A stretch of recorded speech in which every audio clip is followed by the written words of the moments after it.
There we go. Sorry about that. Didn't mean to have a false start there on everyone. Hello, Maki. Um, Apparently, one thing I had not checked before starting to stream was where the VOD was being saved on my computer was not the correct location where that was anymore because that directory didn't exist on this computer now since the reform and editing, which is stuff I will be talking about in the near future. Um, Yay. Because you can't have everything be... Oh, the road mic is picking up now. Why did that decide to pick up? Mute you. Like, it wasn't picking anything up until I started streaming, and then all of a sudden it decided it was going to wake up and work.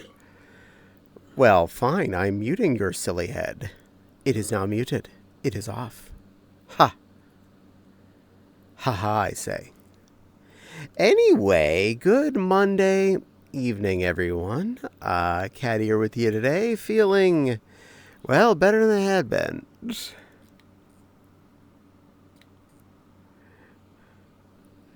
Hi, Wild. Mobile Twitch is being a pain. I do apologize. Some of that was probably me because I disconnected and reconnected shortly after I started due to a minor whoopsie-doo I had to fix. Anywho, yeah, it's Monday. My computer's working, so that's a good sign.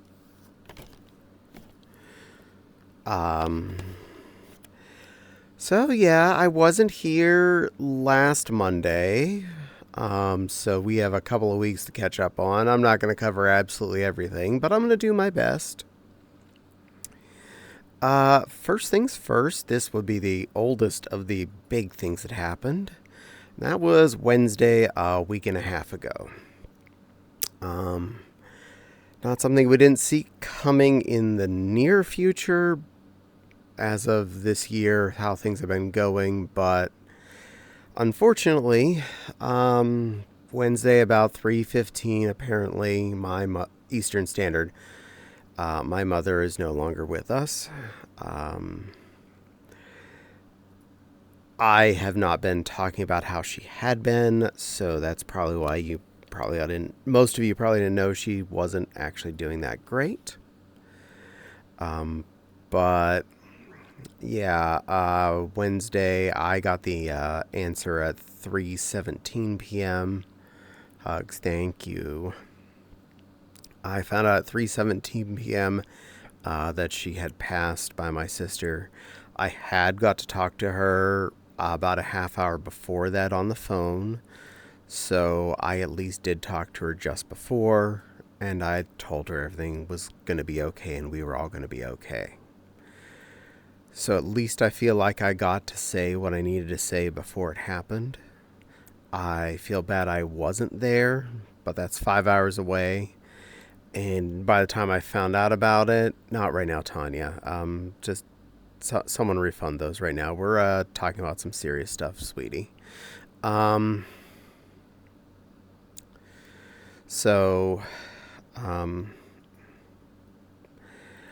I did get to talk to her just before it had happened, and that's okay. As far as we knew stuff was going on, she's been in and out of the hospital and the nursing home since early this year, and that was kind of I've been preparing for this since the first time she was in the hospital for a week, and then had to go to the nursing home for rehab afterwards because she was having trouble walking after having been in the hospital bed for a week. So that was back in like February. And that one drug out longer than it should have. She ended up in the hospital for an extra week after the time she was supposed to go to the nursing home because they were in trouble the insurance and the nursing homes and getting her in there and transport and all that.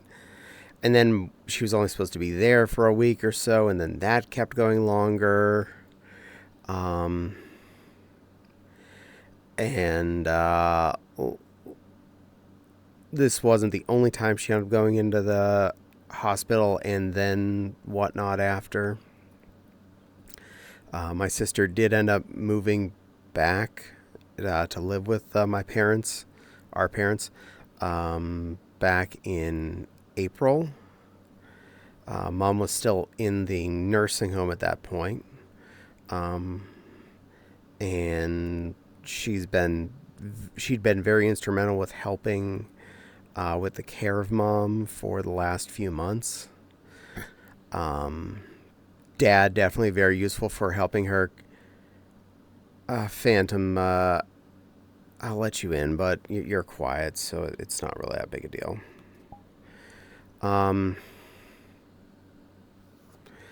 So Mom, my sister was helping with a lot of the more personal female functions as far as helping care for her when she was on the toilet, whereas Dad would be there to help get her up and off of the toilet and such.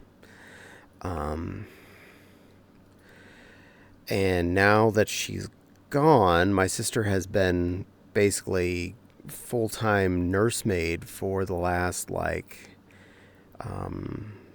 May, June, July, August, 4.5 months now. So she's feeling very displaced. But she still has the job she took when she got there of household cook, which both Dad and her husband really appreciate the fact that she's been cooking. I think they're eating hamburgers pretty much every night of the week because that's what makes them happy. So she's probably just going to keep that up for now, which I'm okay with. Glad to see me back in VR. Thank you. Me too. And welcome in, Phantom. Doing some serious talkings now, but you're quiet, so you're not really a problem with that. But love you, little cutie. I'm sorry. Oh God, I'm sorry. Love you, little fabulous. I'm sorry. My mind's like 10 places right now. I didn't mean to say that. I apologize.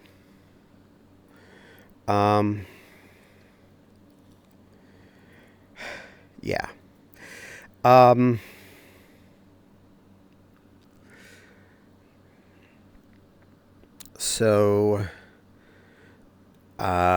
we're all still trying to deal with this situation. Apparently being dead is really expensive. Mom only had like $3,000 in life insurance. And funeral was going to be over $11,000 for just the most basic coffin available. So $11,000 was the start of the game. And I don't even think that included the actual funeral. That was just the box and sticking it in the ground.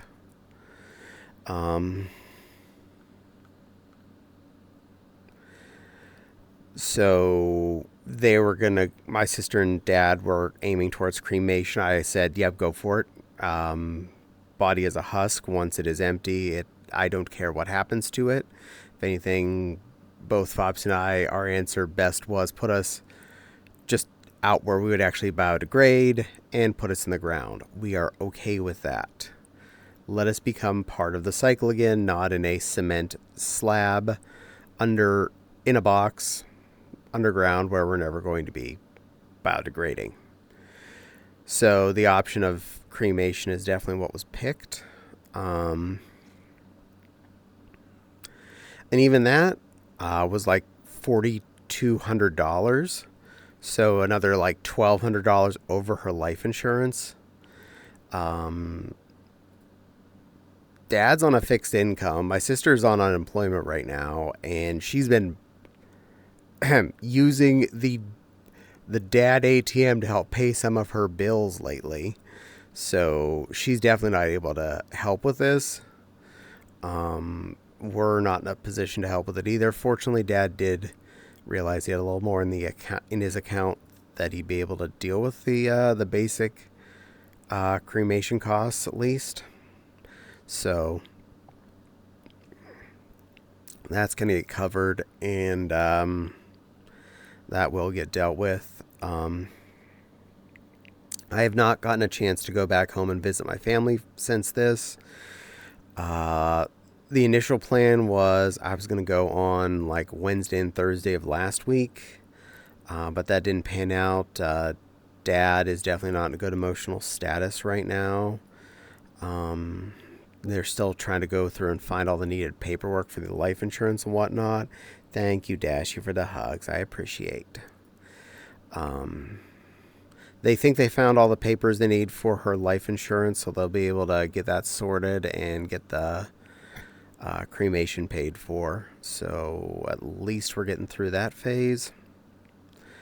We're working to arrange a time whenever any of the local family members can join up and at least go out and have a dinner out together as a whole.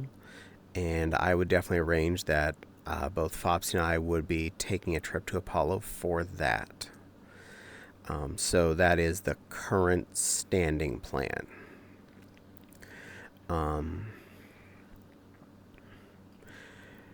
So yeah, that was Wednesday of a week and a half ago. I obviously didn't stream that night because I was not in a good place mentally, and me just coming on trying to act like nothing is wrong is not healthy. I just gave myself the rest of that day to deal with the situation and work through it myself. And then Friday morning, my other fun started. When I got up Friday morning, I went to turn my computer on, as I always do. Come downstairs, hit the power button on my computer, and then go turn on the tea kettle and coffee pot. Well, my computer didn't turn on. It blue screened. It immediately went to a Windows just effed up and can't start, period. Screw you. No, just no. I was like, uh-oh. Press F1 to try and fix it. All right, boop. F1 just rebooted the computer and it fails. It goes back the same warning. Uh-oh.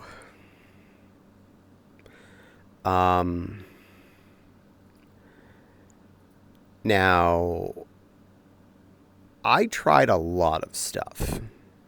I tried 2 different USB boot drives, one that was freshly configured with a Windows 11 installer. Another one that was up on my desk that was a Windows 10 installer for a previous reason we had that. I can't remember which computer I'd last used it on. And sometimes one of them would get in. Starter Prepare failed on both of them. Didn't matter which USB stick I was using. The Windows 10 one, with a secondary hard drive jammed in there that I was allowed to use for testing purposes, I got to the point where I'd configured where the Windows drive was going to be and started the install process. And then it just kind of on me as soon as I started the install. It just didn't. So that sucked. It made up to 1% and then blue screen. Tried pulling out any parts that are potentially offending. Both GPUs were removed. I even put in a third GPU we have sitting around. I had a 1060 that I've been thinking about putting in the file server just to upgrade it from its 750 Ti. So it was just sitting there. I tried that, also same situation. And I tried Fopsy's RAM out of her computer in mine. Still wasn't getting the Windows set up to work. Still blue screening on, like nothing happening at all.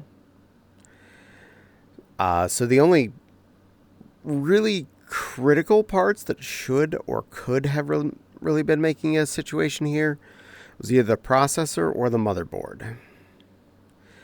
This was Friday. By the time I had diagnosed this down to it's one of these two parts, I went to order. The soonest I could get a similar CPU was Tuesday. It's Friday. It means I have Saturday, Sunday, Monday, and most of Tuesday do not have a computer. So I immediately ordered the processor.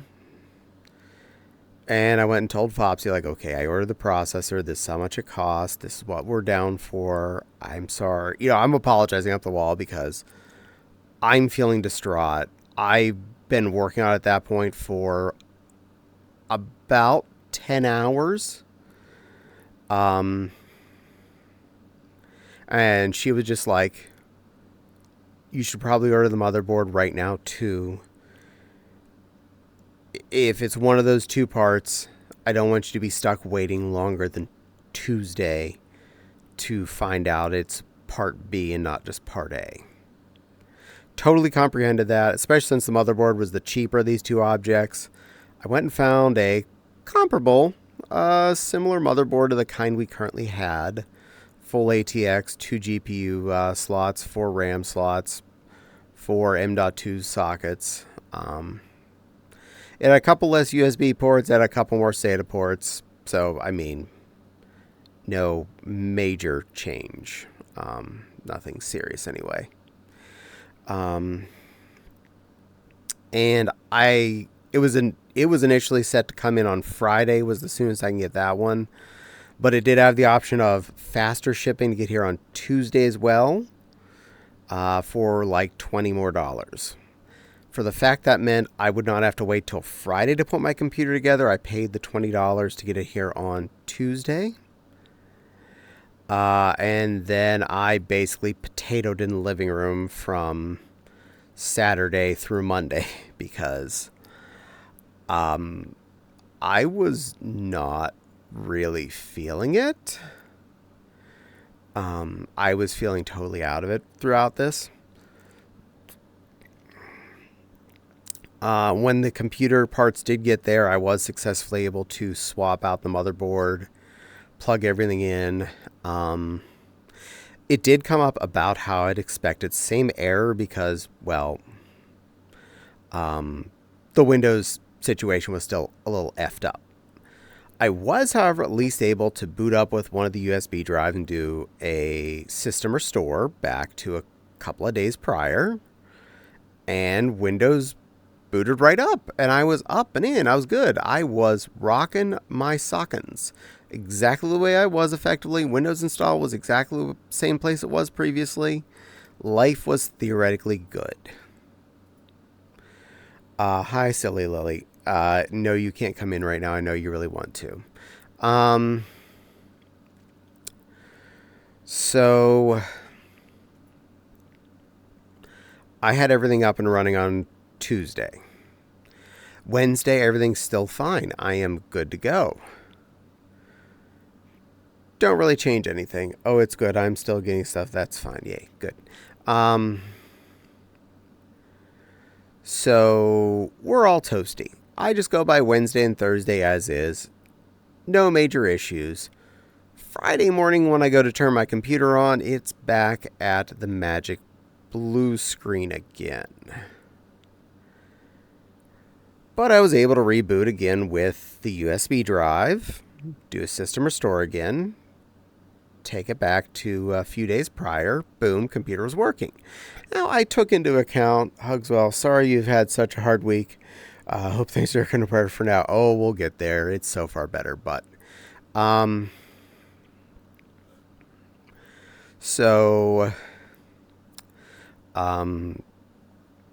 I was able to do the restore. I'd put it down to I'd installed basically all of the updates that came with the motherboard, all the drivers and whatnot that were in there.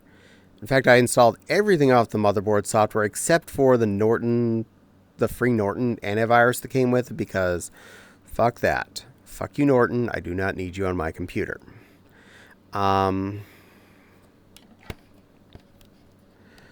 So I got everything. I did a restore again on Friday. Everything booted up. We were good. I was okay. It was a little bit crunchy on that. That's just the hardware setup. Next time's the software setup. So it was a little crunchy. It didn't want to post a couple of the tries there on Friday. One of the things I did was I took the 2 RAM sticks out and I switched their 2 slots, plugged them back in, and when I rebooted the computer, it did load. Basically, I was just kind of tricking it out, just telling it to retry effectively. And it did. And it was able to then boot and did the restore then. Saturday morning, yeah, we had more problems. I mean on VRC, but that's just screw around with everything. That's fair. Saturday morning, it blue screened again. Short answer, shit.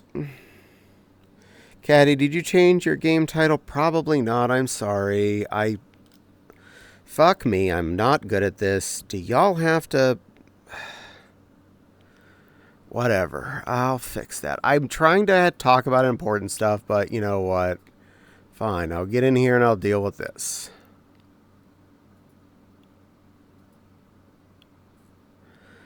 Glad people are listening to me talk and not just paying attention to the fact that I messed up. Thank you all for reminding me I'm bad at this.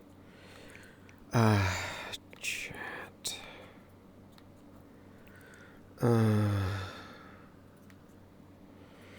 Our chat.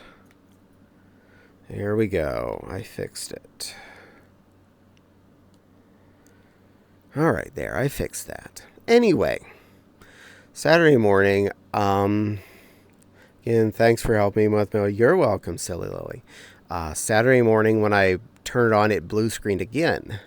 Now, Friday, when I did the restore, I had the option, everyone needs to express themselves. Exactly.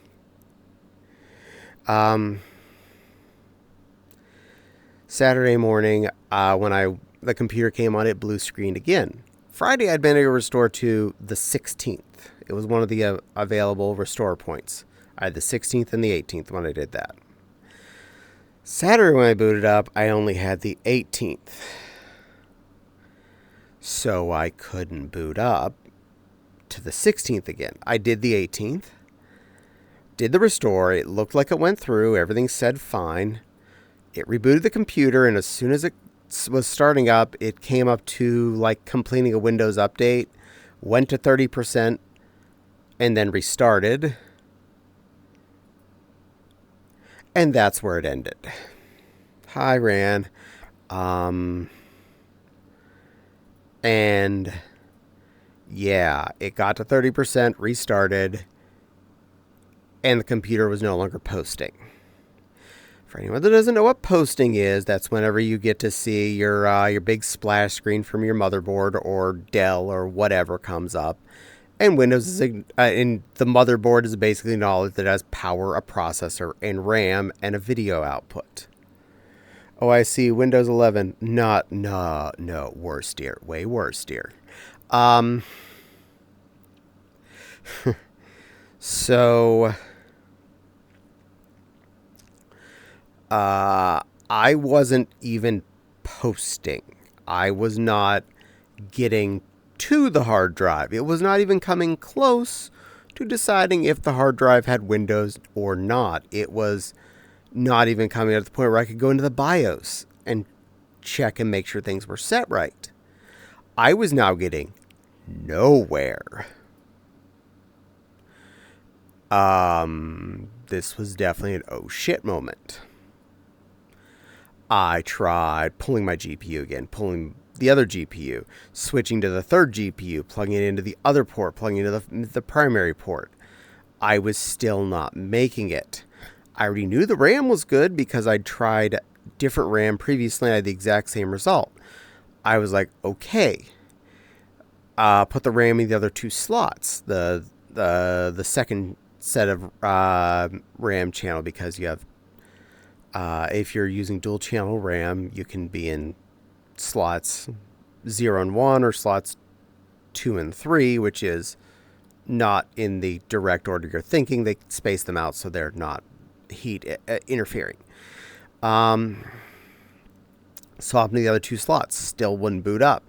I went to the process of I pulled the water block off my CPU, took out the bracket from it, unseated and reseated the CPU, and reattached all the bracket and stuff. Still not working.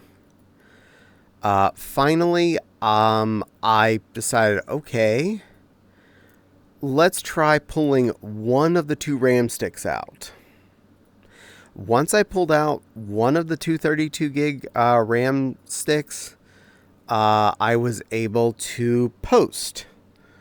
So, it's like, okay, we're somewhere.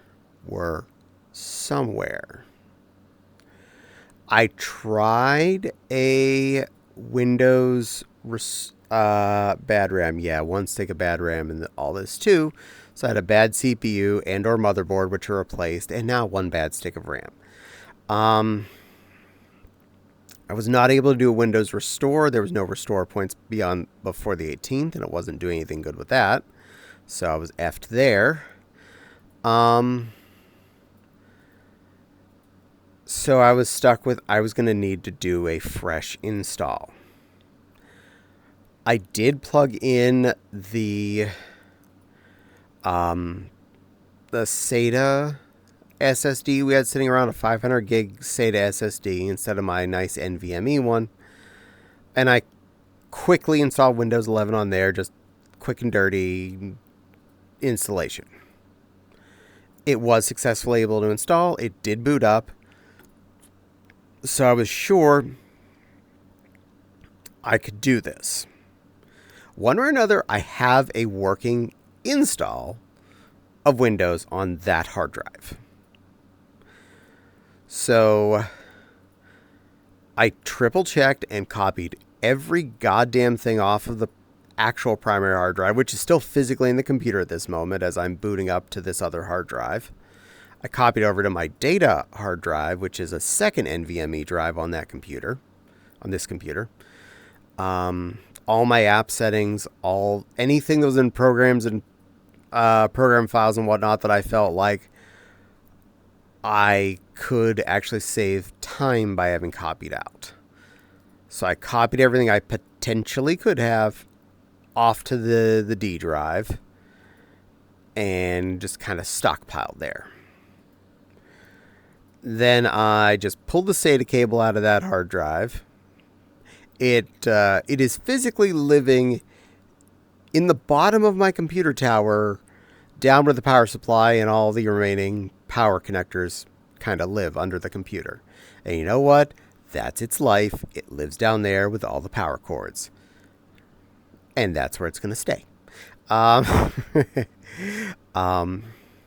So that's down there living under the box. Its SATA cable is still plugged into it, so if I ever need it, it has a fresh, ready to plug into this computer copy of Windows. All I have to do is plug in that SATA cable and it will boot up. It is good. It is accepting. It is not dead. Then I did do a fresh install of Windows on my good NVMe drive, the 4 terabyte one that is my OS space. Went through cleanly. Did a bunch of configuration stuff. I did have to use Microsoft's help contact system and I had them call me to unlock my Windows license because the motherboard and CPU had changed. Fortunately, they were able to unlock my license and I was able to move it over to this set of hardware. I knew I was actually talking to Microsoft because I used Windows to have it set up the callback, not some shady website. And one of the things that the person from India had me do before he was able to release it, he tried to use the by the phone system, which in the registration part, it lists this stack of numbers that I think was 10 sets of 8 digits that I had. Now, he can see my screen right now. I'm screen sharing with him, so he can see this. But part of the game with that is you have to read out this number to the person on the phone. It is 80 digits long, and you have to read this out over the phone to the person. So I just took a deep breath, and I calmly, in my best tech support voice, read out each and every number plainly and clearly the whole way through. And as soon as I was done, I quickly said my joke about that. I said, there we go. Either that was a necessary function of reading out all those numbers or a dyslexia test. If it was a dyslexia test, I passed. Because I didn't mess up a single number out of reading it all the way through once. Wow. Yeah, I've been having a day. So he was able to, though, release the license, got it locked onto this computer now, and my Windows is officially registered. Yay, happy farkin' day. Windows good.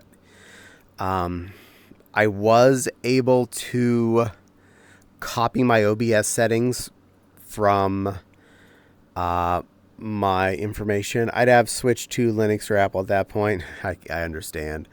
VR chat, VR in general is not a big fan of Linux. So I spent most of the rest of Saturday installing drivers, updates, configuring everything I needed to, installing games that I needed, any programs I needed, getting everything basically as set up as I potentially could for the foreseeable future. Now, I'm sure there's a game or two I'll want to install that I hadn't yet. Of course there is. Is there a program I'm going to figure out 3 weeks from now I hadn't installed? Yeah, but then I'll fix that by installing it. But I installed everything I could think of that I definitely needed. Like OBS, Photoshop, LibreOffice, several of the newest games I have. Like, I put all the Borderlands in, and a few other games that I really like playing on a random basis. VR chat, all of my VR chat accessories like OVR Toolkit and OVR Advanced Settings. So I got all of that basically in.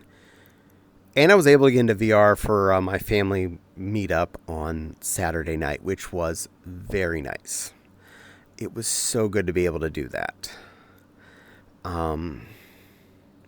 Someone gave me a Linux VR Bible on how to get it to work. Yeah, I know at least one person that got it to work, and apparently she said it was ass. So I do not want to deal with that if I don't have to. Now, during my downtime, I did get the gift of Borderlands 4, which I did play on Friday on one of the times where it was previous install and things were working. So I have started that. It is a fun game. I do plan to play more of that, probably this week. I'll probably switch off here and there between that and doing more Legos on different days of the week, depending on my mood.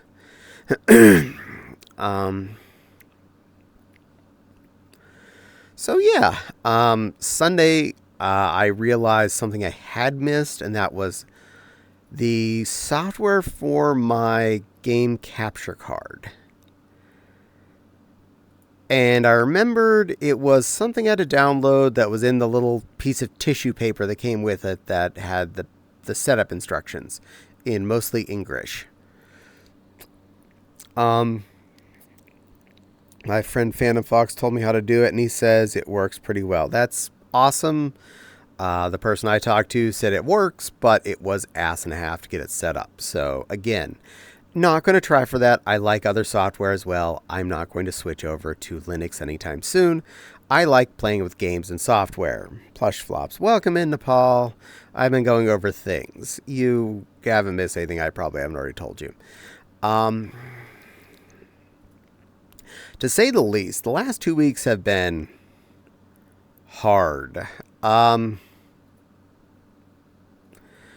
Now, to add to a lot of this fun, guess what, Nepal? I know what you're going to say. Hey, Nepal, yay. One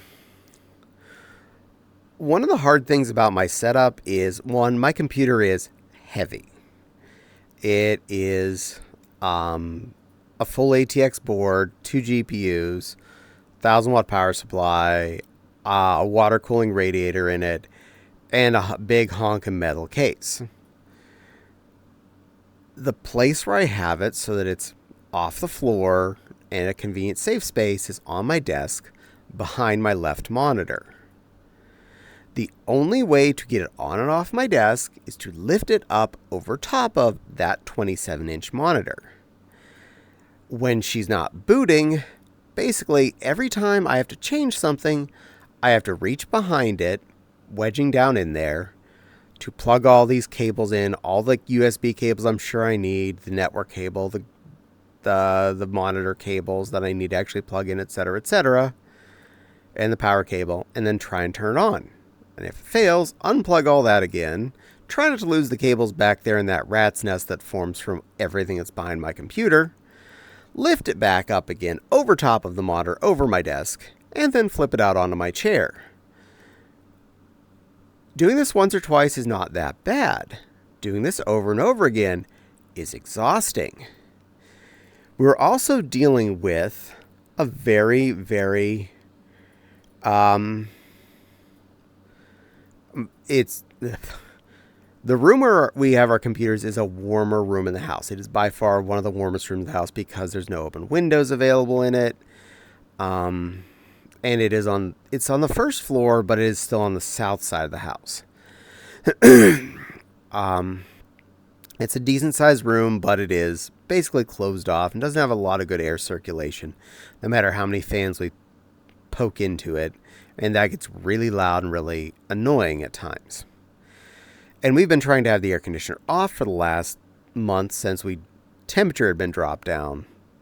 But over the last week and a half, though, we were back into the 80s as highs. It kept dropping down to the 60s, but it kept going back up 50s and 60s, but it kept going back to 80-something every day.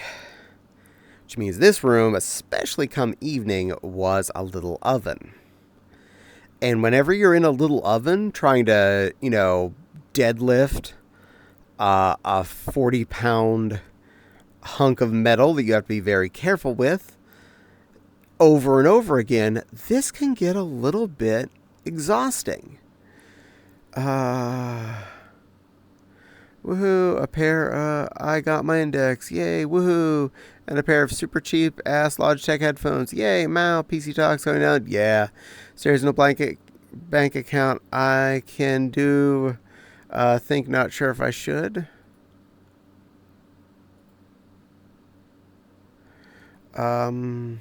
It sounds like a nightmare. I'm glad to have my desktop next to my monitor.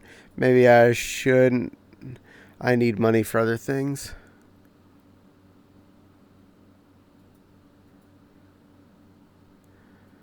Anyway, so several times during this, I had to take a break.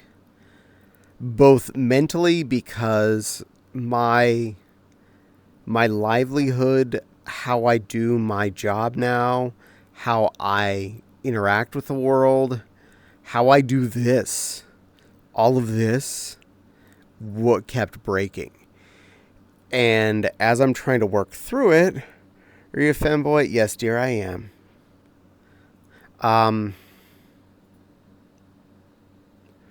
So as I'm trying to work through all this, I several times had to take a break, which is kind of hard because the place where I would take a break is currently broken.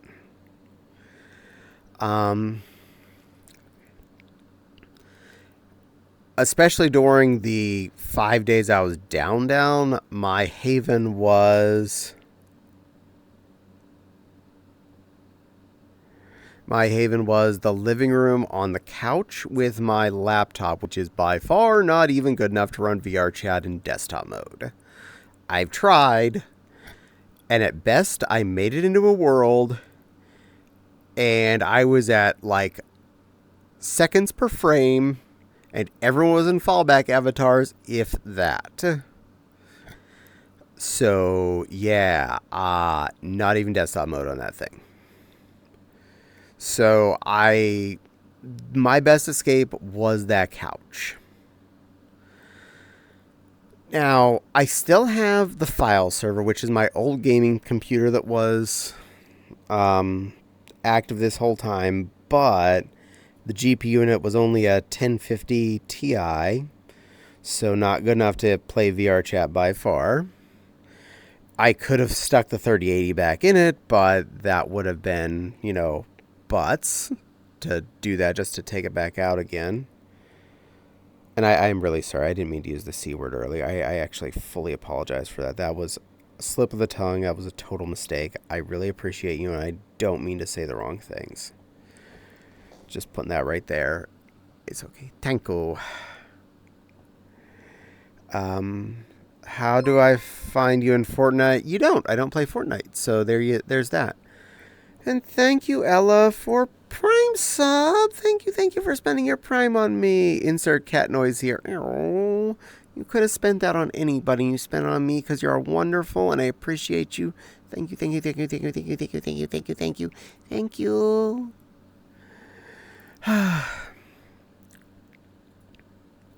But no, I don't play. No, on Twitch. Well, you found me on Twitch, but I don't play Fortnite, so you're not going to find me there.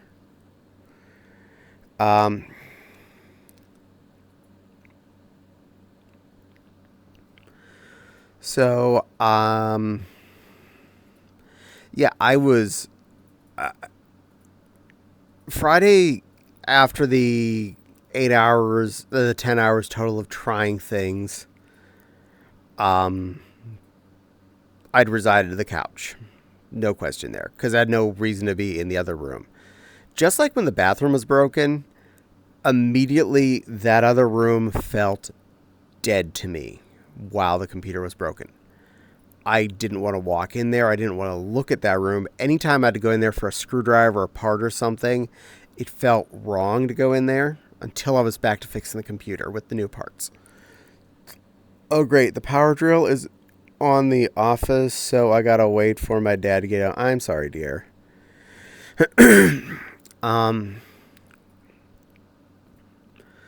So I was avoiding this computer room here, period. There wasn't any reason for me to be in here. My computer was not here, and there's a better TV in the other room. And I can watch things out there. My laptop can be out there. The file server's out there where I do the Lego building stuff, so I had somewhere else to be for a hot minute. Definitely Saturday morning, I was definitely not in a great headspace because I wasn't supposed to be sitting at home working on my computer then. I'd promised a friend I was going to go spend time with them for their birthday.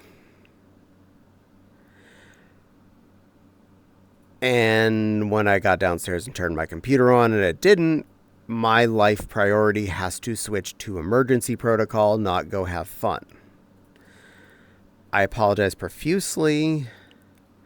I don't think they liked my apology that I could not people. I was pretty well broken right then. And it was quite a ways in before I'd figured out what I needed to do to get the computer to post. I'd been working on it for about 3.5 hours, and I couldn't keep going mentally or physically. It was hot. I was tired still. I had just woken up. And I just left the computer sitting on my desk chair. I went in the living room, and I curled up on the couch, and I basically quietly cried and took a nap until I woke up, and I was like, okay, we're going to figure this out. We're going to find out what's wrong. Get this working. Anyway, enough of my problems. LOL. Love you, Caddie. Leave the following message before I head off to dinner. Okay. Enjoy your dinner.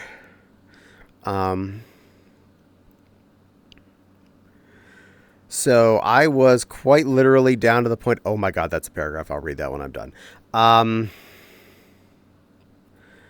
So I was broken. I couldn't do anything for a while. That was just me done. I had gotten this computer fixed. I could not deal with all of this again.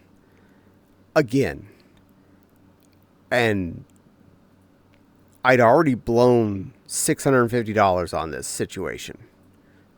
All said and done, everything paid for as it currently was for the parts that I purchased. I could not fathom the concept that I was not done with all that. I couldn't stand the idea that I was not finished.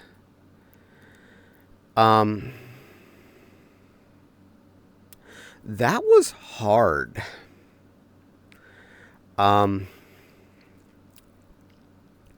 So I, after about a 2-hour nap on the couch and me calming down the adrenaline getting out of my body and a fresh espresso in my face, is when I figured out the RAM situation and I got it to boot up into post and at least get things going again.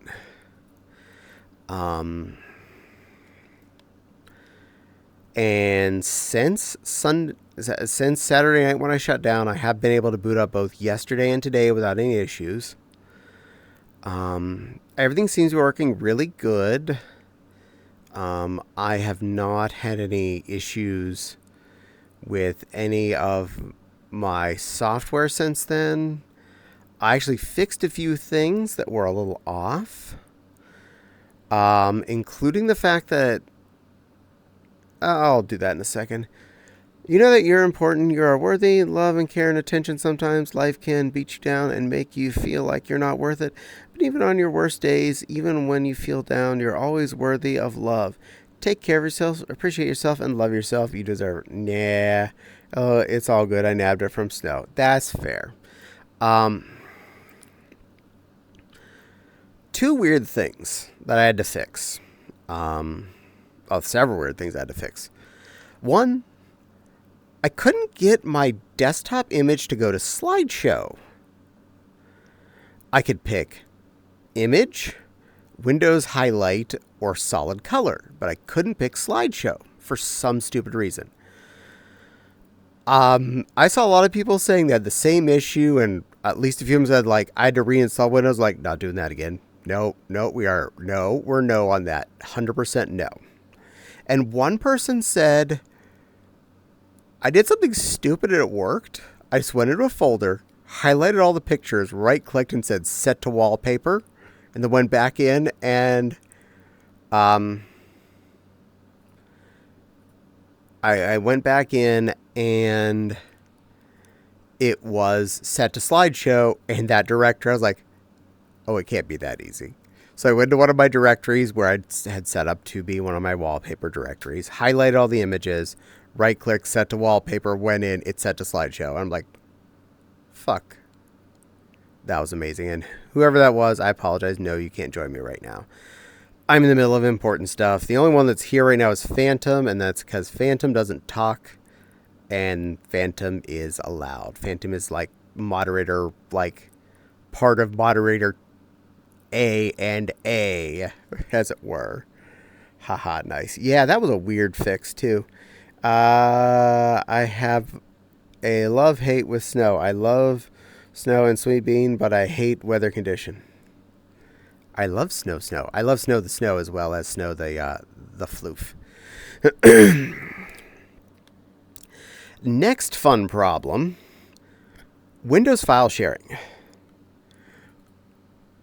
Oh, I just appreciate you. You're a very good boy, and I allow you to be here because you're one of my like absolute A grade moderators, and you don't cause a problem. You are a good boy or girl or whatever you feel like you are right now, since you are currently a princess according to your shirt. That's my little phantom. In my state, you end up hating snow. That's fair.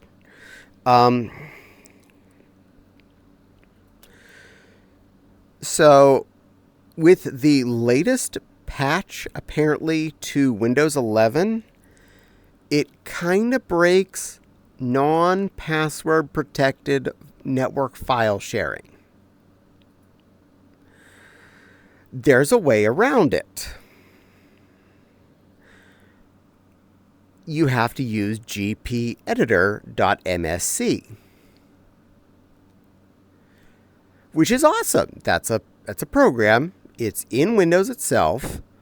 It's a part of Windows. You just have to open it and change a couple of settings, and this works. You can eliminate the password protected sharing required thing. Soft as powder on the earth, yet sure if you ski, but if you drive, the stuff is got it. Yeah, it is. That's why you live in a state with good plows and stuff. Now, this particular program, GPEdit, is available always on the professional and enterprise editions of Windows. Absolutely on all of the professional and enterprise versions of Windows. On the professional and enterprise. Did I specify? On professional and enterprise.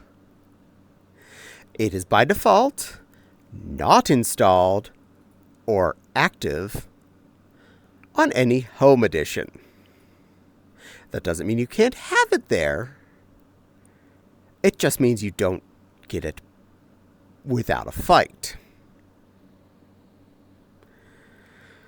So, I was going through so many different websites of these are different commands you can type to make it happen.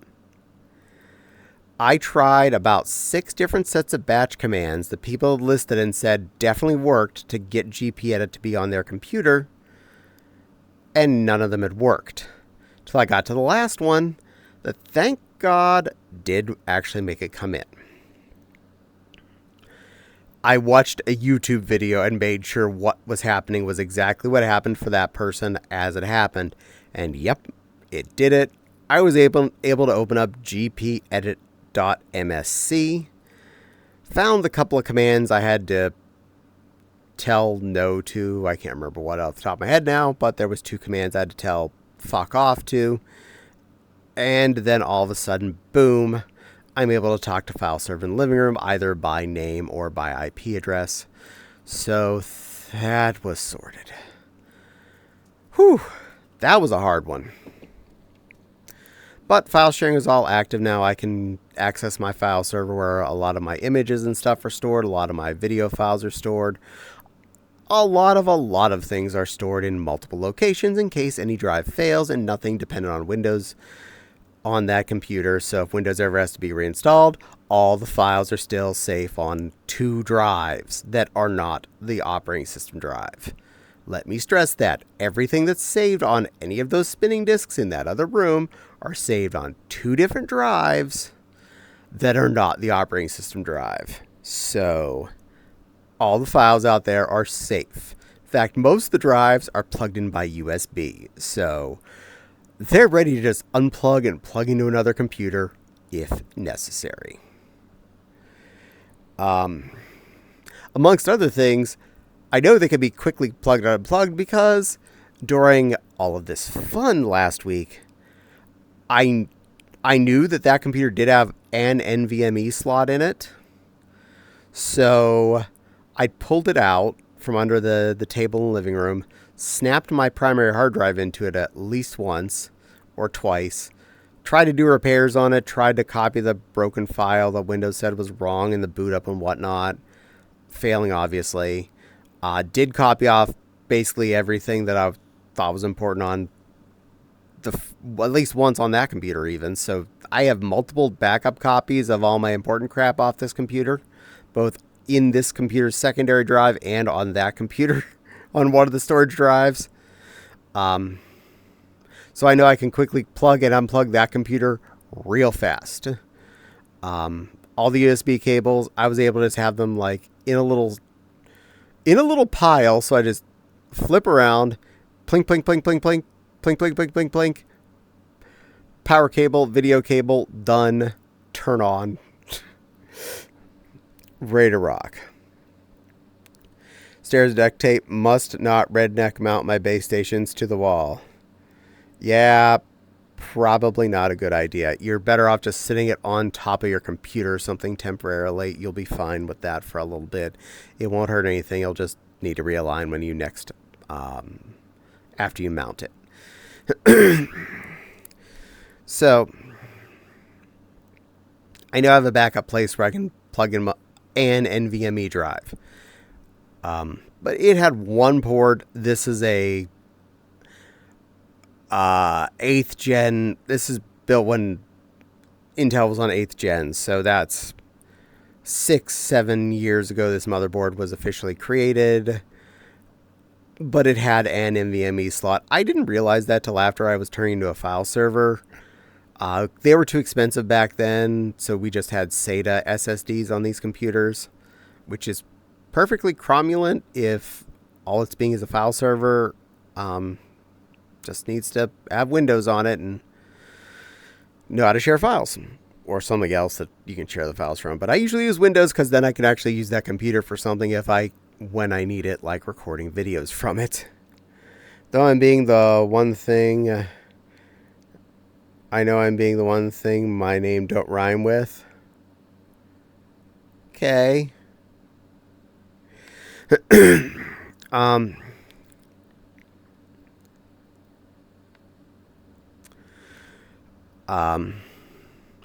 other weird thing that I fixed is something that had been broken on my computer previously, and I never fixed it before.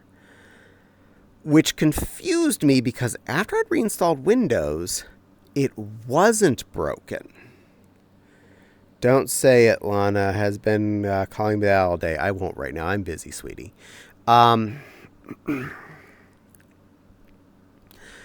Any zip file previously, I couldn't open. If I opened a directory in File Explorer that had one and it displayed it on the screen, like you scroll down to where it would have been visible, its icon was visible, Explorer would crash. If you found a way to click on it elsewise, Explorer would crash. So there was no way that I could open up zip files from my computer. Same thing would happen if I'd opened up with 7-zip. So nothing would open zip files on that computer or any other compressed imagey type files like that. But when I reinstalled Windows, I was able to open several zip files. And I was like, that's cool. Well, I guess that fixed that. Awesome. And then all of a sudden it stopped working. I'm like, shit. Okay, it was working. What happened? So I was Googling it, and I found several people talking about, yeah, this happened to me, blah, blah, blah. Yep, same problem, same problem. And someone said, send in a screenshot of da-da-da-da-da, some event, crash event report thing. And they were talking about, I didn't even look at the picture. I didn't do it myself. And they were talking about, oh, it's because of this file, and it's this program. Like, I'm not using that. And I went on like, no, it's not installed. It's not installed. So I went and did the same reporting thing. And I pulled it up. And I had a different file telling me that was causing the problem than what was on their image that they'd posted on the help form. I was like, huh. Okay, so I Googled can't open zip files because of this, and I gave the file name in my Google search, and I found other people say, yeah, after I installed CS4 I couldn't open up zip files. I was like, I did just install Photoshop CS4 with a completely legitimate CD key that I totally owed. That is totally my CD key that I put on there. That's mine. Yeah, it's my CD key, totally. I was like, I did just install CS4. And then I looked down and saw what they had to do to fix it. 2 registry keys needed to be disabled for zip to open again. I was like, well, fuck it. I can reinstall Windows if I absolutely have to. I'll delete these 2 keys, see what happens. Click, click. Double mash on a directory I know where I have a zip file stored. I was able to open it. XD, yeah. So, by the end of that, yeah, I fixed the fact that I couldn't open up compressed files. So, yay, that's a thing that's actually better than was before. The computer's actually handling really nicely, even with the half the RAM sitting on the counter still. That is a dumb fix. I love it. I know, it's a thing you wouldn't think should have broken it. Why would installing Photoshop break your ability to open zip files? What in the headspace of anyone makes you think that installing Photoshop should change whether or not compressed files should be opened? Because it's Photoshop? You know, honestly, that is fair. But the first time it happened, I didn't like immediately open a zip file after I'd installed Photoshop. It had been a while. In fact, I know I'd opened zip files after I'd had Photoshop installed a few times because I got outfit bases off of Desiree on FA. And they came in a zip file. I opened the zip file and extracted the picture parts, the PSDs and whatnot. So I know I've opened them since I've installed Photoshop. Then there might have been an update that broke it. Exactly. There might have been an update that busted everything. There are so many things that break things that ought not to nowadays. That's been normalized for me. I know. But when you have like 1,000 things installed on your computer, how are you going to guess that it's Photoshop that's the one that broke it? Especially since it's Photoshop CS4. I've been using CS4 I still lived in Carlisle.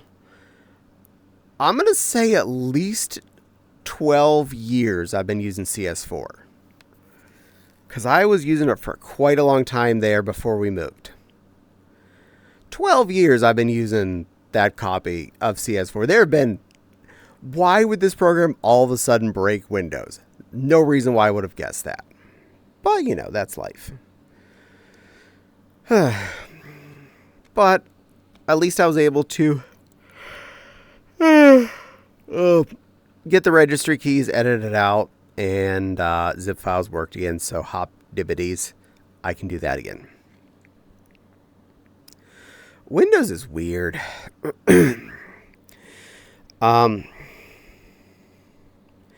And one of the things I'd forgotten to install, I started talking about this and I think I got distracted, was the program to talk to my video capture card.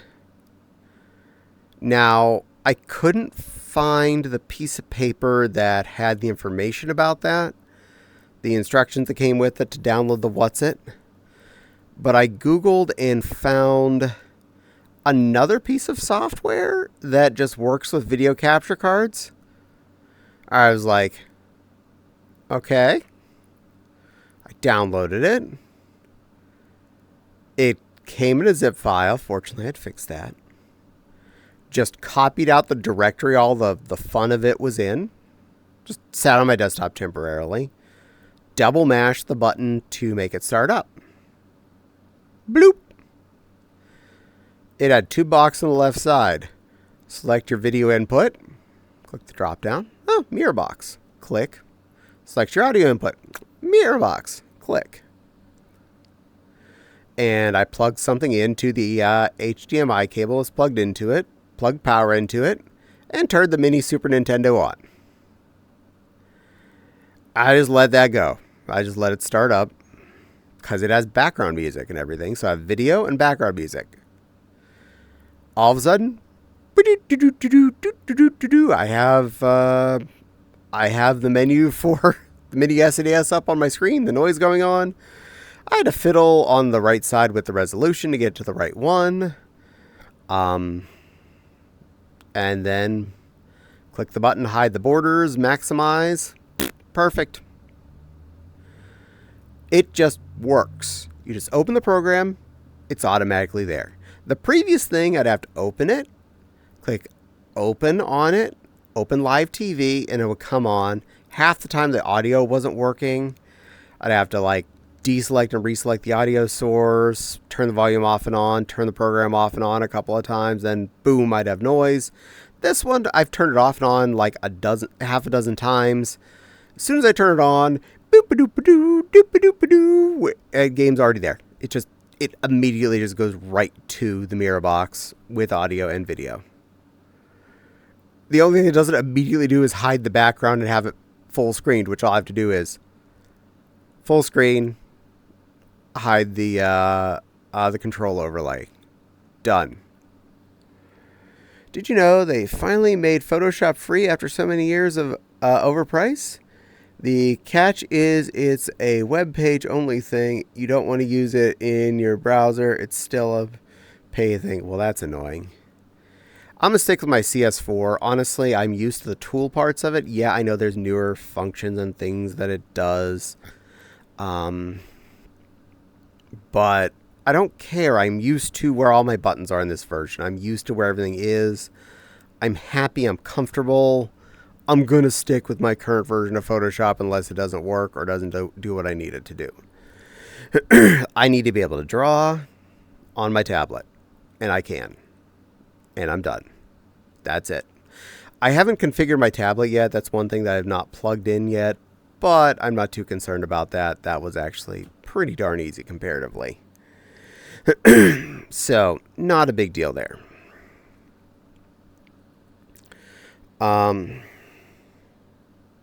I should do that either today or tomorrow just to make sure I've got it configured.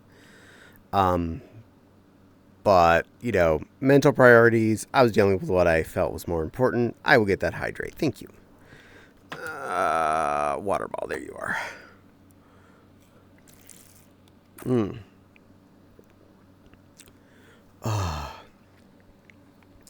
And today the temperature has finally gone back down into the 70s as a high. So this room is a lot cooler. I was able to replace the fan under my desk with another one, so my desk is a lot cooler even therefore. This room is still a little bit of an oven, but it's nowhere near the oven it had been the last week or so. And now that I'm catching my breath, I think I've got it all caught up. I'm going to hug my wonderful Phantom because Phantom deserves lovin's. Is this acceptable that I give you lovin's? Good. Mwah. You're a good boy, you know that? And I love and appreciate you. Thank you for being calm through all my ranting and raving and babbling. That's my little Phantom. Okay, you're not just my little Phantom. You hang out with other streamers and stuff too. But I claim you to some extent. Cheerio, absolutely, and smiley face. Thank you for the Cheerio and the smiley face. Let's see, that is right there. Got it.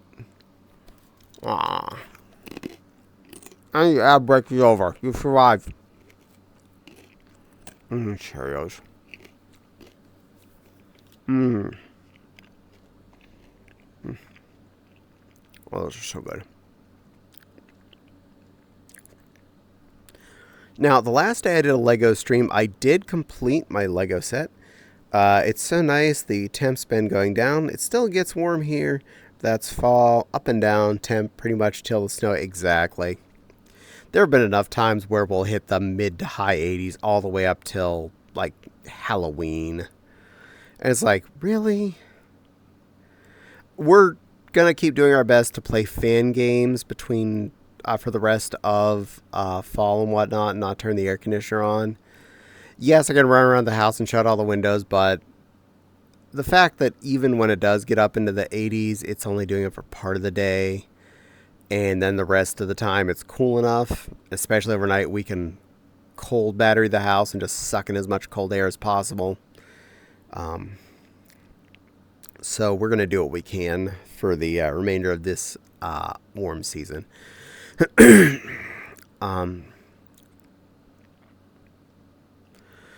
Meow.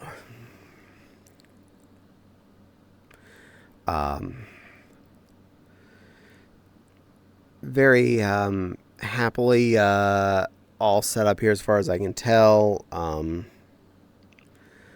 Other than that thing I just mentioned, I do want to plug my tablet in and make sure I can the pen is willing to work on the right window and set up all my buttons in Photoshop on it. Even that, I don't care about the buttons being set up until I'm actually working with Photoshop. That's not exactly till the time hits a moment. I came home from my work trip with the house still being 70 Fahrenheit. Lucky. Congrats on Lego set bio. Thank you. Oh yeah, I was talking about that.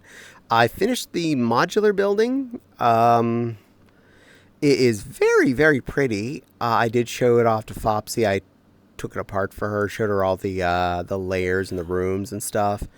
She thinks it's very cool. One of the modular buildings. I love the construct. I love the rooms in it. The bar slash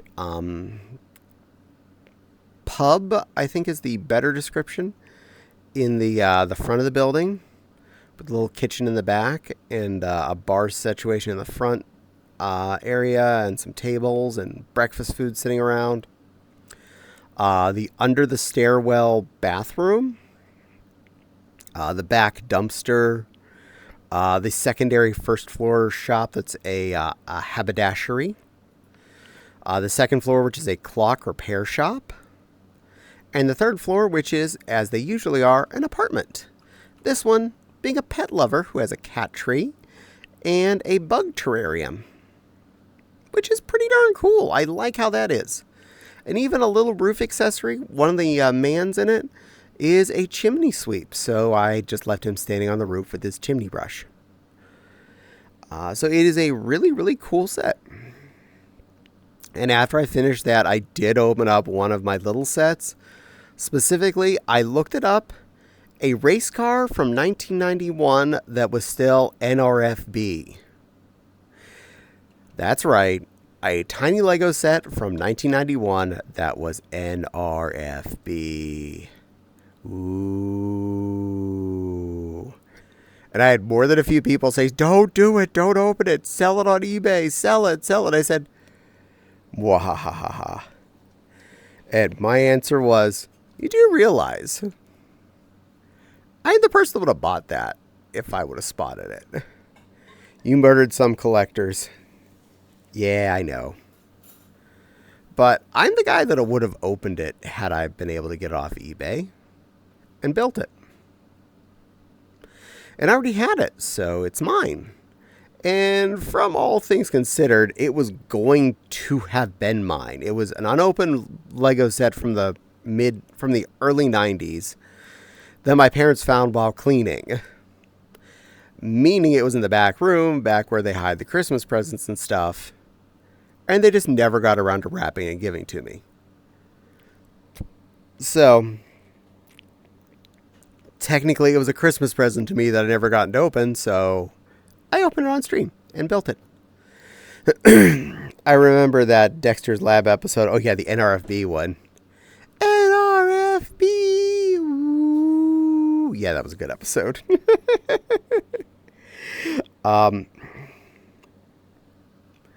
So yeah, I busted into it. I built that one. I still have quite a few Lego sets left to build in my never been built stack, including the big Simba, which is going to be my next big project out in the living room.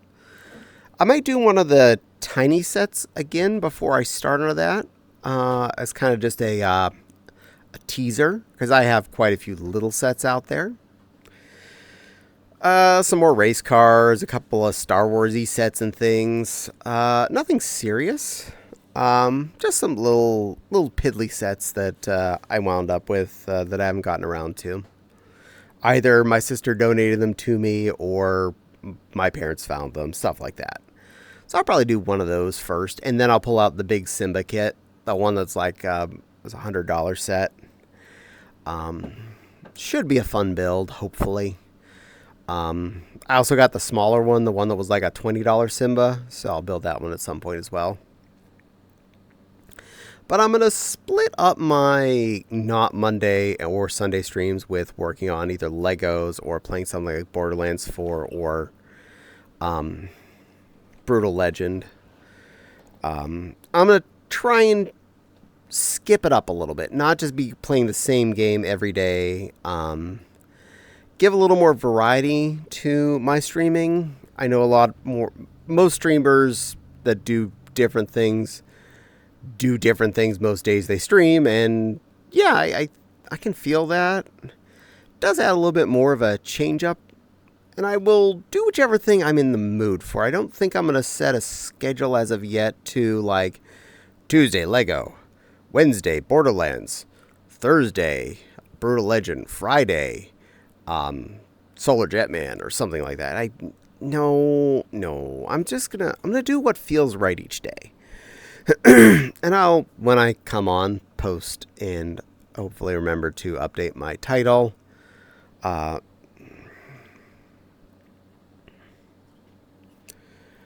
And if possible, if I ever forget to change my stream title, please be nice about it. Say something polite when you say it. Don't just tell me your stream title's wrong. You're in the wrong category. Variety is good. I agree variety is good. If you hadn't guessed, randomly just going up to someone and telling them they're stupid and wrong and did something that isn't right doesn't make them feel good. So, yeah. Reminding me gently. Don't mean to bother, but it looks like you may have forgot to change the stream title. And if I'm in the middle of saying something really important, like talking about the fact that my mother died, could you, wait, 5 minutes for me to finish talking about that? That'd be really swell.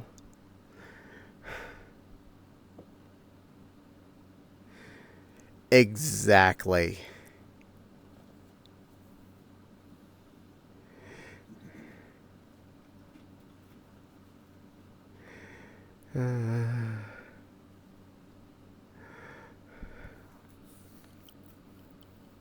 Exactly. There's always a polite way to do it, and waiting for when important stuff is said. Very much so. I know on other streams if I do redeem and they don't redeem it, do it right away, they don't notice it, I will find a polite way to ask nicely, whenever you get a chance, could you please do my redeem? And they'll usually go, thank you for being polite and letting me know, and I will go ahead and do that. And then they do my redeem. And I accept that people get distracted or don't notice the little gray text or whatever. Trust me, I'm a slow stream chat-wise as it is, and I'll lose track of this stuff sometimes. I try not to. I try to do my best, but, even I'll miss stuff. But yeah, always be polite when you say stuff. Speaking of redeem, more Cheerios. You got it. Dislodge my right wrist. Reach to the right. Good thing, too, I filled the bowl pretty full because I want to finish out that box. Don't you love? I absolutely do. Cheerios are delicious. I don't get anybody that says they don't like plain Cheerios. They're just so good. Then again, I have people that question, why don't you like pickles and cucumbers? I'm like, because I can't stand the flavor. But cucumbers taste like nothing. No, they have a flavor. And it's yucky. Delicious. So, yeah. I agree. Yay! So, some interesting foodstuffs. I'm getting more and more happy with Aldi's. I went there again this week, this last Thursday on Grocery Day. And I found a few more things I didn't find the first time, and got a few things I did get the first time again. For one thing, they had cucumbers this time, so I grabbed one of those for Fopsy. They are cheaper there than the other grocery stores by like 20 cents a cuke. And they were like the size of a log instead of the size of, a flashlight. So that was a nice big honking cucumber for 69 cents. My Aldi took away one of my favorite dinner options. Oh no, which one's missing there, sweetie? What did they take from you, Wild? Time to make pickles. Ew, you're going to have them. Eat all the pickles you want.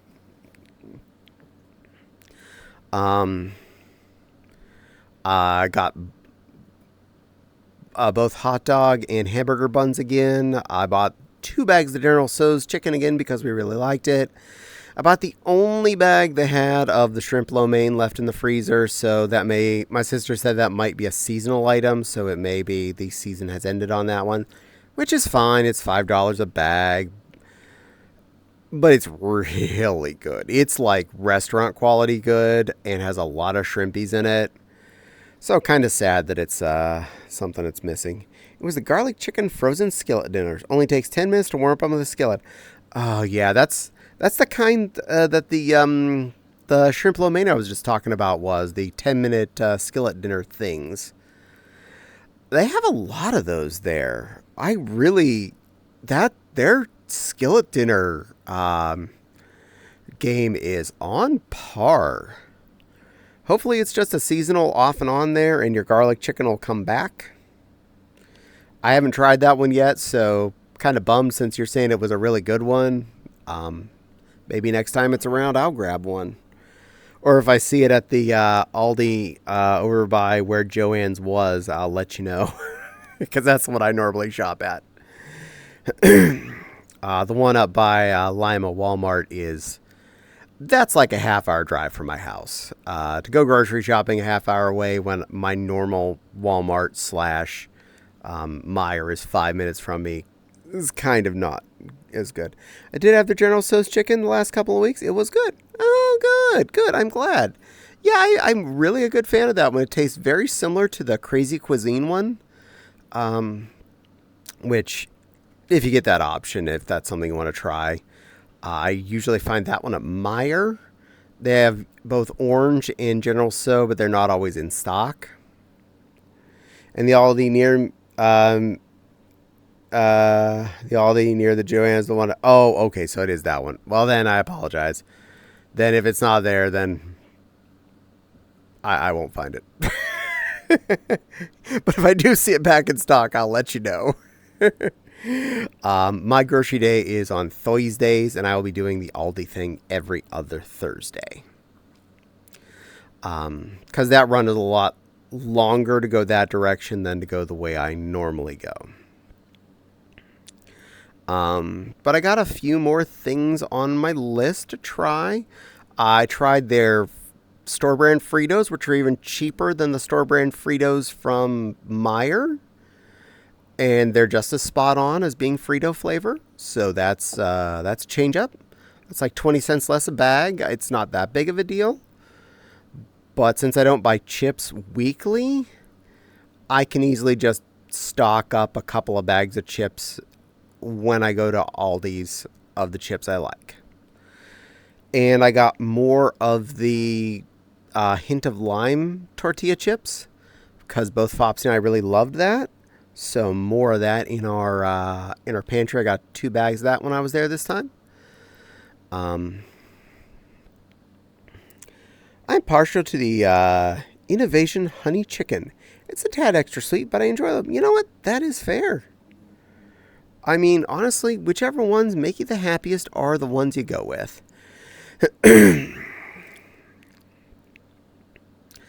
But the Aldi's General Tso, it hits pretty good. I also got another bag of the stir-fry vegetable.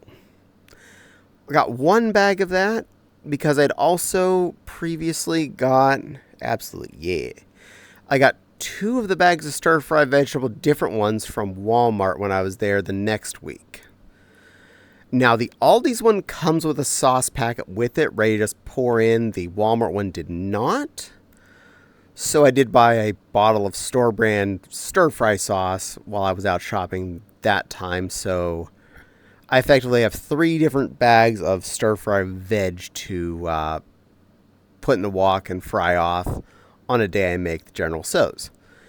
It's definitely a step up from just a frozen bag of broccoli with it. And it really brought a lot to the party. I felt like it wasn't the same flavor as General So, but if you're eating it as a side-by-side, not trying to be a mixed together situation, you have a stir-fry veg and you have a General So moment over your rice. Double party, everybody wins. So that was a good find and a repeat object. Also, it meant we were eating a lot more veg on that dinner, whereas we were both basically splitting a broccoli pack, and this time now we're splitting a mixed veg pack, which turns out to be about half our dinner each. And then when we make leftovers, it's half our dinner each again. So it's got full double purpose. And we eat a lot more veg that way. It's better for us. And honestly, I felt it was a better experience.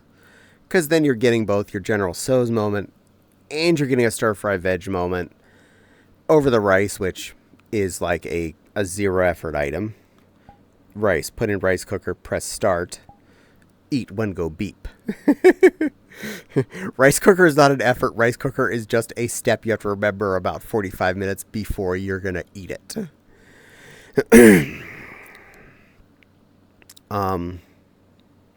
So I got more of that. It was definitely a good move on that. I haven't eaten any yet since then because that was just Thursday and I haven't had a chance to cook it. Oh, yeah, I should get a rice cooker. Absolutely, you should. That is a good thing to have in your house. A little 4-cupper probably only cost you about $20 US-ish. So it might be upwards of €20. But I promise, it is totally a worthwhile thing. You don't have to get a fancy one. Just look for the aroma one with a locking lid and the single button on the front. And you're going to be just fine. Definitely still rinse your rice off before you cook it, and use the about 2-to-1 ratio, a little less than 2 copies of water to 1 copy of rice. A fancy one with timer though. Oh yeah, you can get the fancy with the timer. That's not that expensive. Honestly, our fancy ones have only cost maybe $40, so it's not that bad. Hello, little plushy girl. Welcome in. Hello. Thank you. Get over here and on camera give me a hug. That's the ceiling. That's my sparkle girl. Good girl. I did have to reset up a lot of stuff when I got into any program. Like every VR chat avatar that you'd have, like, what was I last wearing? What was my height last set to? All of that has been noped out of existence. So I had to change my outfit, fix Caddie's eye color, all that fun stuff. The bunnies were all like 2 meters tall, so I turned them back down to my normal height. And set up my normal default outfits on everybody. Well, not everybody. I set them all on some things, not everything, because just the ones I feel like using at the moment.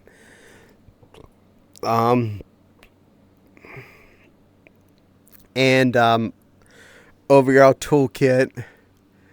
I gotta hop off. Okay, you have a good rest of your night, sweet little phantom. You be a good boy. You be sweet. You be a special little princess. Remember, Caddie loves and appreciates you, and you're never not welcome to come into these streams, because you never cause a problem. If anything, you fix things. Mwah. Love you. Bye-bye. He came and babysitted me till you showed up.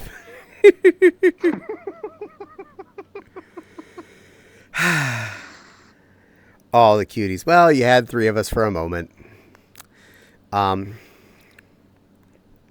Lurk. Phantom is back to lurking. But we'll be earning channel points for uses later.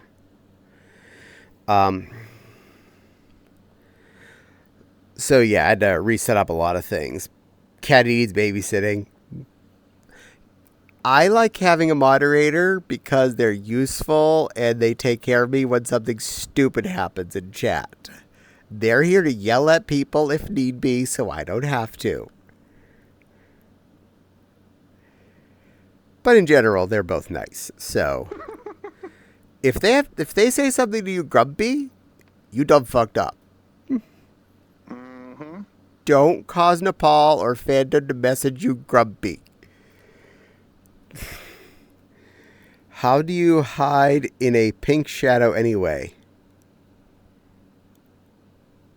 You just do. Trust me. It's very pink and very shadowy. So yeah, I had a lot of things that need to be reconfigured. Every website that I have password saved for, I had to go to my master password list and log back in with. Because since I've reinstalled also the water bill and the gas bill came due, so I had to shit, what's my password on that? List. Okay. Paste. Because I'll hit save password, because if someone has broken into my house and gotten to my computer, I think I have bigger problems that they've broken into my house more than they would have gotten to my computer and gotten the password to my electric bill. Oh no, what are they going to do? Pay my electric bill for me? I mean, yeah. Okay. Excuse me, Mr. Thief. I know you stole my computer. Could you go and pay my electric bill for me? Okay, thanks. Bye. Click. So yeah, I had to set up a lot of passwords and I'm sure I have a dozen more that I need to put in over the next few months, but all of those bridges I'll cross when I come to them. Had to reset my FA password because I forgot what it was, so that's been changed as of Saturday. No, Sunday, because I forgot to even log into it Saturday. It was one of the, again, all of my tabs on Firefox were now missing. So I had to remember what all my open tabs always were.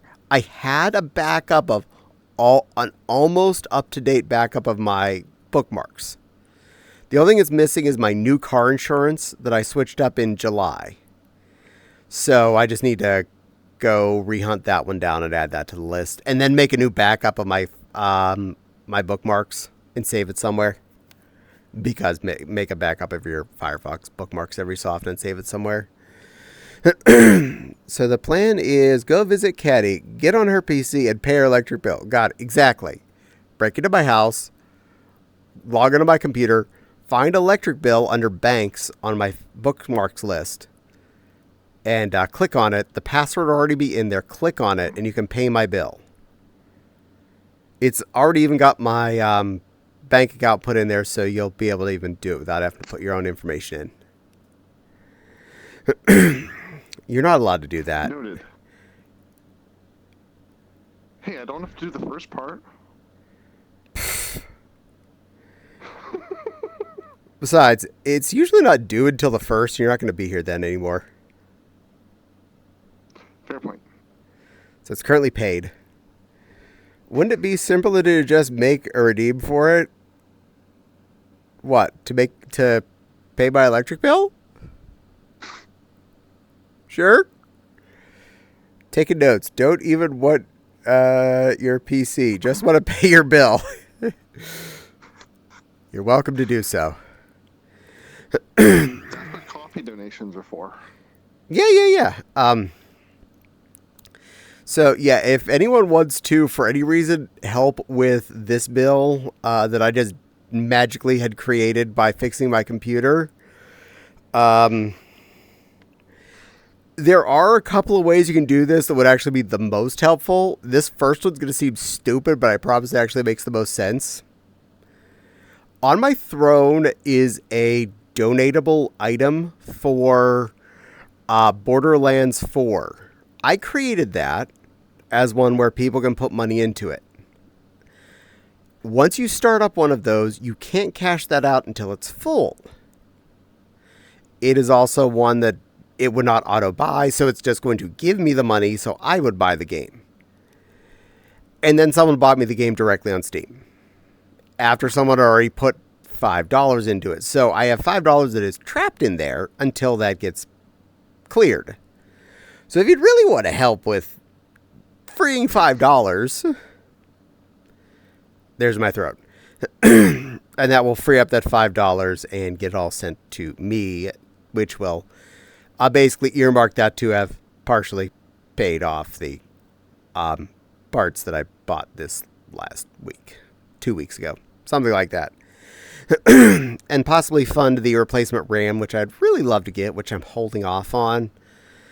I seem to be doing okay on 32 gigs. I would love to be back to 64 dual channel.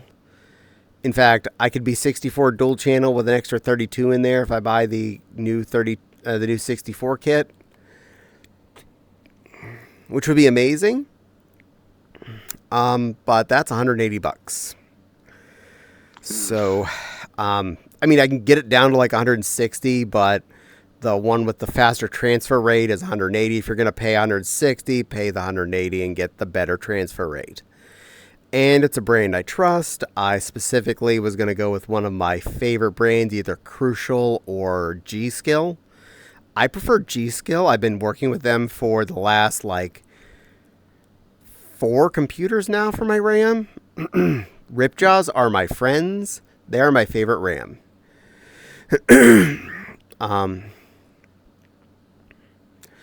I've had them in several different flavors of DDR. And now run DDR5 with them. Meow. Very meow on that. So if you would like to help with either the potentially RAM replacement bill or the cost of the CPU and processor, that's out there. That's an easy way to do it. Same thing with going on the Ko-Fi or Patreon donations. You said DDR. My plush brain went to the rear of the game. I know. I'm sorry about that. Ironically, that's one of the things I've actually considered doing on stream was doing DDR as a streamed item. That'd be one of the few times I would probably do a route back to the TV so I could set up the the dance mat in the middle of the floor and dance to the 50-inch TV instead of my 27-inch monitor. And we own a lot of DDR games. Got the Disney one on the Wii, and we have, I think, almost all of them off of the PS2 and PS1 era, thanks to Fopsy. Disney Rave. Oh my god, I love the Disney Dance disc. I have never gotten passing grades on a DDR song ever before I had that one. And I actually perfect a couple of the songs on it. I mean, there aren't harder songs, but I did perfect them. And I don't mean just pass, I mean perfect. I'm like, wait. No, I'm not the DDR person. Perfect. I know. Zippity Doodah. Oh yeah, the version of Zippity Doodah, and it was rock, and it is a good variant. I remember Supercalifragilistic being this hardest. Oh yeah, that one had a lot going on. That was a pretty hard song. But it was a fun one. The backgrounds were cool. I loved what you were dancing to. Fopsy does have whatever Stepmania is called now. Has all of the DDRs on that on PC, and we have a no joke, a really, really sweet USB dance mat that she got for the computer at some point. It's hot. So I could always try setting that up on my computer as well. But it doesn't have all the animations that are on the actual disc variants and whatnot. And I do have all those and can easily just plug them into my computer as well. So I do have all the options.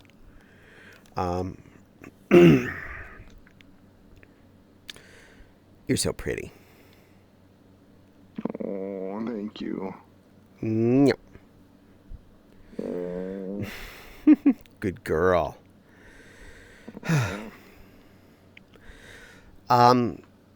So I did get those General Tso's, as I mentioned, but I didn't cook them in this weekend. Something I did cook that was different was yesterday. Now, in the morning, I was considering what I was going to cook for dinner. I was still half asleep, but I was going to pull something out of the freezer to cook off in one way or the other. And I was like, half asleep, Flopsy, which would you rather have today? You want a pork roast or you want sausages? And she said, pork roast and sausages. So I pulled out the pack of sausages, put them in a zippy bag so they wouldn't leak because they're one of those foam trays with cellophane on them, and put them in to defrost. By the time I was more awake, I remembered, oh man, I was craving linguine. I was totally craving linguine all week, and I had, like, the first day I was finally going to get to cook, I was going to make linguine, and here I put sausages out. I also remembered, oh shoot, I'd forgotten to buy more meatballs. We only had like four tiny ones left in the freezer in the last bag. I'm like, oh yeah, I forgot to do that anyway. Shoot. Like, wait a minute. I have sausages. So I went and filled up the sketty pot with water and got it on starting to boil. And once that was about to boil, I threw the sausages in the pan, got them a little browned, dumped in a bunch of frozen peppers and onions, 2 cans of drained mushrooms, and about 2 cups of water, give or take. Cracked a can of tomato paste and just squirped that in there. The little can, you know, the tiny, I think it's 8-ounce canner. The little baby can. Just squirted one of those into my cast iron pan. On top of all the peppers, onions, mushrooms, water, and the snassages that were in there. Sausages not being fully cooked off as of yet. They still need some time to boil off, which is perfectly cromulent. I need to boil that all. So that little can of tomato paste, plus the water, plus the veggies and the flavor from the sausage, came together to a really good textured sketty sauce. And I put in some garlic powder, Italian seasoning, oregano, basil, salt, pepper, you know, your basics, and just a hint of cayenne, because the idea was this was sausages. I wanted to make these sausages tingly, but not much, just like a couple sprinkles of cayenne in the whole mess. Even I didn't find it spicy. You probably would have been perfectly fine. Yeah, fair. I'm the mild child in the house, and I barely taste the spicy. It was just kind of like one of those back end heats. Like after you swallowed, you're like, oh yeah, I taste. There's a little. It's a 1, not a 0 at the Indian restaurant. Ah. So it worked. I was actually amazed how much density and how well that one tiny can of tomato paste spread out in that about 2 cups of water. And I let that heat up to completion, make sure that it came to a good boil. The sausages got completely cooked. The peppers and onions defrosted, cooked down, and joined the party. All of the oil and cookie offie from the sausages mixed in with the tomato paste and made a really, really, really tasty spaghetti sauce. I'm like, oh my god, this was absolutely no effort spaghetti sauce. I have put so much more effort into spaghetti sauce in the past. This was non-effort. This was the opposite of effort. This was, I just basically added it and told it, good luck, you got 15 to 20 minutes. Because the the linguine goes in now. And it was actually really freaking good.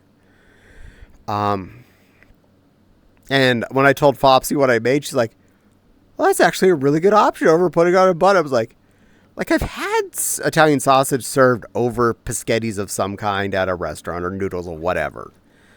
It's not something that was new to me, but I was like, oh yeah, I can do that at home, can't I? Stupid. And I still had all the stuff I normally would have, like the tons of peppers, onions, and mushrooms. I just turn it into a kind of a sauce. A really thick, tasty sauce. Still makes me laugh. Why? Because I was like, I changed my mind halfway through?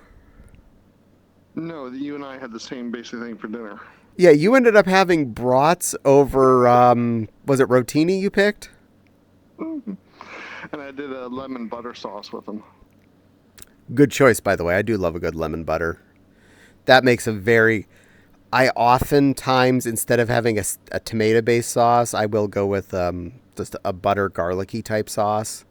Occasionally a lemon in there as well, so... Yeah, we went the same route. Similarity. Yeah. Completely unplanned, by the way. Completely unplanned. Yeah.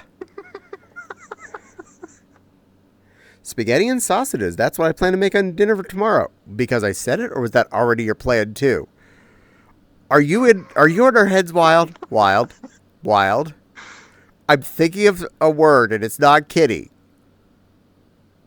What word do you think I'm thinking of? And it's not kitty.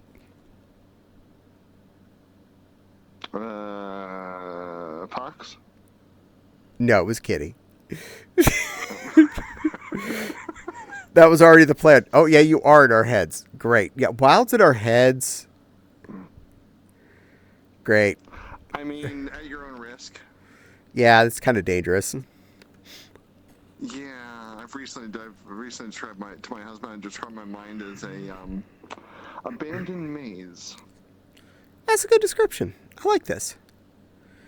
Yeah. But this was part of the sausage packs I bought a month or so ago. When I found a bunch of Italian sausage packs on the super duper clearance for like $1 for a 5-pack. So I made a pack of sausages, which cost $1, with a box of linguine, which cost $1. So I'm at $2.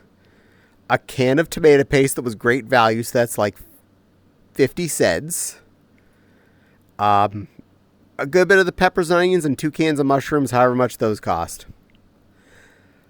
So I made us a delicious dinner for like peanuts. Last night I had 2 of the sausages over a big bowl of linguines. Tonight I took 1 sausage, cut it up into like coins, put that over top of a bowl of leftover linguines and some of the sauce and a little bit of butter. Because I was going to go a little lighter. I didn't feel as tomatoey. I just wanted to have a touch of it. And I heated that in the microwave, and it was a good second dinner. Fopsy also had the other remaining, at least part of it. I don't know if she finished it or not. I saw her getting a bowl of it later. So, we've gotten 4 meals out of that couple of bucks. So, I feel like we got a good value on that. That's the plan since Thursday, to be honest. Oh my God. Yeah, Wild's been on our head since Thursday. We need to start wearing your tinfoil hat again, and I'm gonna too. I mean, if he wants to, I mean, that's fine. Maybe he can help clean it up a little bit. I don't know. Yeah, Wild, while you're in there, could you like dust him out a little bit? I know there's some stuff going on in there that needs fixed. Could you just like do a tune-up? We'd both really appreciate it. Thank you. Trim the bushes, get rid of all the, nasty creatures and all that in there. Yeah. Yes, please. Yeah. Speaking of trimming the bushes, I did get almost every little bit of the remaining brush off the front porch into the trash can yesterday. So, yay. You don't have to see a bunch of crap on the porch. There's still some leaves there. I may try and brush that off before you get here, but if I don't, then just deal. It's behind the bushes where you don't go anyway. No big deal. No big deal. Seriously. I got all the branches more or less taken care of, though. Those are all gone now. Took 3 garbage cans to top off after our regular trash to get that all out. Stupid trimmings of bushes and crap. That was a lot of junk I chopped off about a month ago. But more or less sorted. And I even mowed the front lawn on Sunday. Or Friday. Because it was going to rain on Sunday and I had plans on Saturday. So I mowed on Friday. So that's sorted. Still mowed the backyard, but it looks fine. I don't really care. Don't give 2 shits. It's short enough. Now, one of the reasons I didn't cook the linguine yet until Sunday was I did pick something up for dinner on Thursday night.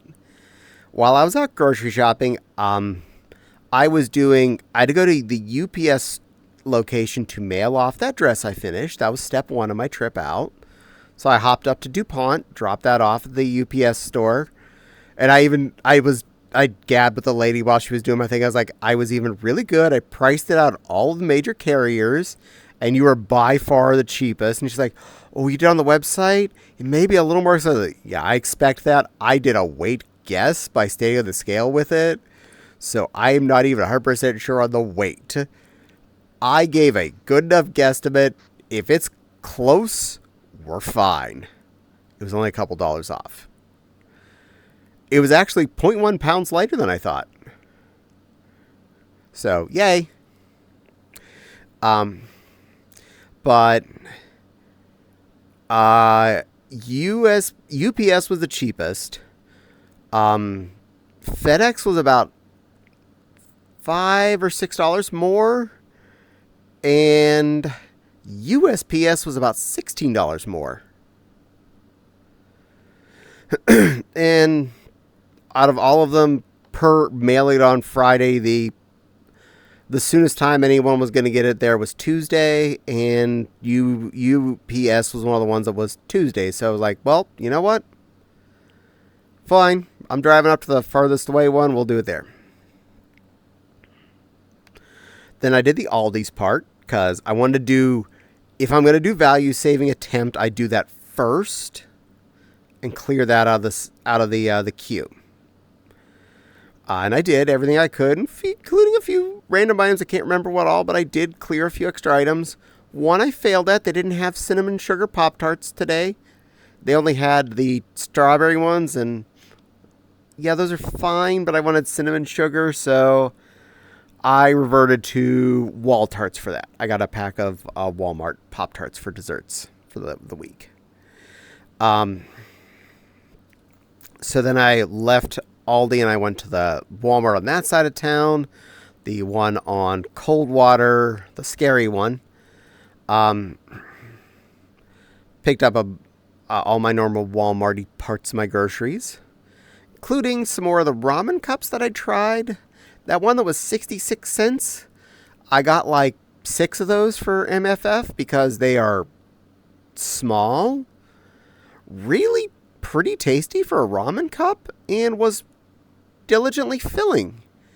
So for a 66 cents meal, I thought that was a good option to throw in the packing. I also got the rest of the day on the shelf of the one Fopsy had tried out of the newest ones I'd been picking up. We'd prefer to try. So there were 3 more of that particular spicy chicken one. I grabbed them. So we have a nice array of instant lunches for MFF this year, of different ramens to enjoy. Still considering if I have space, throwing in a couple of cans of chunky soup. Because, again, it's cheap. There's a microwave. I can deal. Mm-hmm. If I can eat a $1 Walmart chunky soup for lunch instead of paying for a $20 food truck lunch, I'll call that a win. Yeah. Also, staying in that line at lunchtime for the food truck, Oh, you're out for 15 to 20 minutes standing in a line out back. Mm-hmm. And there's a reason. It's good, but it's also one of the few non-DoorDash options. I actually might bring my coffee maker this year to MFF. I know they have a K-Cup machine in the hotel rooms, which is what I used last time. I got some Dun Dun coffee K-Cups at the Walmart, so that's what I was drinking. It was I'm going to sufficient. grind some of my own coffee. That's true. You could always do that. Use one of the reusable things. I got a couple of those sitting in the upstairs room because when I had a K-Cup machine for about 10 months before it died, sadness. Yeah. Yeah, it was only like $20, so not a big loss.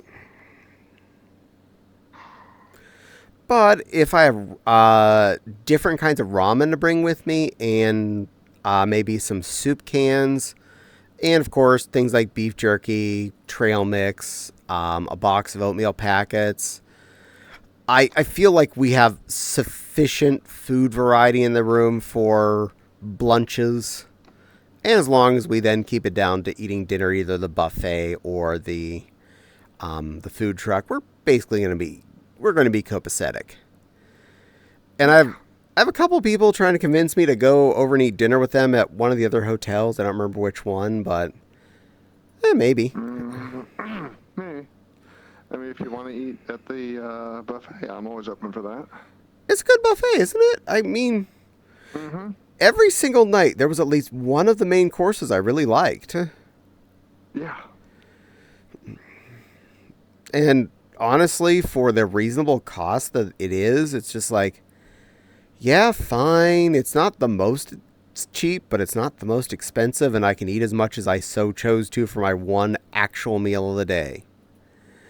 That is the big part, yeah. And the only line you're normally waiting in is the line to pay to get in, and that's only if you're going right at the minute that they're opening, or if just every single furry decided right then it was time to line up to start queuing up for Din Din. I've never had to wait for like the tables were all full or something. That's always like, sit anywhere you like. Cool. Go in, sit down, plop our bags down, and go buff it.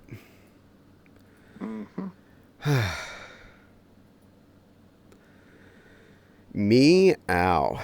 So that was a good win on this last trip. I did get more of those ramen things. The 66-cent one, though, I was really shocked how good that one was. I can send you a picture of the cup later. Honestly, you'll see it on Friday. I can show it to you then. Because they're in the cabinet. But I was like, wow. I only found them at Walmart so far, but at that price, it was just like, and it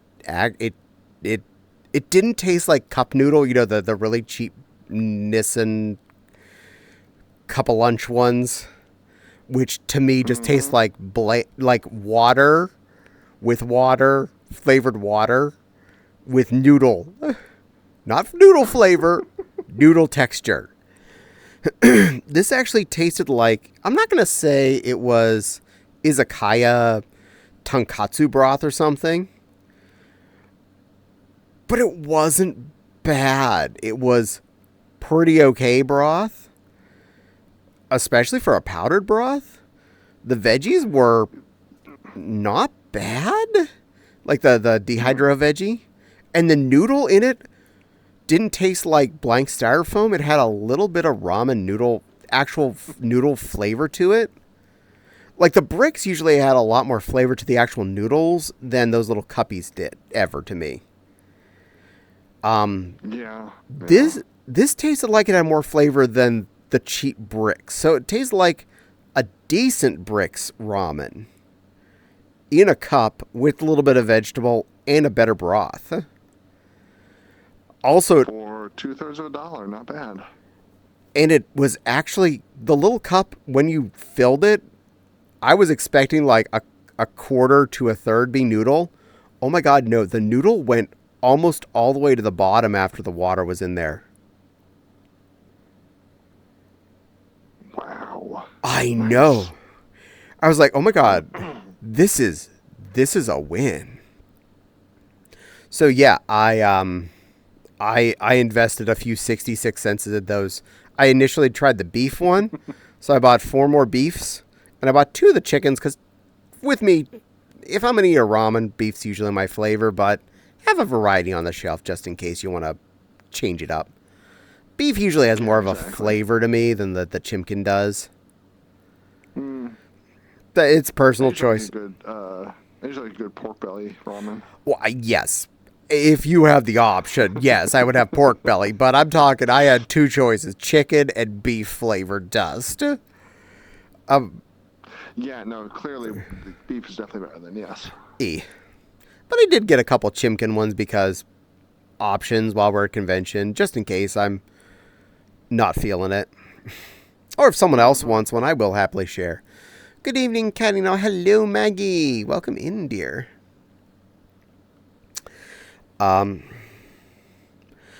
So yeah, that's another food option for MFF. I'm pretty chuffed. I got a lot more of the same ones I packed last year. They're just the Maruchan, I think, yakisoba tray ones.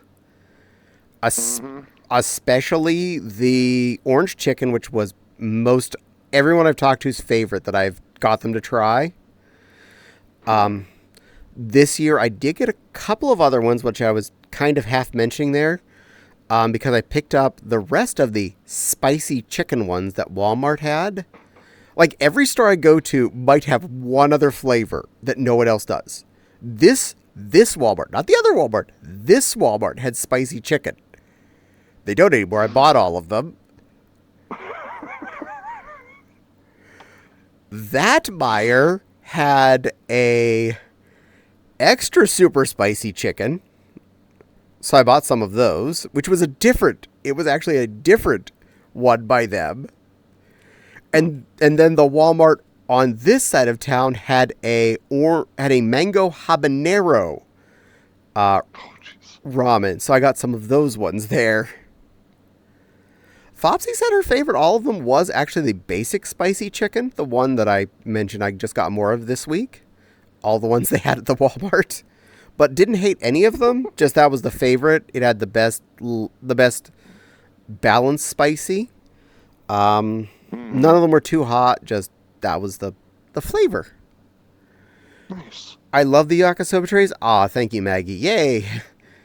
If you find it, definitely the orange chicken one. Tastes nothing like orange chicken. It just tastes like effing delicious ramen. That's why they don't have it. People buy the entire stock. Yes. Yes.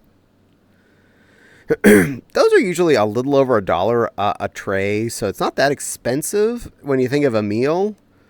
If you had that and like a beef jerky stick, I'd say you've had a lunch. That would, to me, count. And I tend to buy like Little Debbie's or something to have in the hotel room as well. So a ramen, a beef stick, and a Little Debbie. You've had a lunch. You're not feeling wanting. I consider lunch a survival food, and dinner is a food. Yeah. So I count that as adequate. Yeah, the food I usually have in the hotel room at the con is mostly for when I get out of suit, like granola or something, so I can immediately get some calories in me after I've been suiting. Exactly. We always have granola in the room too. That is a key item. I also been the last couple of cons brought Austin peanut butter on crackers, the little 6-pack of crackers. They're insanely cheap. I didn't realize how cheap they really were because I know I always got them in my lunch as a kid. I never thought about it, and I picked them up. I'm like, oh my god, I love these. I miss these. I now eat them on the regular. I just have them in the kitchen. But yeah, those are easy to bring. They take up almost no space or weight. Another good option we have definitely come down to is packs of popcorn. If you have access to a microwave in the convention, anywhere. Like in MFF, we have the hall microwaves. Anthragon, we usually have an in-room microwave where we stay. So popcorn, when shipped in that packet, almost no space. When you make it, filling little bag of delicious.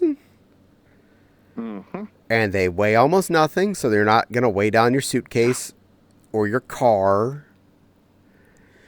Hello, I forgot it was Monday. Well, welcome in, Silver. Don't worry. If you want to listen to all the, heartfelt, important shiz, watch the VOD later. I'm not going to go over all that again, but I promise I went over it as completely as I could.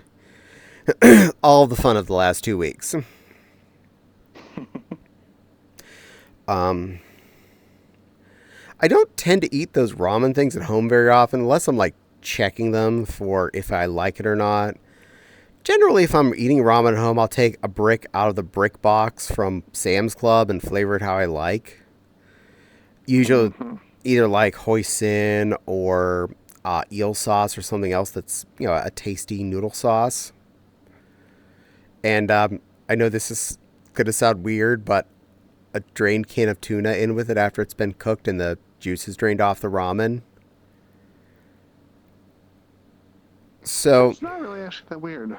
So yeah, you just mix that in with the nudes, and with my basic recipe is big squirt of hoisin, hit of 5 spice, a little squirt of sesame oil, and I'll usually use a little bit of the Walmart's teriyaki. You could just use soy sauce. Elsewise, it's basically just soy sauce plus. I don't call it really teriyaki sauce. That's just the label on it that thinks it's teriyaki. But I use that to make it a little bit less than just a blank soy flavor. Good stir up. It actually makes for a decent kind of a stir noodle situation, like a pan noodle. I've done it where I heat it all back up in the pan with all that stuff before. I'm like, yeah, this is better a little tiny bit, but not worth my time and dirtying a pan. Yeah. But, I mean, if you want to go the whole 9 yards and dirty a pan, I'm not going to stop you.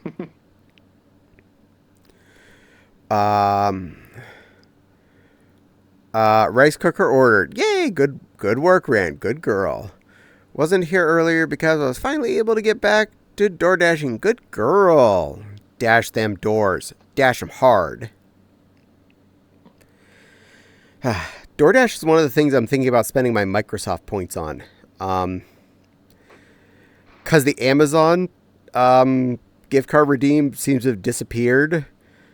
But if I can save up enough points before MFF, I can get a $15 DoorDash gift card off of there. I'm pretty close. So, might be able to squeeze that in. So, $15 DoorDash gift card. It's the fees and you get 1 cup of coffee on that. Got it. I know. But we did have that one Chinese place we've dashed from, and for 3 people, it was only $45 for basically us each getting one of the, a Chinese restaurant value meal with the egg roll and rice and shiz. So, yeah, it's not an end of the world cost, and if I can knock that down from 45 to 30 for that one meal for 3 people, I'd say that's a good value. I can be down for this. And that was actually a decent Chinese restaurant. I forget the name of it, but I know my DoorDash knows it when I'm in town because I look up Chinese restaurant. I'm like, that one, the one I ordered from before. Yeah, I want a General Tso's dinner special, and I want a sesame dinner special.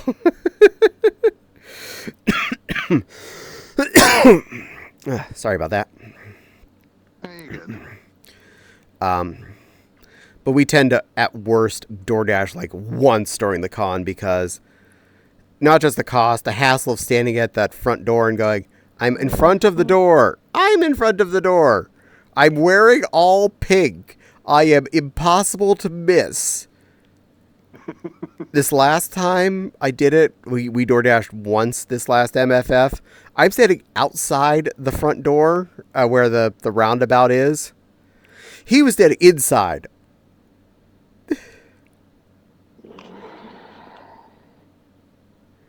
Like in front of the, I think it's still a Starbucks, or is it not a Starbucks? I can't remember if it was a Starbucks or not a Starbucks. No, it's still Starbucks. Okay. He was standing in front of the Starbucks in the front of the hotel, and I'm standing outside the door in front of the hotel at the roundabout, and I'm like, oh my God. Oh my God. Just give me my goddamn dinner. Wow. LL, tell him where to meet you in the directory. I did.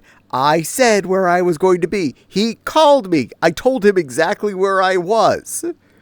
He somehow walked past me because I was standing in front of the front door before he got there.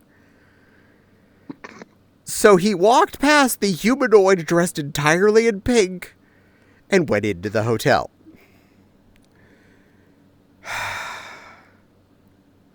No tip for... I still give a tip. I'm a good person. These people live on tips. And I don't think he spoke enough English, so that might have been part of it. Yeah. You know what? People are trying to make a living here. I'm not going to doubt on them for not being perfect. And it was an honest mistake, too. Yeah, I can't blame him too much for that. It's a hotel. It's a con. There's hundreds of people probably standing out there at the moment, too. He probably didn't realize it was me. You're talking to the DoorDash driver, telling you to give another... Not give a, yeah, well, I'm still going to do it. I still give a tip. Even with bad service, always tip. Unless you get really bad service, like you know they spit in your food or the waiter made egregious mistakes. I always tip. I don't tip in when it's pickup. Like I'm going to the Thai restaurant to do pickup, the tip thing still comes up when I go to check out, and I'm like, what, do I get paid back when I give you a tip? Or you pull it out of the drawer when I give me a tip? I'm the one doing the delivery here. I'll tip me by not putting it in your computer and leaving it in my card. Thank you. But yeah, whenever you're at some place that doesn't actually do a service to your table of any kind, even a buffet, I will say yes, tip. Because they're constantly probably bringing me drinks and refilling that buffet. They're doing something. But if it's pickup or counter service food, no. I don't have to tip you. You're not a tip-based situation.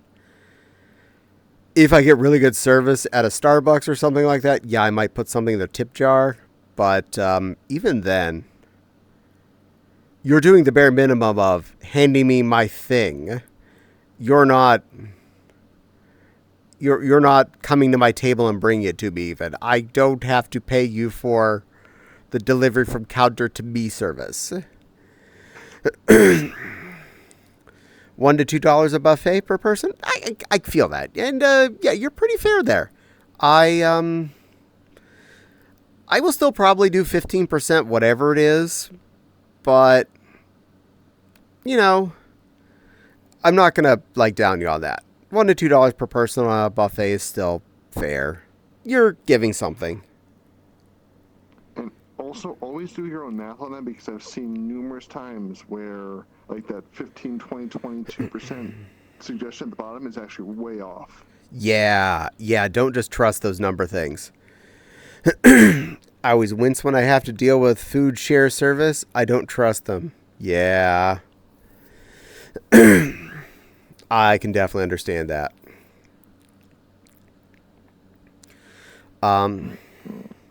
Meryl.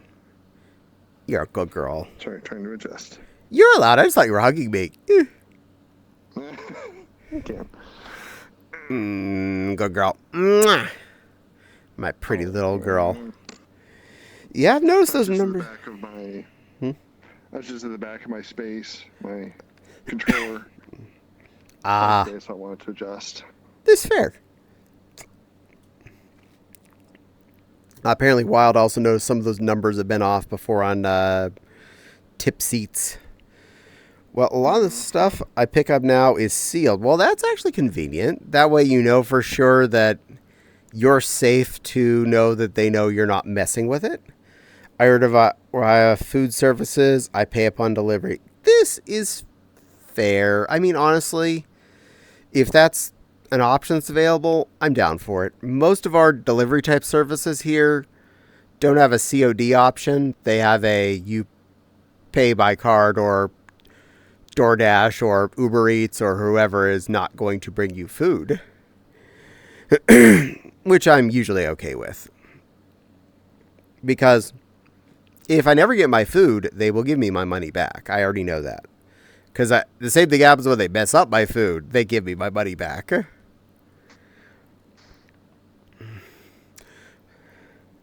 Hydrate. You got it, Jack. Wrist break. Cheerio. Water. There it is.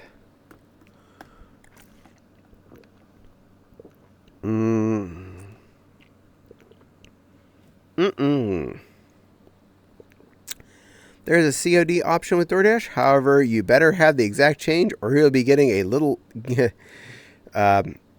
or be willing to get a little extra. The driver is not going to give you hard change. Fair. Yeah, I think I've gotten through everything, Silver. You can come in. And Jack redeemed the you redeemed, so go ahead.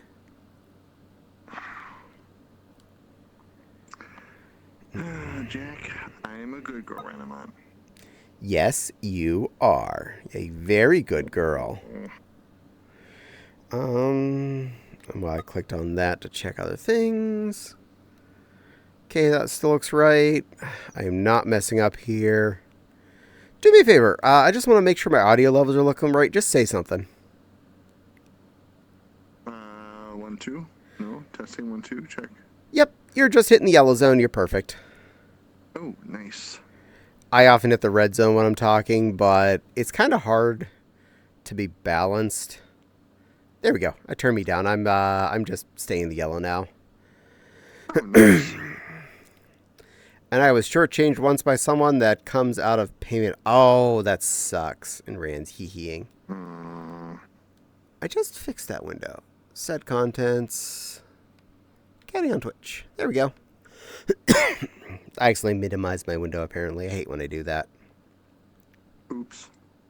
It happens. She's running around somewhere. Makes sense. It's a neat house.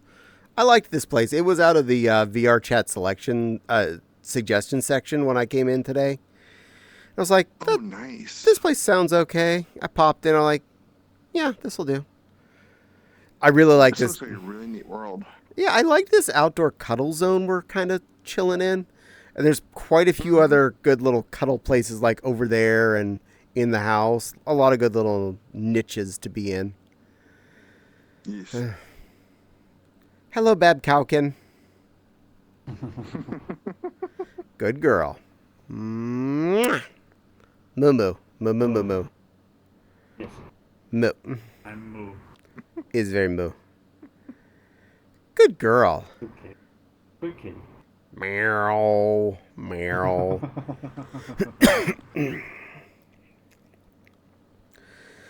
Saturday night when I was at my family meetup, I spent a lot of my time switching out to avatars I know I like to use a lot and figuring out what outfits I normally had on them and changing all the heights and the eye colors and stuff because, oh my god, all the defaults.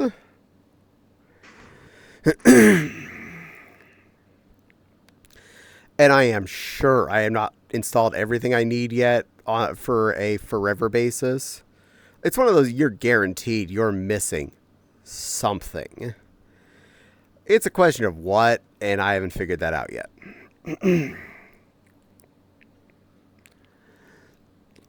Excuse me. But I'm actually surprised. I think this computer is running better right now on 32 gigs of RAM than it ever did with the 64 with its original processor and motherboard. So, there's One of that. those of the sticks may have been bad. Yeah, all this time I may have had a RAM issue and didn't know it.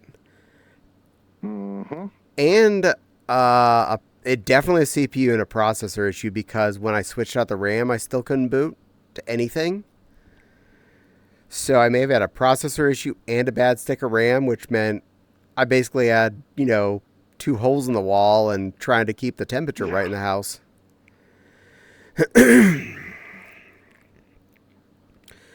Also, it was like a week before when it was still cool out. I realized the fan under my desk had died, and I hadn't gotten around to replacing it till just like Saturday, I think it was. No, it was Sunday morning. I called Fopsy there. I said, "Okay, hold this ribbon and don't let it slide down behind the desk." And I got under the desk and I tied the other end of the ribbon onto the power cable for the fan, and we pulled it up and plugged it into the power strip. Now, it wasn't that we didn't have more fans. It just some of those basic, like 10 or 12 inch Honeywell, basketball size fans. Currently, we had 2 sitting out in the kitchen that were sitting around for no apparent reason, not plugged in. And I still have 2 sitting by the front door, brand new in box. Because they were on sale on Woot one week. I was like, well, I guess I'll just buy 3 of these and restock. You never know. Those things are so useful and so versatile. Stick them anywhere. That's what we use when I go to cons. That's what I used to dry my suits off with. Nice. I have a couple of air movers. We usually bring 2 of those out of the 4 we own. Because they move that. Yes, the Honeywells are good, but those air movers are God mode. Mm-hmm. You dry a head out in 15 minutes easy, no matter how sweaty your fat head was. Yeah, I know we have several of those for AC. I think MFF has some of those. Most Prairie cons will have something similar to that. They move a lot of air. I initially got the first one, which we have named Stanley because that's its brand. I went to buy it at Walmart, and it was either Walmart or Target, and they only had the display model left. I called for a service person. I was like, there aren't any of these left, but there's the one on the shelf. Can I buy it? Manager came over, pulled it off the shelf, unclipped it, stuck a UPC on the bottom of it, walked up the register with me, booped it, and took like 20% off. For being a floor model, that makes sense. I thought, you totally ferret that out. And it still works. We've had that one the longest, and it's still good. Later, I bought a Lasco off of Amazon at some point. Lasco number 1, perfectly operational, perfectly cromulent still. After we moved here, we had a bigger house. We liked using them to circulate air around the apartment, so we're doing that in the house. I bought 2 more. Nice. So we have 4 of those, which we could, if we want, for when we're trying to push off the air conditioner day as long as we can, we'll set up an air current around the basic part of the downstairs because the kitchen has the best cool air intake. It's north facing, 2 big ass windows under a tree where the air is extra cool. So we suck in that window hard and the kitchen stays chill. And then you just position some fans between the living room, hall, and computer room here and just make a vortex. And it does a pretty good job of cycling. It's not currently set up, and I should do that. The hard part is for streaming, it makes noise. Lasco's work, but Lasco ain't quiet. Nope. Did I get that Cheerio? I don't think I got that last Cheerio. I'll get that. There they are. Around here. Just use it when you're not streaming. Yeah, basically. Good news is, hopefully you can't hear it. Honey oil on my desk is turned on. I think I have it set at medium. When I was getting things ready to go, it was pointing directly up at my face. And I just looked at OBS, and my talk bar was just below yellow without noise. I put it down to my waist and knees area, and it's barely hitting like the first little block. So hopefully you're not hearing too much of little honey here tonight. Not here in VR, I'm not. Good. Anyone that's watching on stream hear my fan at all? I'm just curious. As we wait the 8-second delay on that one. Yeah. I'll see when it gets there. This year for... No, I don't. Yay! Not right now, but volume is quite low. It is? I can't hear it. Well, I did turn myself down a little bit because I was worried I was hitting red. I was redding out, and I didn't want to blast anyone's ears. There, I cranked me back up.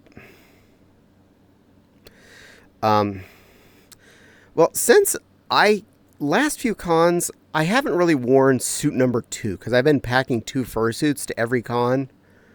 And at best, I feel like I'm almost forcing whatever my second suit is to be on. Mm-hmm. Like I wore Daisy once at Anthrocon. So this year, I'm just going to bring Mewtwo to MFF. But I will bring both his full body and his partial situation. But this will make bringing everything into the hotel so much easier since my tote will only have one head and set of feet in it. I can more easily, say, stick cans of soup in there instead of having to carry those separately. And I can get a little bit more of our random packing, possibly some of the big fans, which usually end up squeezing somewhere. Less space bag outside of tote, more as much as I can inside of.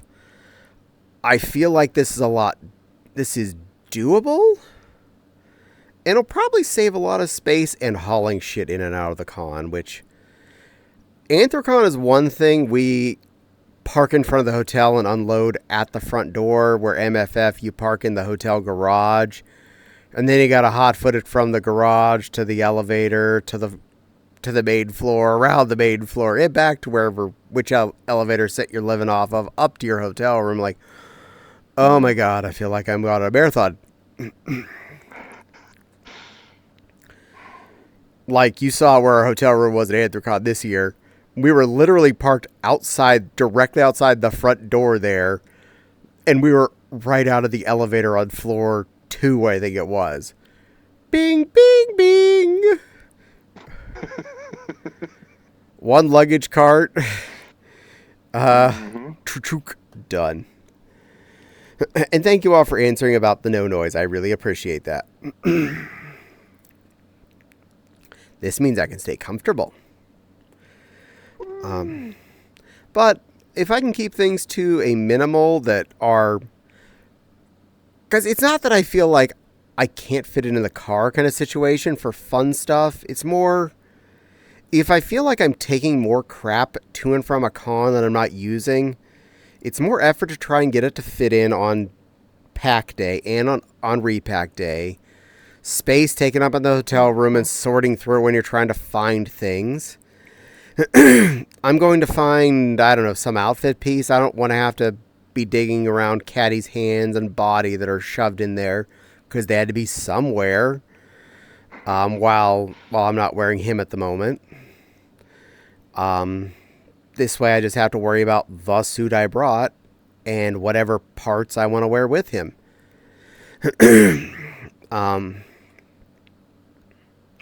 So yeah, thinking that'll make life a little easier. Doesn't mean I'm going to suit any less, because F it. I can shove that head on Lasco, and 15 minutes later I'm back out there with dry head. Yeah. So yeah, and if I bring its partial body and its full suit body, again, I can strip out of A and put on B, and I have an entirely dry body to wear at any given moment. Easy peasy, lemon squeezy. Yep. I'll be bringing 2 suits only because the one's gonna be the dough, and she'll be really easy to wear. This is fair. But do you and your hubby drive separately to MFF? Only because I have to be there early to help get the main event room set up. And he actually might or might not be there this year. I don't know. Yeah. But I was just thinking, like, you don't have to pack 2 people's worth of stuff in your vehicle when you're going, so it's a little easier for you to pack 2 people's worth of stuff. And most of the time it was just you 2 in your hotel room, or do you normally have another roommate? For MFF, it's actually gonna be myself and another AC staff member. Hey, cool. But So previously, had it just been the 2 of you? generally, yeah. We share with another. We have Wild with us, so I don't want to take up all of the floor space that keeps him from walking out of the hotel room. And we have a Tiger Paw this year as well, so again, I don't want to be too much of a mess. I mean, I am a Oh, nice. mess. You got 4 people in there. Good. Yeah, saved a little bit on room fees that way. Split it up 4 ways. Do Me, I know Tiger Paw? possibly. Well, you're about to, one way or the other. Fair. Yeah, I feel you when taking over hotel rooms with fursuits. Exactly. You unpack your fursuits from their totes and space bags and whatnot. All of a sudden, all of the space. Even if there was a fan noise, I wouldn't mind it. Gotta stay comfy. That is fair. I appreciate. I was just more worried. I think I could physically tilt it downward or something to make it less noisy. Tika's coming and going to bring some inflatable critters too. I should pack lightly in the room. You know, it's fair, Wild. Pack whatever you feel you have time for. You tend to, like, take that corner by the wall, by the window, which is eckin' okay. I don't mind that. Use however much tower space you need. Exactly. I've done that so often. Yeah. And don't worry, I will still be bringing copious amounts of snacks and foods you're welcome to share from. I am, no matter what my financial situation is, I learned from my grandmothers and my mother and every aunt that I have possessed. If you're coming back with more than half of the snacks that you brought into the hotel room, you didn't bring enough and people were being polite not eating any of them. I'm just hoping Tiger and Paw and I can pack in my car. I hope so. I mean, you do have a nice size sous vide there. Should be able to pack 2 people's worth of crap. I mean, 2 of us pack in our caliber, which is a little smaller than your Kia Pet. Space bags are your friend. Marvel. Yeah.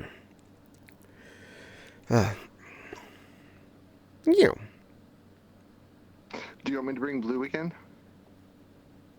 Oh, blue flavor drink? Blue flavor drink was good. I like blue flavor. Unless you got another flavor you want to bring. I like all sorts of stuff. You made good blue stuff though. Thank you. I can actually bring blue flavor stuff this weekend if you want. We like Okay, blue got flavor stuff. That was easy. Besides, if you need to pick any of this stuff up here, I know where all the liquor stores are and whatnot. We can take care of that. I've got a really cheap one here. Okay, this is fair. But pink flavor. Oh, no. The blue flavor stuff that Nepal made at the last couple of cons we've been at, it's been really good. And yes, I will hydrate. Wrist-free bottle. Is blue flavored stuff from south of the border? Yeah. Pink, though. Yeah, well. I was naughty this week, and when I was at Sam's Club, I picked up a case of beer. I hadn't done that in an age, and I was really craving Yingling. That's fair. But it was only $20 and some change for a 24-pack of bottles. And it is a good smooth lager. It's a Pennsylvania beer. So it's one I kind of grew up with. I just cannot stand beer in general. This is fair. I'm not forcing you to drink it. It's something I do like on occasion. But there's a lot of stuff I don't like that I know other people like, so to everyone their own flavor.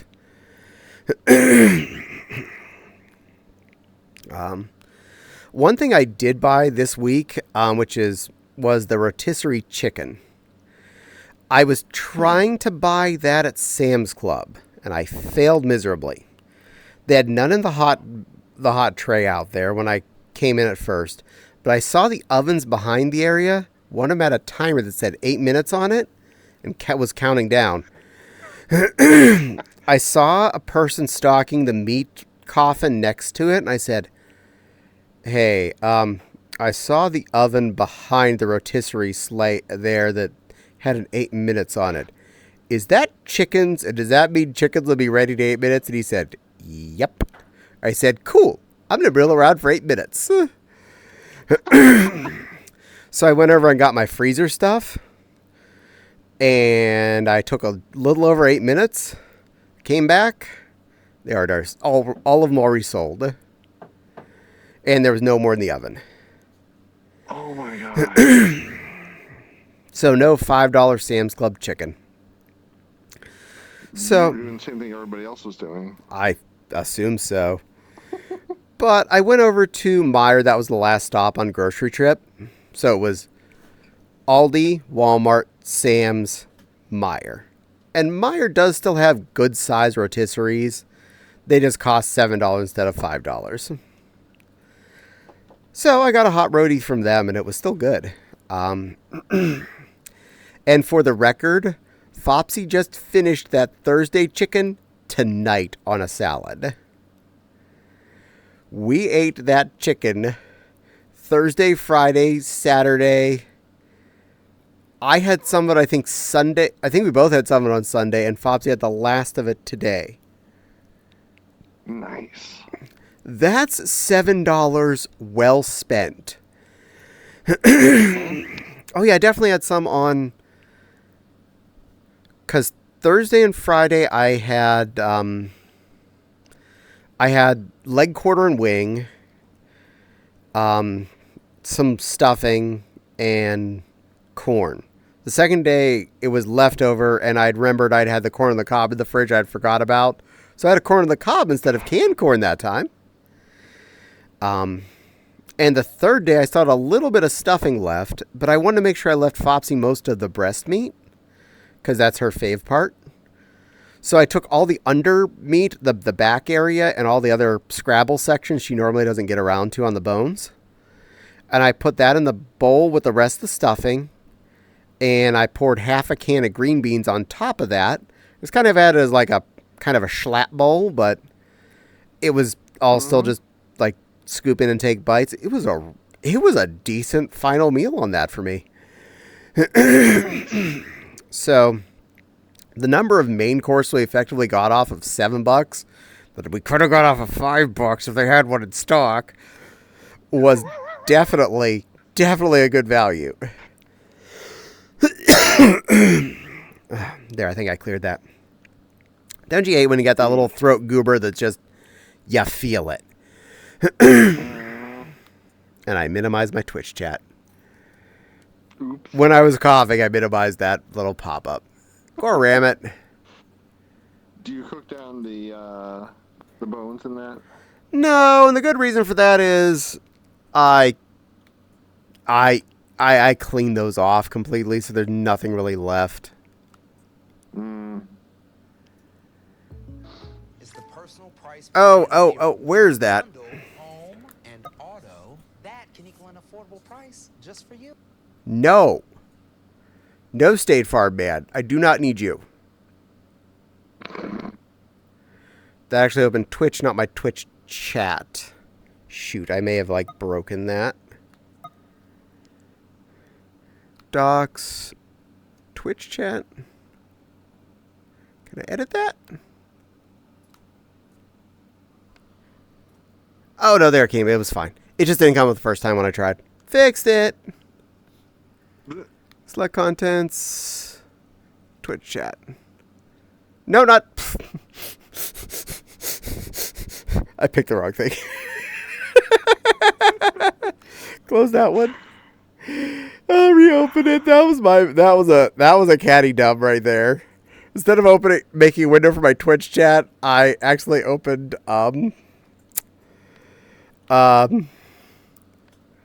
I clicked the OBS one instead. No, that's OBS. That's the wrong thing. No. It'll be okay,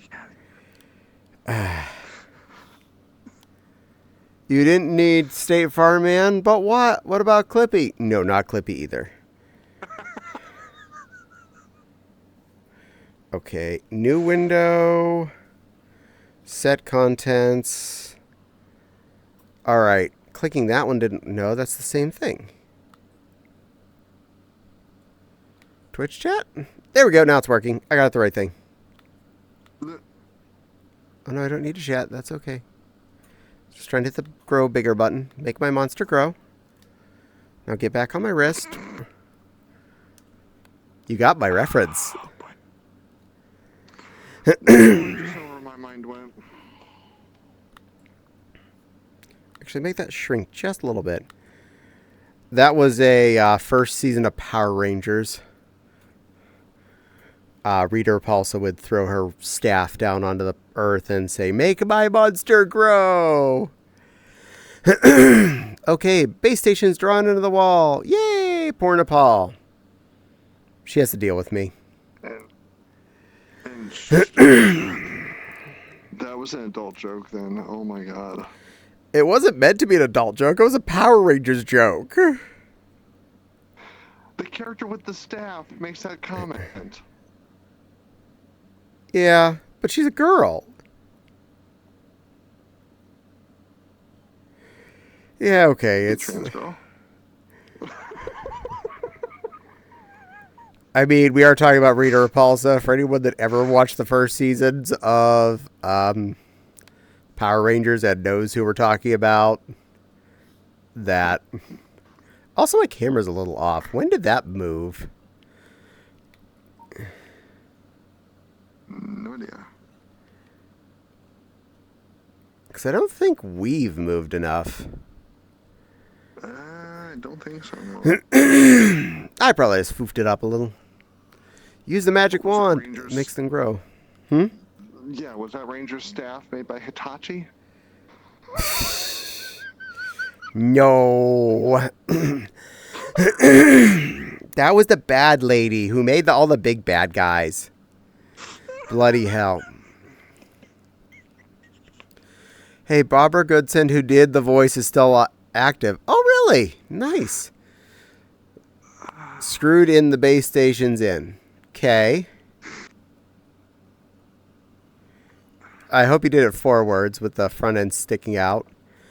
Did you remember to make sure you can get the power cords somewhere?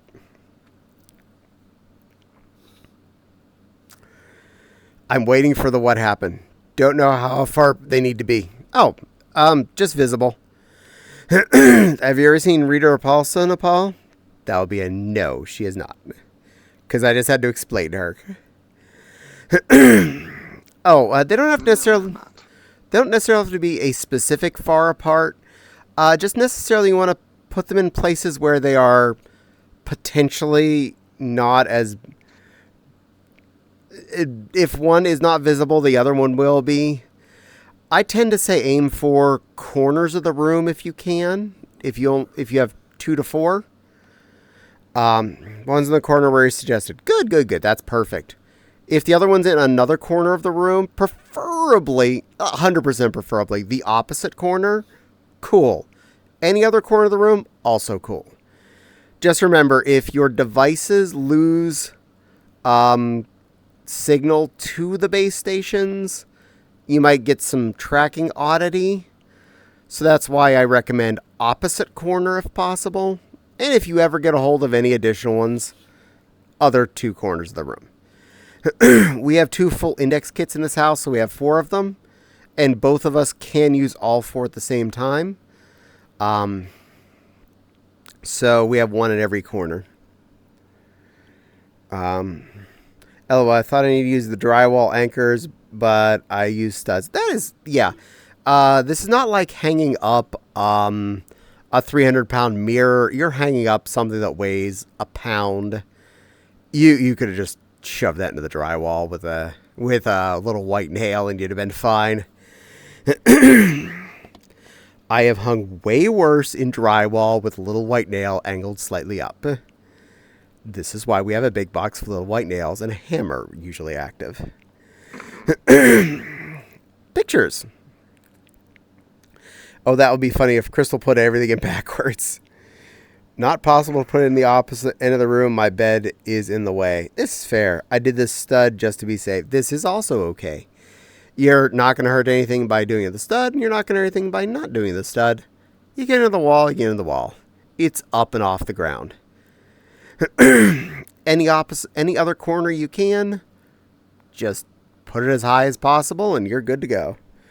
So I put it to the left of my setup wall. That's probably going to be good. If you do ever get additional trackers, additional base stations for any reason, I'm not saying you need to buy any, just saying if you ever do, aim for the other 2 corners of the room. Just figure out where you can just drop extension cords to an outlet somewhere from them if necessary, and boom. We've actually considered getting a couple of additional base stations and taking them into the living room and setting, because we do have the ability to put a 1060 in the file server. And that way we could potentially make VR backup room in the living room. But that computer's not the fastest, and that's one of the reasons why we switched up a year and a half ago at this point.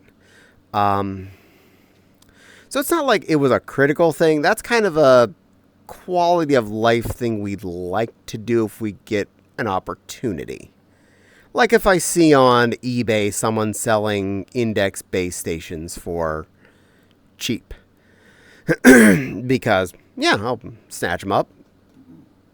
I'll do what you just did, Crystal. Put a couple little screws in the wall and just doink them up to the wall and go, done. And run power cords down to the nearest outlets. And I could easily... during my last reconstruction of my computer the other day, my second GPU was the 1060 instead of the 750 Ti, and I just left it in. I'm like, you know what? Fine, just stay in there, whatever. You're not hurting anything, buddy. You can live in this computer for right now. Its only purpose is to drive my wing monitors anyway. Gaming monitor, my VR headset, my tablet all plug into my 3080, and my basically my Twitch watcher and my my chat monitor plug into secondary GPU. Reason being, Windows has a shit skabibble if you try and use more than 4 things out of a single GPU. Also, the 3080 has 2 HDMIs and 3 display ports. out of all of these things, one of them is naturally DisplayPort, and that's the index here. The tablet is HDMI. One of the monitors, two of the monitors are HDMI, and the other monitor is a DVI. So I would have to plug in adapters for the two of those devices, the DVI and one of the HDMI items, and then unplug one of them whenever I wanted to use my tablet or my VR headset, for sure. I've already been on keeping the tablet unplugged lately anyway, so that's not that big of a deal, mind you. But I also don't want to be running off adapters if I don't have to. Yes, the DVI monitor is old. That's the reason why it has a DVI plug in it. But it ain't dead, so I'm not replacing a good 23-inch monitor that I watch Twitch on. That's its job. I posted video of Reader Repulse on Discord. You've got some homework to Paul. Okay, so apparently you need to go watch that later. Go to the video section in Discord and watch something with Reader Repulse in. Noted. It's not like life-threatening, but yeah, you could giggle at her. She was season 1 big bad guy controller creature that made all the monsters. So just that's it was cheesy as all get out. I mean, it was Power Rangers. Of course it's cheesy. Yeah. So far so good. Nothing has exploded. Yay! Seasons 1 and 3. Yeah, that shows how much I remember. I stopped watching pretty early. I did not get it. I thought it was Voltron at first, and I just didn't really care much. She came back and married Zed. Oh, that's right. I remember that. Because occasionally I would catch it on like Saturday mornings or something. And I was like, oh, yeah, that's why I stopped watching this.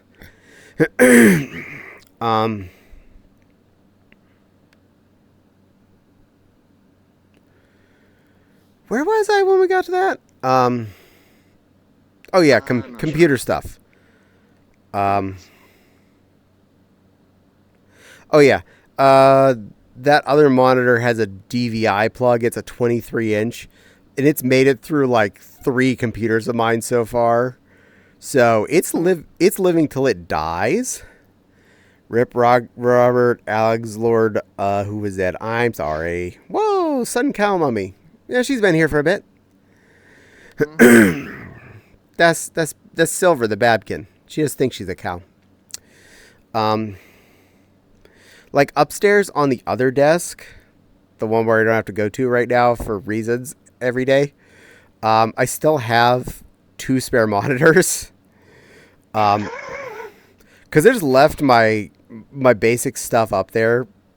One, I don't need it down here. There was no point in changing anything out. I had a 23 and a 21-inch monitor up there. I have 2 27s and a 23 down here. Yes, the HDMI one is the remaining 23, but my level of care is way down there. If my 23 ever does die, I would go upstairs and get that other 23 that's upstairs. It actually has DisplayPort as its cable. It's actually the reason why we picked them up, because our docks only took DisplayPort and one VGA and 2 DisplayPorts. So yeah, you had to work around what you could do. And the Spectrum. And once you put the dock on, it turns off the HDMI port on the laptop itself.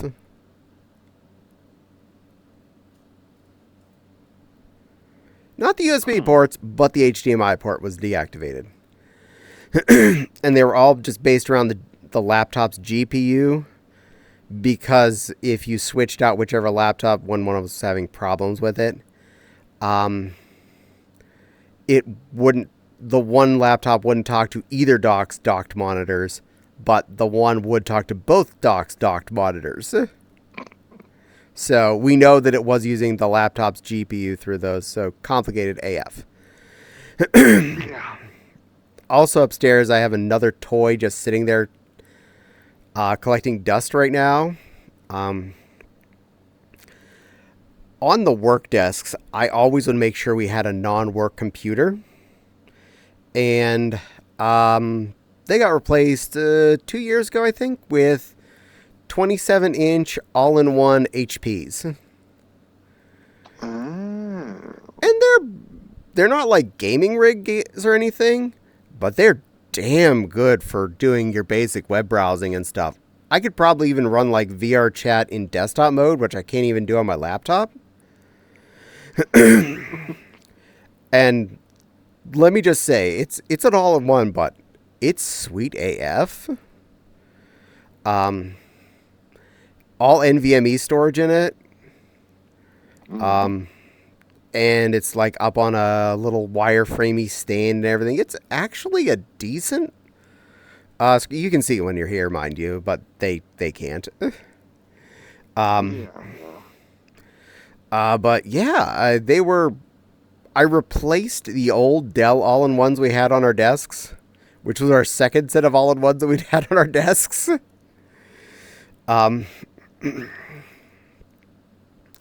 Because they were starting to get a little too slow. There's still all 6 of these all-in-one computers still exist and still work to some extent in our house. Just only 2 of them are physically plugged into power at the moment. The original ones were pretty meh. I got them at like Sam's Club for $200 each. But they did the job. We just needed something to browse the web and talk on Telegram while we were working.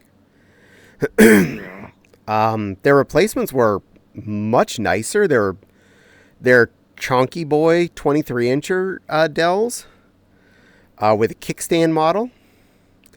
And they actually had built-in DVD drives. And they had an HDMI out, which is one of the most important things I was looking for in one of them, because we needed, at the time we bought them, we were still using virtual desktop instead of using them as our second computer. So we would plug a second monitor into their HDMI port to have a second monitor on our computers. And then they got demoted to being the assistant computer when we got work-issued laptops. And then our fun computers were no longer up in the workroom. Not Bab Kid. Yeah. I tried convincing my OBS to an art streaming website while connected site on my second monitor. It didn't work. I tried again while the site was on my main monitor and it worked. OBS can have its moments, so sorry. I know I've had times fighting with it to get it to do what I want. It's a game. And I've had to try to explain to anyone that asks me, what do you use? OBS. Can you show me how to use it? No. But you use it, and you set up your own? Yes. But you figured out? Yeah, that's the thing. When you figure out OBS, and I say with the biggest air quotes ever, you figured it out. And you put all the settings in the way you did, and you walk away and don't touch it again. Unless you need to add something like change your little, cute picture on the right side of the screen, like the ballerina. Which I didn't change today, but you know what? That's fine. That can be there for today still. It's appropriate for this outfit. It is. I'm not wearing the tutu right now, but I could be. Still close enough. Back, expressions, clothes. There we go. Tutu back on. She has 2 big Bapkins right now. No, she's a Babkin. And I'm a line rar, and that is a silly plushie. I'm definitely not a Babkin. Batkin, not a Batkin either. Currently, you're a Boo Kid. I know exactly what Jack means by Bapkins. Gee, I can't imagine. No bapping me. Um, Meow.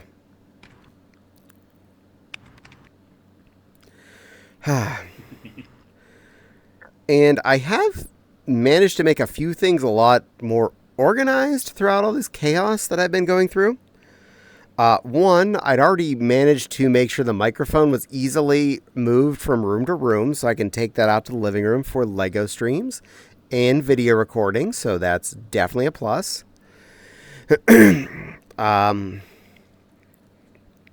Same thing with the webcam in case I wanted to use that in here for any reason. And I can set up the webcam posed on the microphone to record Lego table, which I've obviously been doing a few times for all of you. And I do have a second webcam I could plug in out there and maybe get a different angle at the Lego table so you can see a little bit of a difference there.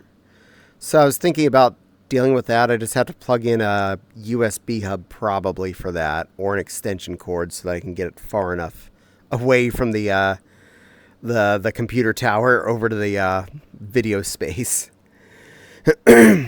Past 4 a.m. Gonna eat. Good night, Ran. You sleep well. But my 720p Logitech cam is just sitting in the cabinet, so I could whip that out for a close-up shot. Just a little like window in my my stream when I'm doing Legos. And keep the 1080 boy hanging down, staring at everything. Exactly related due to organization. I just finished organizing my rare Gundam cards. I can see now what I'm missing. Yay! And loves from Ran. Yay! Boop. Pretty girl. Is this VR model? Yes. You're pretty in or out of VR.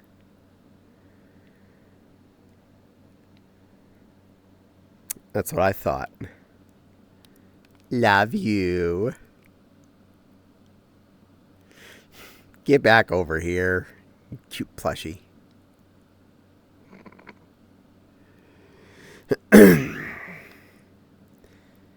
You know I love and appreciate you. Blast from some people's past. I sold some old Gen 1 Pokemon cards. Nice. I have plenty of those still. I've been collecting those. I started collecting those back when it was new.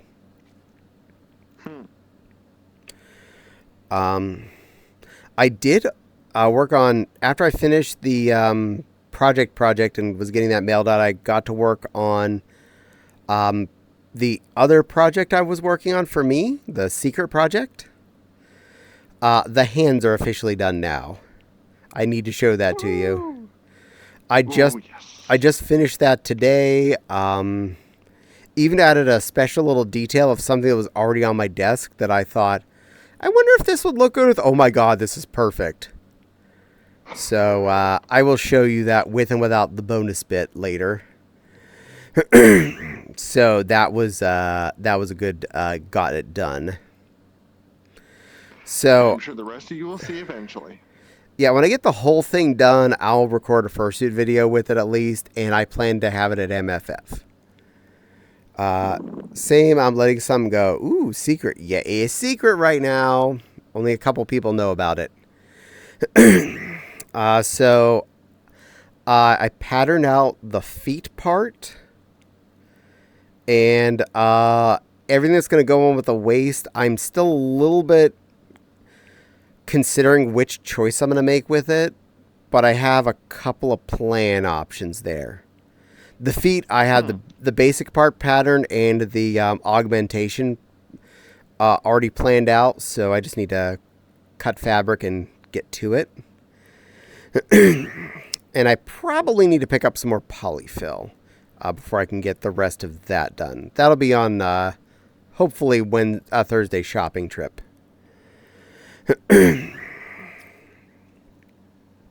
But I'm really happy with how that that little me project is turning out. Once I do the feet, though, I'm going to get back to making stuff for sale. I want to do some Christmas dress stuff before Christmas hits. I got some really nice maroon and some bright red on my fabric stack that the maroon will make some really good Santa type dresses. So yeah, looking forward to that. Me. I try. They'll probably be moderately affordable because they won't be like full length princess dresses. They'll be more like the kind of cutesy little short Santa type dresses like I mostly wear. I find those very, very fursuit appropriate and very trans girl appropriate. They're very body affirming. This is fair. I mean, the one I have is, so yeah. Exactly. So something like that, only more awesomer and Caddie stylized.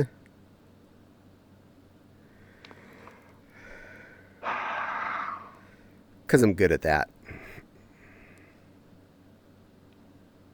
Yes, you are. Thank you. You should stream the secret project getting so... No. But I'd be happy to stream if I can... now that I've figured out more about how I can angle cameras on myself, I can probably stream working on other sewing projects and whatnot. So I could probably stream sewing on some of the Santa dress and whatnot, or whatever other projects I'm making not for secret. Santa baby dresses, yes, that would be a good description. I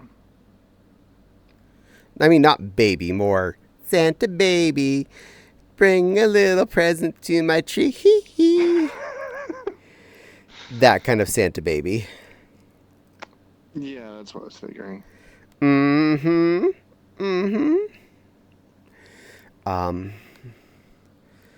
And the heart dress still has not sold, which is kind of breaking my heart a little bit.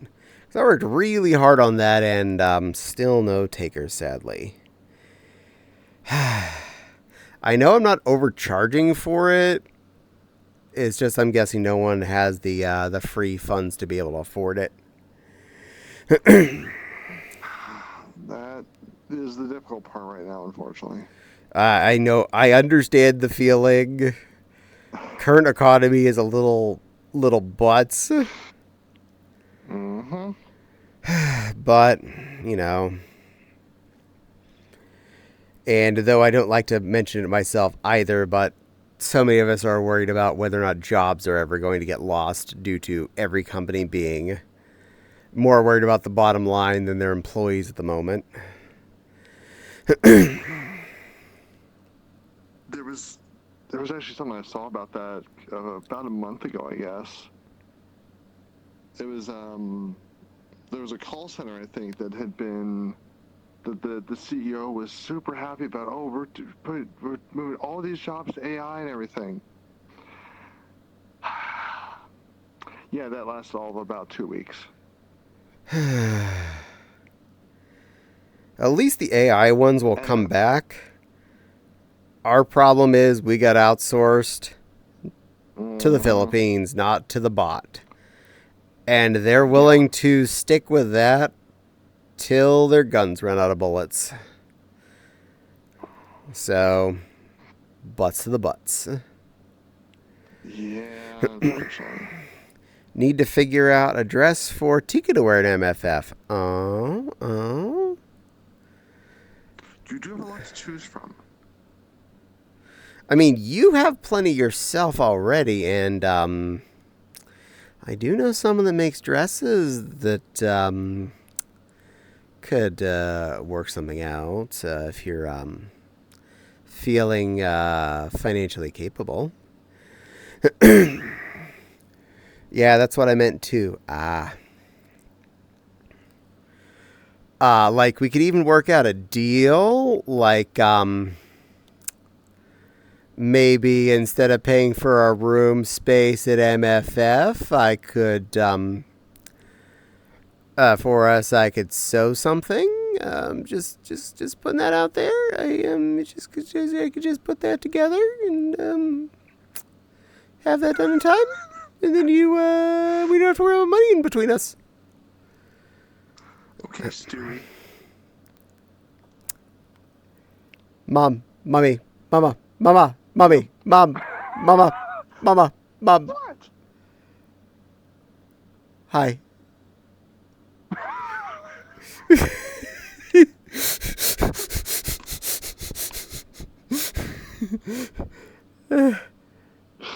Hey, you got yourself into that one by saying it. I know, but the way your voice just kept raising, that's what it made me think of. Yes, it was. It was that. But you played into it, so you got what you asked for.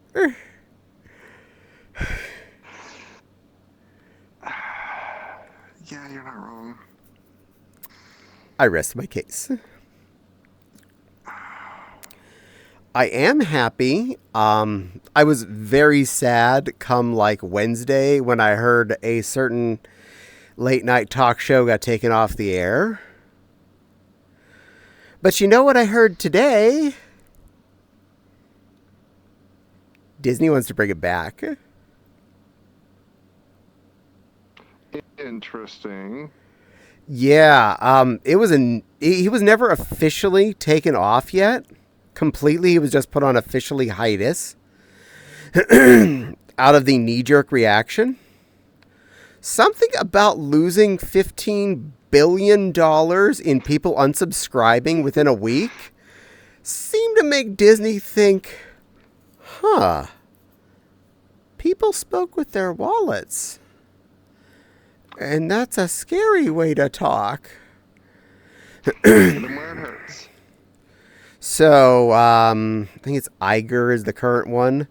Was in person in Florida talking with Jimmy Kimmel either today or yesterday, and they're discussing what's going to happen to have him come back. So it is again back up to a matter of when, not could it possibly be. So I really want to be a fly on the wall in those rooms with those conversations because, oh boy, all the power is in Kimmel's camp right now on that one. One of the things that they're trying to ask him to do is tone down the political stuff, and he flat out was answering no.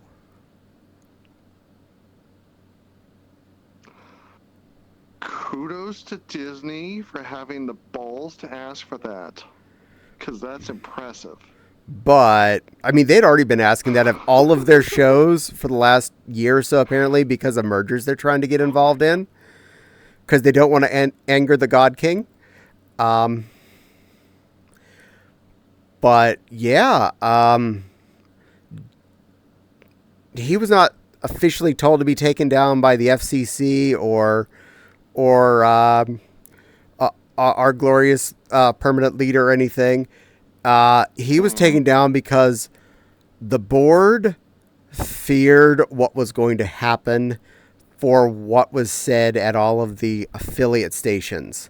Because the company that owns most of the ABC affiliates across the country said they weren't going to air him. So now Iger is going to have to go and tell all the, you want to keep being ABC? You aired this shit. We like getting paid, and no.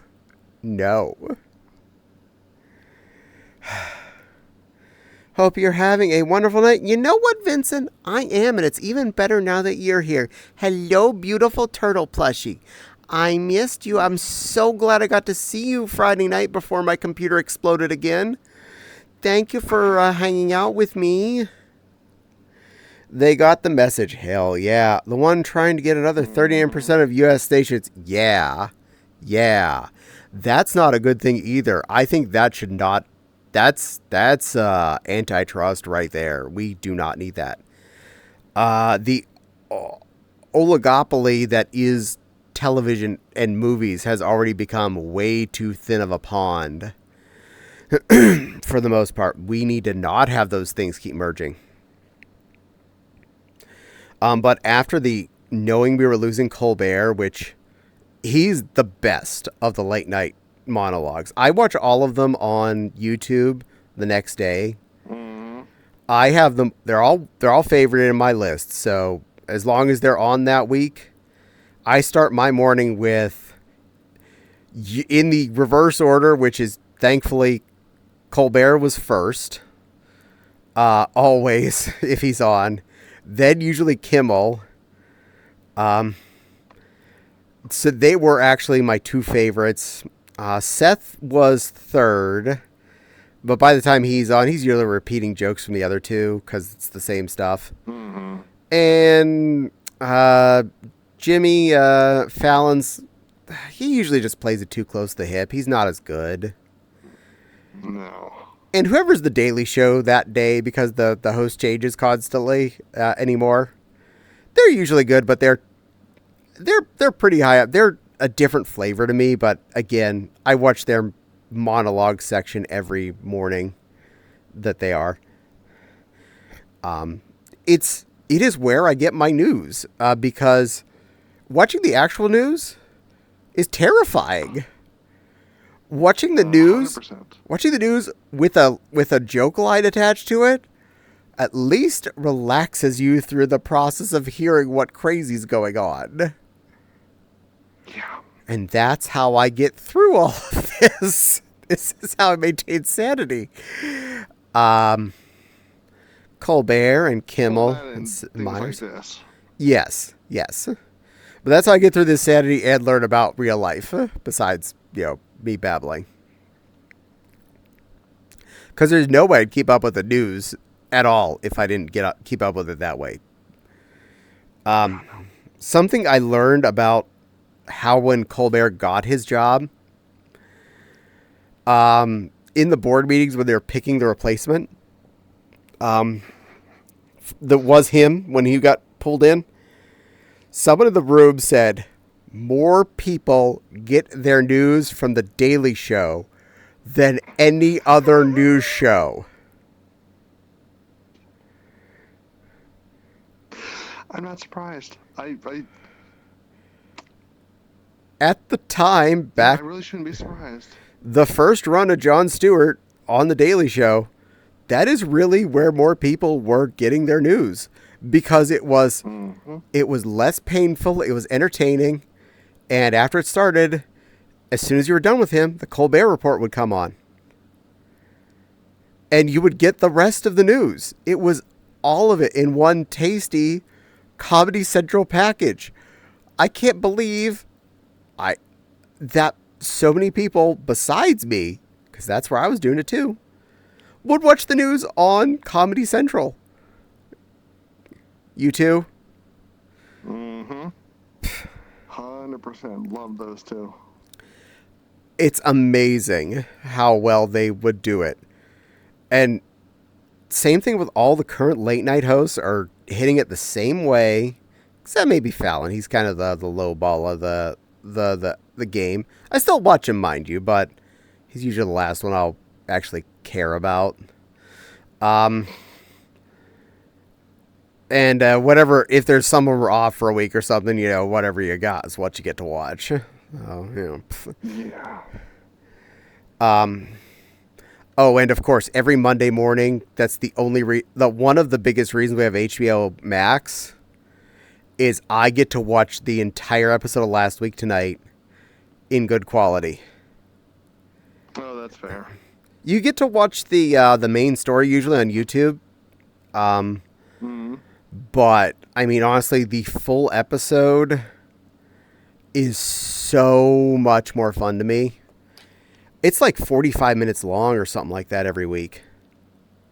Oh my gosh. Yeah, I'd been so used to, for the longest time, just watching the YouTube result till we got Max the first time. And then I saw a full episode. What is all of this? Well, I've been missing all of this much?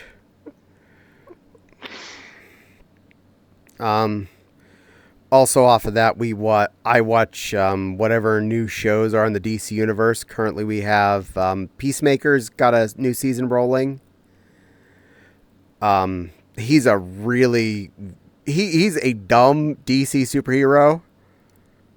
As I mean, he's dumb, and his character is a dumb creature, and it's a really fun show to watch because he gets shit on by everything and everyone. I still need to watch up, but the newest Superman just got released there on Friday. Which I already know a little bit about because it was mentioned in the beginning of this season of Peacemaker. Apparently he was in it for a few moments. And I learned that a couple characters that were in that Superman were Hawkgirl and one of the Green Lanterns. The Guy Gardner Green Lantern. The asshole one. So, and Mr. Terrific. If you don't know who that is, you're fine. He was, I know he was in the Arrowverse for a while during some of that stuff. But he's so far behind on superhero stuff. He's mostly been like a side character in different things, so don't feel bad if you don't know that one. But I figured you'd figure out what a Hawkgirl is and what a Green Lantern was. And Jimmy super suits, don't make it green. And there was a half a chance you might have known the word Guy Gardner, but I don't know if that would be a thing. 'Cause I can guess, but I don't know Green Lantern lore all that well. I know of at least 4 Earth Green Lanterns, one of which I just know a little bit because she's shown up in a few of the recent DC animated things. But you got Hal Stewart, the pilot, that was the one that that Deadpool played. No, that was Hal somebody. Hal Jordan. Hal Jordan was that. John Stewart, which is the black guy that was in the 90s Superman and Super Friends Justice League show. The post-Batman era. And then Guy Gardner happened after John Stewart was no longer the Lantern on Earth. And he's an asshat. He is the Green Lantern. Okay, in one of the more recent things that I was watching, Young Justice, it's a reimagining of Teen Titans, only more like well thought out and in the DC universe. That was just too edgy. It was delicious. I need to watch it again. And at one point, they're in the Watchtower deciding, who should we get to join the Justice League now? And someone mentioned, the 2 Green Lanterns are up there. We had Hal Jordan and John Stewart. Hey, we got 3 Green Lanterns on Earth now. Why don't we get Guy Gardner to join? And those just went, and you just said, no. But what about no? But wait a minute. There are literally 3 Green Lanterns that live on Earth. There's 4 now.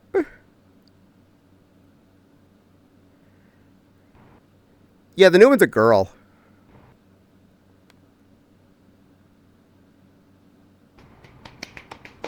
What the fuck? Yeah, DC is way harder to keep up with. They all live together on Earth at the same fucking time.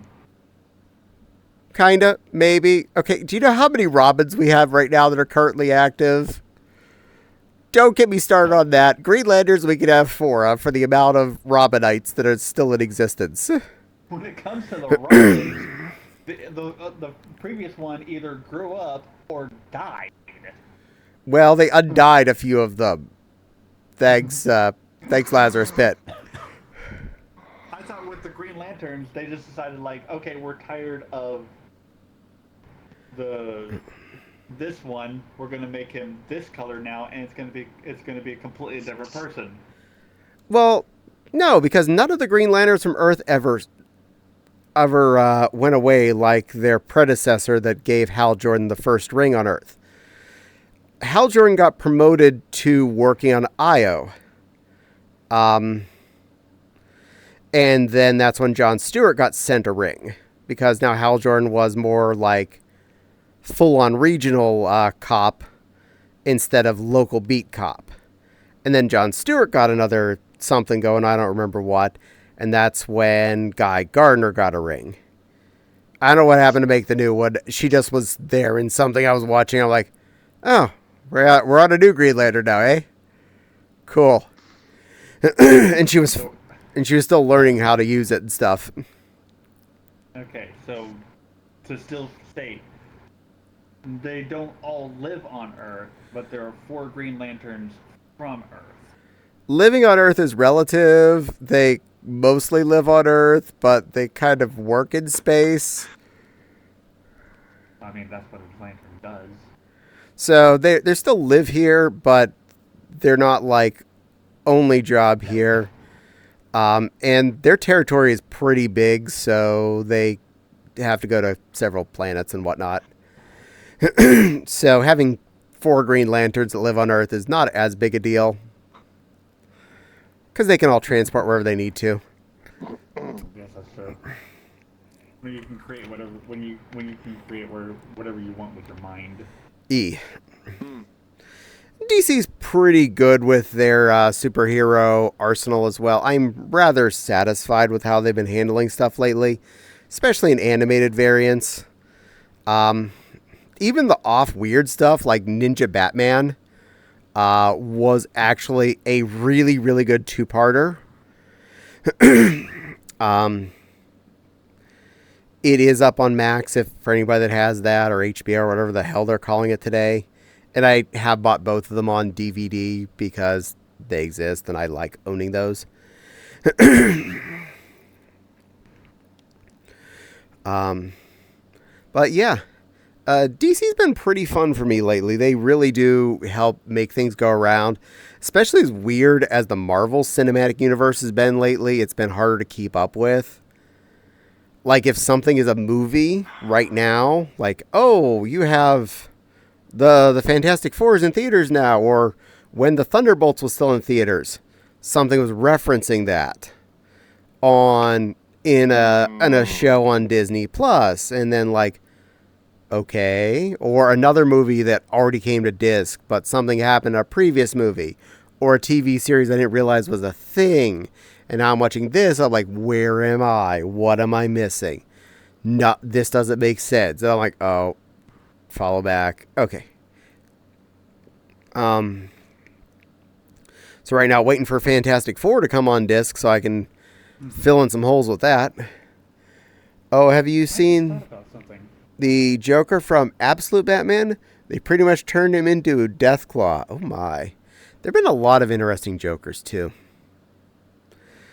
At least with DC, this season of Peacemaker started to come out maybe 2 weeks before the Superman was being released on both disc and HBO.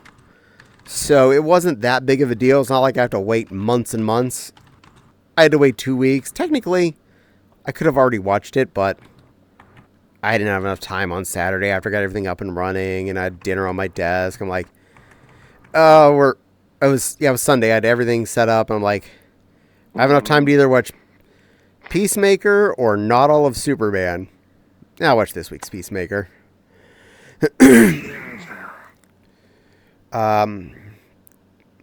Now I know the DC main hero who needs a female version is the Flash.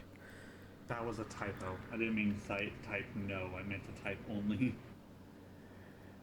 That's okay. It is true.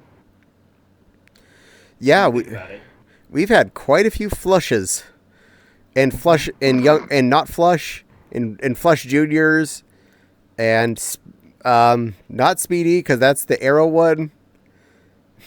Kid Flash is the young Flash, and whatever Future Flash was. Female Martian Manhunter. We have Supergirl. We have Batgirl.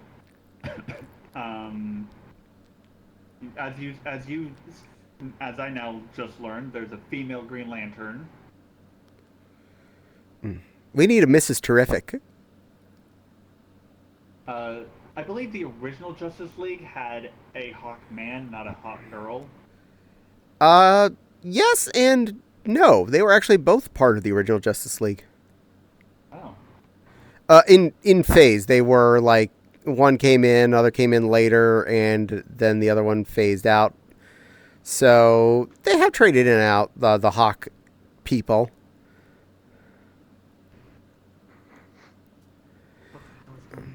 And both of the Hawk people were in Arrowverse. So whenever the Arrow live-action DC Universe series were all rolling hard, the Hawk couple was part of it, both Hawk Man and Hawk Girl, with yet another backstory. I'm going to get out of here. There's an instance open for Fox Empire, and I'm going to go see what's going on. Well, you have fun, sweetie. Be a good little Babkin Moo Moo.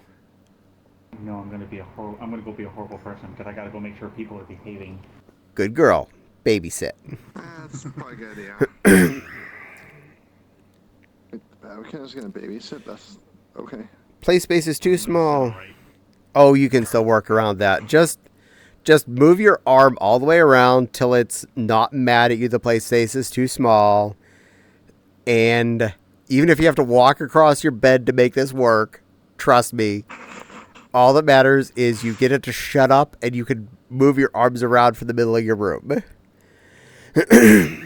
That's it.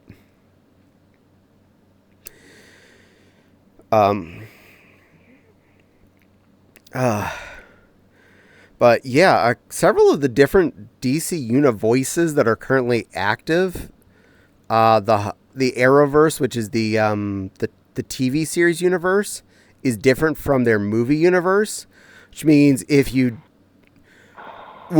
looking at it this way. If you didn't watch the entire The Flash series, you're not lost on why the Flash does whatever he does in a Justice League movie then.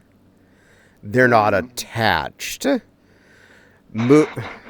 movie Superman, the movie Flash, the movie Wonder Woman, all that is the movie variants, which is not attached to the animated versions or the live-action TV versions, which is actually okay, which means you're not like...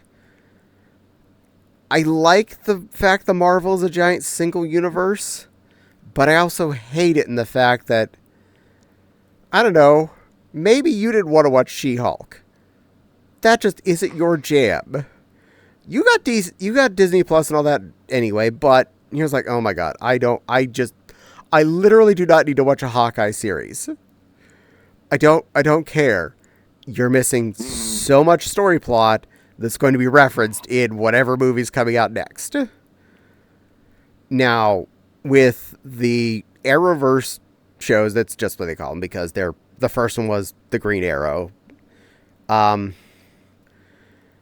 You only just need to be caught up on that current season of all of the current shows when it comes to the one 4-part crossover episode that'll happen every season that was going on. Because they tended to have one real big, it was usually a really good ending crossover to cap off everybody for that season, which was good. I liked that. But they all each had their own individual story arcs. You didn't have to worry about, did you go see the latest Batman movie to make sure you're caught up on what's going on with the current Robin before, oh, shoot. Got a different actor as Robin today. What's going on? I'm lost. Yeah, and I would love to stay caught up in the Marvel universe, but it's just, there's so many movies, it's just so convoluted at this point. It really is, and especially when actors are quitting here and there or getting fired because they were stupid. And when you kill off characters, then you could have kept doing more. Okay, fine. Iron Man could have been taken out. I accept he's been rolling. Yeah, we switched out a Captain America. That's fine. That was a step out and a step in. But you killed off the Black Widow. Kind of subbed in her sister as a second Black Widow. It's just kind of... It feels like you got an A-team Avengers now, a B-team Avengers, and you have This group are retired ones. This that may show up that you got to remember if you're paying attention to. This group that's active but may or may not be part of the current Avengees or whatever. Like, oh my god. Mm-hmm. Which kind of makes the whole joke in Deadpool 3 even better. Yeah. Oh my god.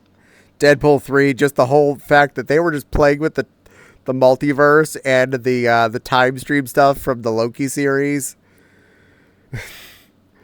I And the just whole, we're gonna assemble this team of not Avengers. yeah. The Brad Pitt joke. Oh my god, the Brad Pitt joke. It was such a great that movie was awesome. There's way too much MCU. Oughta just kept it to the movies in my eyes. Shows can be their own thing. You know what? At first, I was in the opposite camp, and now having to deal with it as a whole, yeah. Keep your A's and your B's separate. Why do we go from Jason Todd to Damian Wayne? Well, Jason Todd got killed and then brought back to life as the Red Hood and didn't want to stick around with Bat Guy. And then Damian was brought in and he just kind of took the job. Though I also feel there's too many movies for the MCU by now. Just too much Marvel. It's oversaturated. I mean, I know the actual reason. It was a joke. It's fair. I can agree on... It's like I want more Marvel and I want more Star Wars. It's like... Because I grew up with 3 Star Wars movies until I was in like high school. And that's when we finally got a 4th Star Wars movie. I had nothing new till then. And then all of a sudden we got the prequels, which weren't great, but they were more. And everyone's like, Aaron, it's not as good as the original. I'm like, I don't care if it's as good as the original. It's something. I've gone for all of my life with the original stuff. And now you're finally giving me more. Holiday special. I didn't even have access to that yet because I didn't have internet. And it aired before I was born, and no one I knew had a VCR and taped it. That's true. Hello. I want more concentrated stuff. Episode 1 is messy because no one edited Lucas. This is true. Come over here, you silly little lily. I don't know how to get my trackers to work. That is hell on earth. That takes My effort. Steam registers, they exist, but VR chat hasn't yet. I forget what you have to do for that. You got to do something weird. Oh, wait. We're T-posing to assert dominance, I see. Oh. I'll hug you in just a second. Give me... Getting used to it. Someone's working with a new VR setup as of right now. Like, literally was having me help... Calibrate VR full body tracking, so I don't know.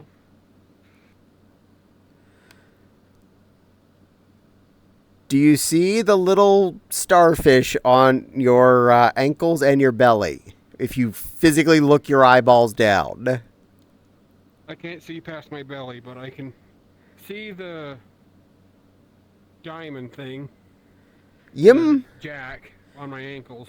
Oh, then it might be registering them. Yay! So big. Avatar. So big. So big, Lily. So big. She's working on it, I see. Yeah. Naughty says, drive-by loves. Have a wonderful night, sweeting. Good night, you sweet, wonderful, well-behaved, amazing bun. Love you, good girl, Bonnie. Or am I still T-posing? You're still T-posing. Click you're your T-posing. triggies, and it'll un-T-pose.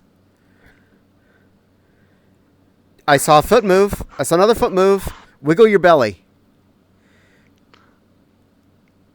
Hey, girlfriend. Nice. They're working. All right, now get in here. Get that hug in.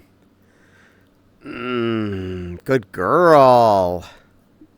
Yeah. That's awesome. Check it out. Hold on. Puts. Nice. Where's your camera? It's over there. Behind you. Gotta try and do this without falling on my ass. Good luck. Sound. Free beans. I'm a good girl, Matt. I'm like a pig right now. Yes, you are. I'm a good girl, Maggie. I'm a good girl. Speaking of good girls, there should be a starfish on your lower back too. Well, It's actually hey, right sweet here bean. on I my... hope you're doing well. Yeah. Big beans. Nappy time. Good night, lovies. Good night, Naughty. You rest well. I have. Hope you have been too. Yay. Indubitably. Yay! Naughty has been a good girl. Naughty is a good girl, Bunny. We all know this. Yes, see. Did you have to come back because your silly Lily was here with kickability? Hold on. Taking my glasses off. See if I can... If it's Well- any better. That and no. While I was there, I did learn. Oh, hey, there's a moderator already there. Oh, keeping an okay. eye on Things. Well, then you're good. You know what? It's fuzzy, but you know what? It works for now. Oh, with the glasses out? Yeah. I'm gonna have to get contacts or something. Did they just not fit well in there, or? No, they're snug Ah, in there. Like, mine just fit. If you have an old pair of glasses, like it still has a close enough prescription, you might want to consider damaging them and squeezing them in there. I don't think I have any. Oh, There's a naughty. Naughty's such a sweetie. that's what I ended up The doing. problem is, I can't go back to regular hand tracking.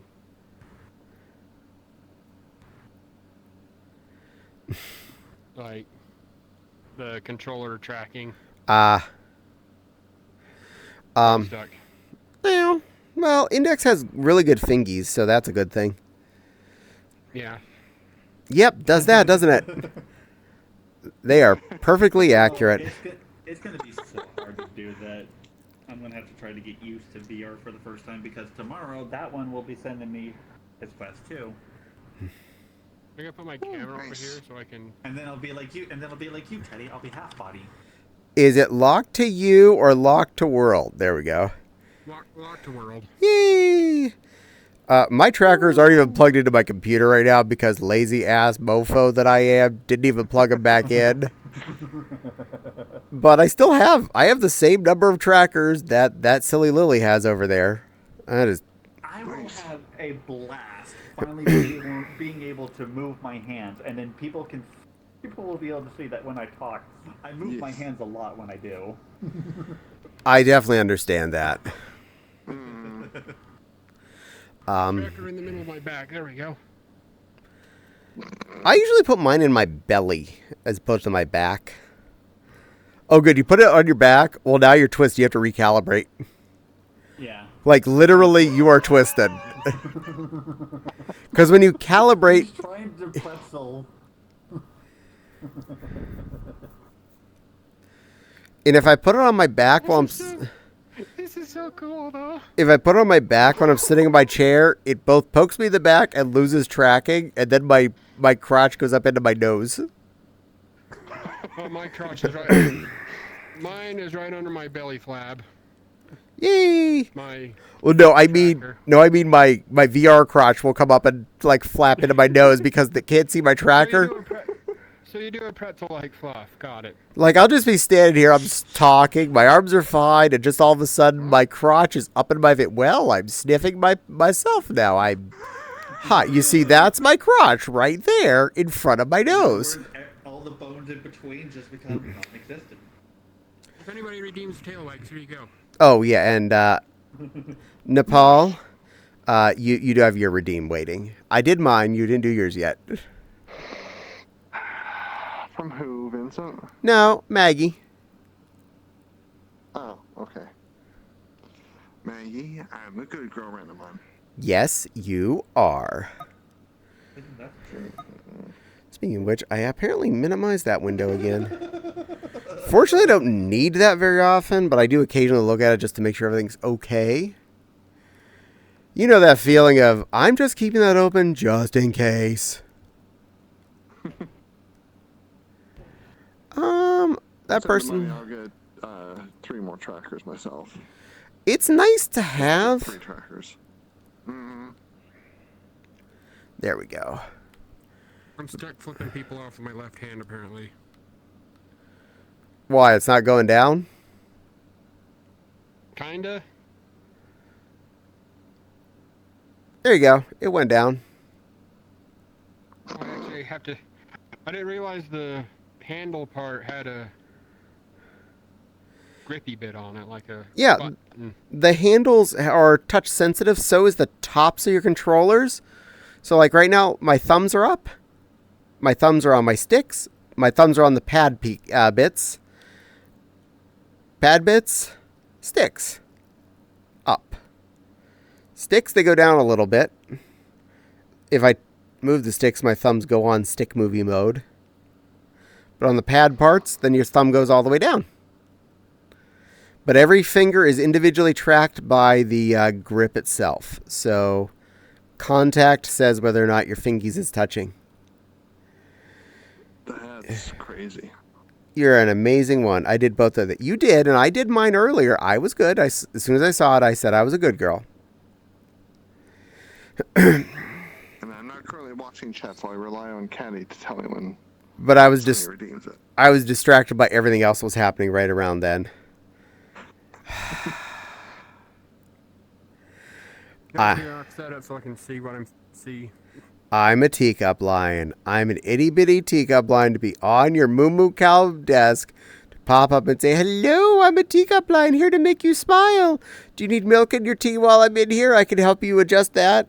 I am a teacup lion here to make you smile, you sweet little babkin princess." Moo moo. Okay. Meryl. Before Crystal starts using her using their Quest controllers with their index, which yes, technically you can, but you have index controllers. Might as well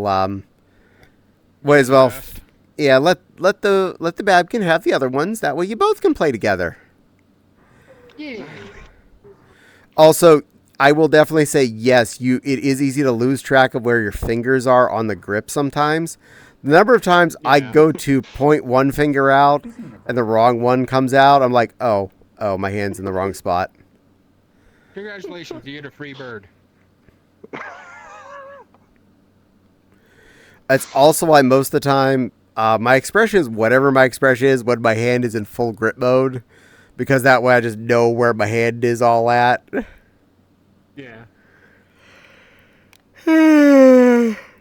Try to find your... Reasonably happy with Has eye tracking, don't it? Huh? Index. I think the index has eye tracking on it. Nope. We're wishing they did. No, we're wishing it did. Big Picture does that, though. You were saying, my sweet? So I've been reasonably happy with the Vive 2 Pro. It's awesome. You know what? For the most part, if it's a VR headset and you can see in it and your fingers do what they need to, you're set. Trackers is trackers. You can get whatever ones you have available that'll work with your current situation. And as someone that has base station situation like you and I do, and now you do as well, basically all the tracking types will work with you, either the location-based ones or the base station-based ones. So, as the Silly Lily's enjoying the Vives, I believe those were the Vive 3s by the look of them. Especially if they're brand new and not been used for more than 10 minutes, like you mentioned. Oh, that's all he used them. He used them for 10 minutes. Did you just, decide he hated it? Yeah, and he got a Quest 2 instead. Wow. I mean, maybe his computer sucked comparatively. Because if he had a computer that was a turtle, then the index might have been... Maybe his room was too small, too. To be honest, the real you should already be noticing the size of the room doesn't really make much of a difference one way or the other. Without my glasses, I can actually peek under the eye gasket to see where I am.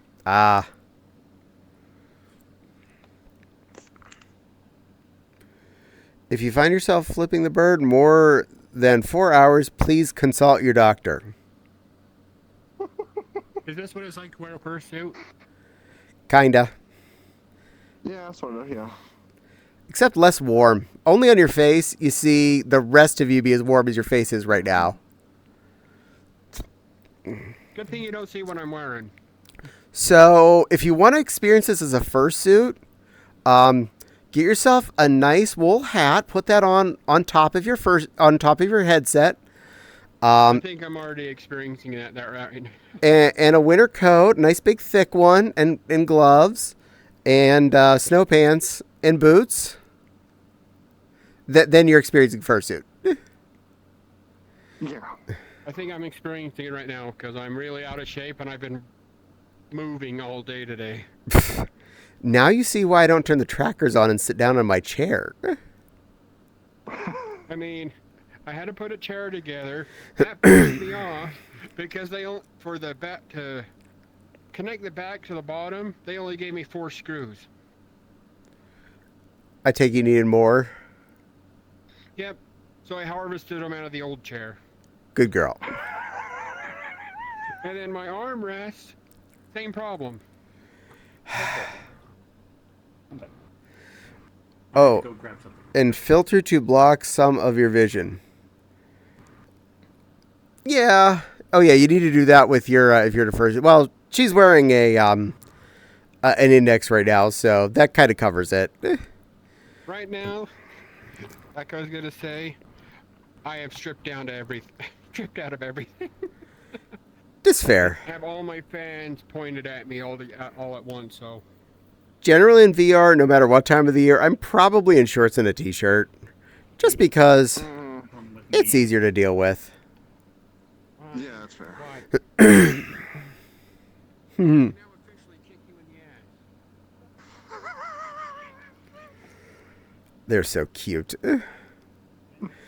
LOL. I don't know how much that hinders.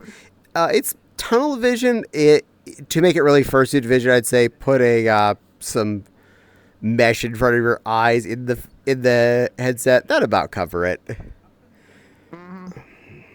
Yeah, because vision is, here and here. Yeah, it's roughly fursuit vision. Actually, this is. It's not bad, actually. It's better than fursuit vision because it's actually clear. And you don't have anything right in the middle. Also, I was really happy that both when I first installed this computer and this time when I set up the index, Steam VR said, "Oh, did you know you're only set to 60 hertz? The hardware you have can set this up to 120. You want me to do that for you?" Yes. Bloop. There you go. Have all of the hertz. Everything is smooth now. When I was following her, What? I told her I could officially kick her ass now. Yes, you can. That, or at least I did. Meanwhile, Michelle is super blinders. Yeah, some fursuits are more blindery than others. Mewtwo, I'm surprised at how straightforward his vision is. I never feel like I'm blocked out with his little slits because they're right up against my eyes. My brush, I kind of don't have. It's okay vision, but the doe, I have actually really good vision in that. Different fursuits I have different vis.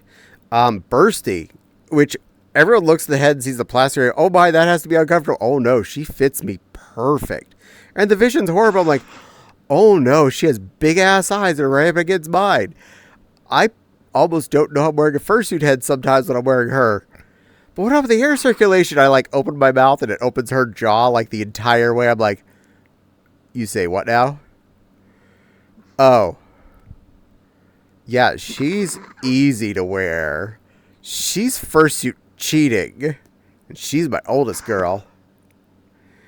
Nice. He doesn't have a big Sorry, sneether. True. You're allowed to be whoever you want tonight, dear. I felt like being Lion Caddie today. Rider Fluff. Check this out.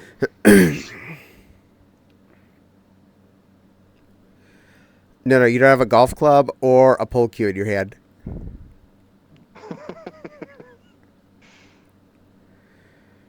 Yes, now you're definitely being Writer Fluff. It is true. She's usually sitting. Or laying down. Or laying down. Michelle has nice 75 millimeter fan. Nice. But yeah, another thing you'll see with most full body streamers, at best they're standing for like a tiny bit of time, and the rest of the time you'll see them sitting or laying down. Which, yeah, technically my cable will stretch over to the couch over there. So I could just be laying on down and streaming if I wanted to. I don't want to.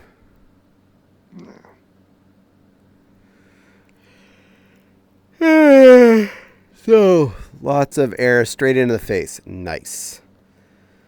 I think only one of my costumes right now has a fan, and that's Minnie, and it's in the back of her head to suck air out. And it came with it, so I'm not questioning it.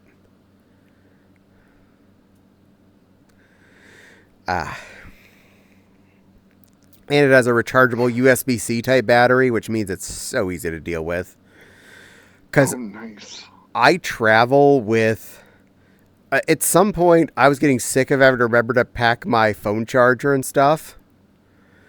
So I bought a 4-pack of 3-port fast charger USB plugs. And then I bought a couple of packs of USB-C cables, and I just leave them on my travel pack. Yeah, it works. Now, I took one of them out and put it in the car, replaced that one with a 3-porter, because I only had a 2-port in there. But I still have 3-port USB fast chargers. They're not the fastest. I mean, I have better stuff, but they're more than decent to charge my phone in 2 hours fast chargers from a dead. And if all I really care about is I plugged it in when I got back to the hotel room or when I'm going nappy nap, then they're more than adequate. Annoyingly, not fast enough to charge a tiny laptop when it's turned on. It'll charge it eventually while powered off, but it's not enough to keep up with Windows turned on it. I need to use its actual square, weird-ass plug. But it's also USB-C. Yeah. But, like, almost everything I take to cons is USB-C except, like, my neck fan and something else. I remember I had something else that charges by micro, but I carry a couple of those just in case. It's better safe than sorry, and you never know. Someone in your hotel room might, for some reason, have a phone that's different, or they brought their MP3 player needs charged, or their Kindle. Yeah. Exhaust mouse. Nice. I have a 5-port 60-watt charger. I just bring everywhere. Cute on-screen photo. Thank you. But it's a type A-type USB plugs. E. Well, the jacks on the wall warts I bring are all USB A's. I just have a stack of USB A to C and USB A to micro in my backpack. In fact, I usually keep one of them plugged in with 3 USB-Cs, waiting for whatever con I'm at, and I just pull it out and jack it in somewhere and go, all right, Fops, here's where you plug your phone in. Also, I usually have 2 USB power banks I carry with me when I'm going to cons. Not that I expect to need them, but you know, that whole just in case emergency, the 10,000 milliamp little deck of cards size ones. So easy to carry around. Makes things... Yep.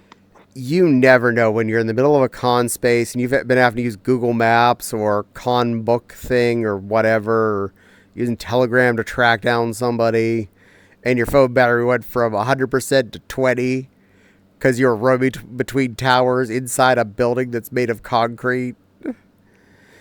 And you were dumb enough to play Sometimes Pokemon. you speak from experience. Grumble. Like, AC. There have been days when I wasn't playing Pokemon Go. My phone would go from fully charged in the morning to 80% at night. Mm-hmm. From how little I actually use it for normally normal stuff. But it's in my pocket. I do whatever I need to do with it on a daily basis. And then I'll be at a con like Anthrocon.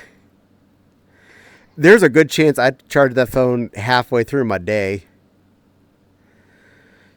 Yes, I take some excuse of I did probably catch some Pokemon or something, but most of it's just playing Telegram tag or Discord tag or whatever kind of tag.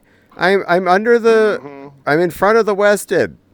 No, you're not. Yes, I am. No, you're not. Are you by the big revolving door? I'm by the little revolving door. You're beside the Westin. Come in front of the Westin. Oh, that's the side. This is the front. Or, yeah, I'm in front of the Westin. Really? What's it say on the side next to you? Doubletree. You're not in front of the Westin. You're in front of the Doubletree. This wine smells like ketchup. That is a bottle of ketchup. Oh. Okay. But this one is old still. That's fair. If you plug 110 here, it will go boom. Yes, it will. I do not plug anything 110 in outside of 110 zones. Maybe in another year. Oh, yeah, I have a backup cell phone battery bank. Those are great. It's 220 here. 120 volt in USA. Tag, tag, tag. Yee, LOL. 220 VAC Philippines. Nice. Yeah, I accidentally blew up a power strip when I went to Europe the first time, which is okay. It wasn't that big of a deal, but because my laptop would auto-convert if I just plugged in with the cheater plug, the Euro 2-pronger. So I didn't think about the fact that the power strip would not just be power. So it let out the blue smoke when I plugged that in. Yeah, the little fuse in there doesn't like it when you double the voltage. So I just didn't bring that back home. I just threw that in the garbage can. No big deal. Hey, Fluff. I mean, No wonder this tastes like tomatoes. Yee. Yes, Tiny Crystal? I'm going to go to actually cool off because, again, I've been going all day. Get here, a little thing. I'm going to give you a warm, comfy snuggle. And trust me, after my adventures of lift the computer, put it back, lift it, put it back, I understand being physically active in a hot room and moving shit all day. Yeah. I've done that a few times now. And it's funny, my right leg tracker loses sight when I lift it up. It's probably just like your foot is just enough in the way of wherever the nearest tracker is, the nearest base station. One reason I do love the fact that we have the 4, but you should be fine with 2. Most people are okay with that. They're not. I have one on the wall. Mm-hmm. And I have the other one above the window. Should be fine. The corner was too low. This is fine. Honestly, if you eventually get more money and want to buy more trackers, you can always add more. If you get more base stations, you can always add more. I'd recommend more base stations before more trackers. Yeah. But and somebody said get slime trackers. That way you don't have to worry about the dongles. Honestly, yeah, they're their own game of crazy. So I stick with the devil you know, not the devil you don't know kind of situation. Mm-hmm. No, I wouldn't go getting 2 different kinds if you didn't have to. So you had to learn a new tracker. And with OVR advanced settings, I can basically tell the PlayStation base bye-bye. Exactly. Right? But you go ahead and cool off. You be a good girl. Yeah. And we'll see you later in VR. Meow. And we'll see you soon in VR.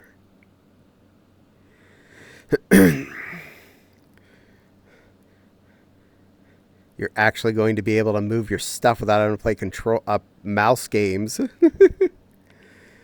It was definitely a huge change from desktop to Oh yeah, isn't it? actual headset. Like, yes, I will say, being full body, if I'm up and about doing stuff, it is amazing. I feel totally immersed.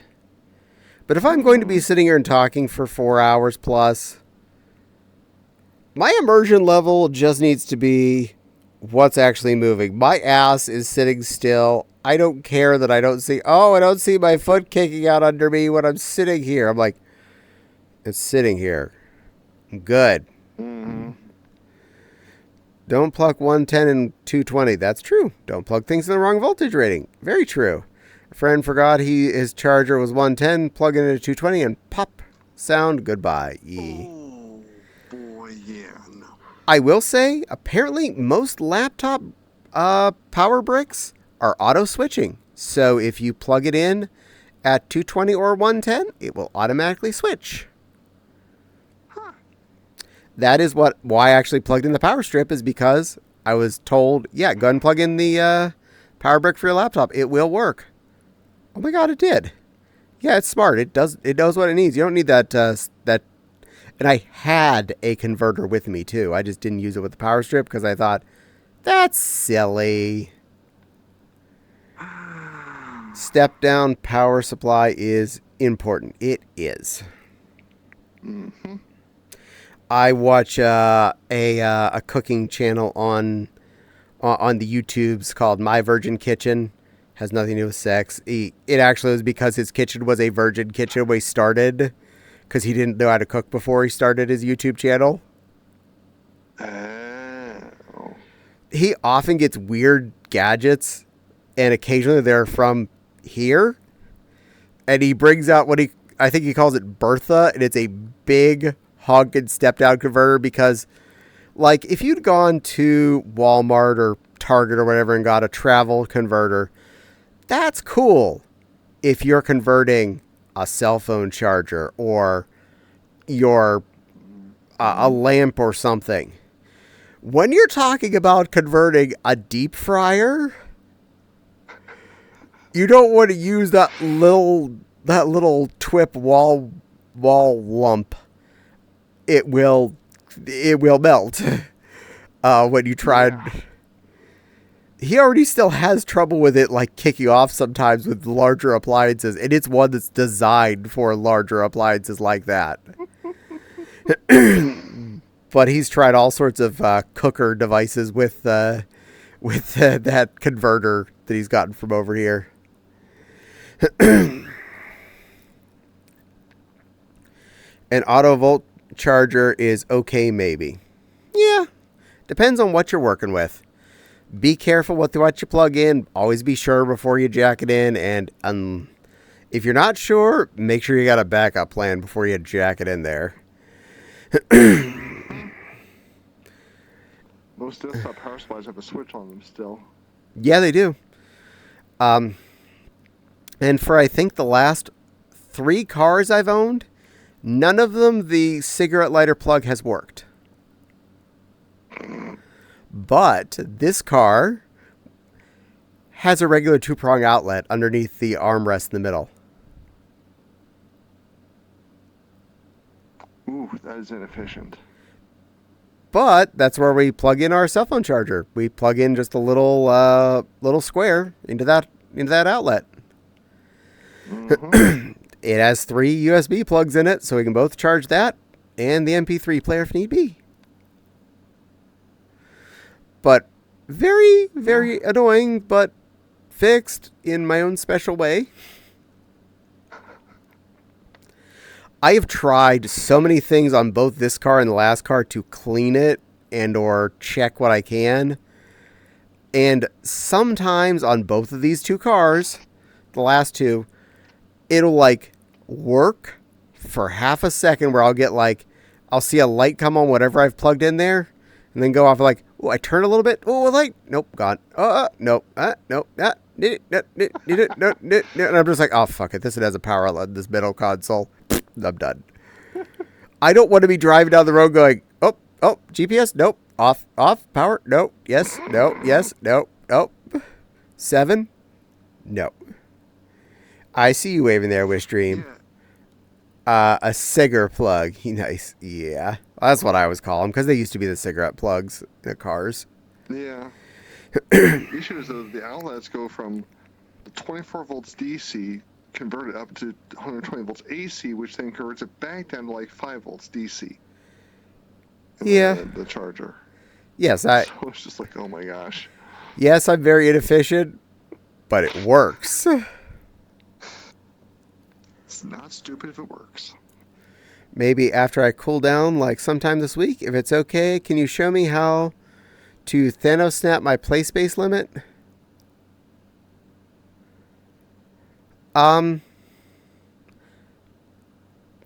Basically, in Steam VR, just go to set your play space, and whenever it's make you draw it with your controller, you're holding the button down. Hold your hand all the way to the corner of the room. I don't care if your computer is there and your desk is there. Just trace the actual wall all the way around the actual room. Drag your hand along the paint if you have to. I don't care if you have to jump on your bed, walk outside the into the hall or whatever. Just make sure your draw is big enough space that makes it happy. Because the play space doesn't matter as long as you actually have enough physical space to stand there and your hands aren't smacking the walls or your monitors. Yeah, the power out breakout is not okay. The volt goes up. The volt goes up. Wavy, wavy, wavy. Oh, well, I can try later. Yeah, even in this room, which is more than plenty big, if I just trace the actual open space, it gets mad at me. There is barely enough of a square in my weird-ass shape that I can trace around between the couch and the desks that it will accept that is a valid play space. I'm like, yeah, it is. 2 of us work in here. And like I plot my little square down and I say, and that's the direction of the monitor. Now shut up and don't ask me any more questions. And it's fine. I never have a problem.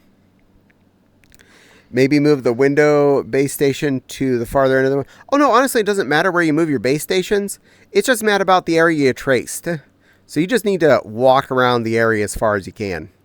Make your area as big as you can with your trace. Because at the moment you're doing the trace, it's not tracking your controller by the base station. It's tracking it by movement. So even if it loses tracking the base station while you're doing that, just keep going. You can, like, if I really wanted to, I could literally track the entirety of this downstairs here as my play space. There's only base stations in this room, but I could just walk out of the kitchen, walk past the stove, go into my sewing room, trace all the way to my sewing machine, go back down the hallway, go in the living room, trace the entire outskirts of the living room, circle back, and end up back on my desk. If I wanted to. But I don't do that. Oh, I got 2 of those. Well, they're a few seconds ago, so I'll just go with double yes. Trace the outside of the house at that point. You know what? Honestly, it just has to start in view of a base station. As long as the base station can see your controller when you click that button in, good. And don't release until you're done moving taking a lap. It's cheating, but I mean it works. I might have to actually use that to increase my play space size because, like, it's tiny. Because technically you can move out of your play space. It's just a question of, does it get mad at you? Do you see the magic cage around you? Which you can also turn that off in the Steam VR settings or advanced settings. I can't remember which. But one of them, there's a way you can turn off the visibility of the cage. Because that annoys me. I hate seeing the cage. Ooh, I have to find that. I think it's in the advanced settings menu. Just poke around there. You're eventually going to find it. I think I have to re-find it because I think my cage is turned back on. I don't see it right now, but I'm also sitting back.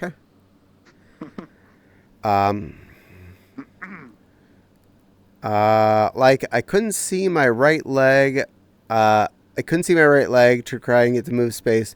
Okay, that is not your play space. That is just whether or not your base stations are seeing it physically at that point. That's nothing to do with your play space.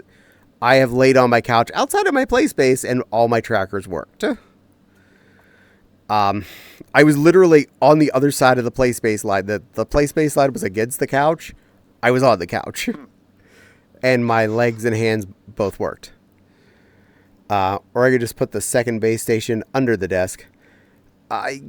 You could. Honestly, the ones fix the wall, which is good. Play around with where you get the best signal for your second one. And if you really start to run into too much trouble with your trackers, look into getting additional base stations. That's another reason, though, why I mentioned keeping the USB dongles as far apart as you can. Because they are all effectively Bluetooth sort of connectors. And if you have them all stacked together like you originally did on the back of your tower, you have 4, antennas screaming at each other. The further apart they physically are on their little breakout cables, the better. I put the second station higher so I have an excuse to sleep on my bed. Nice.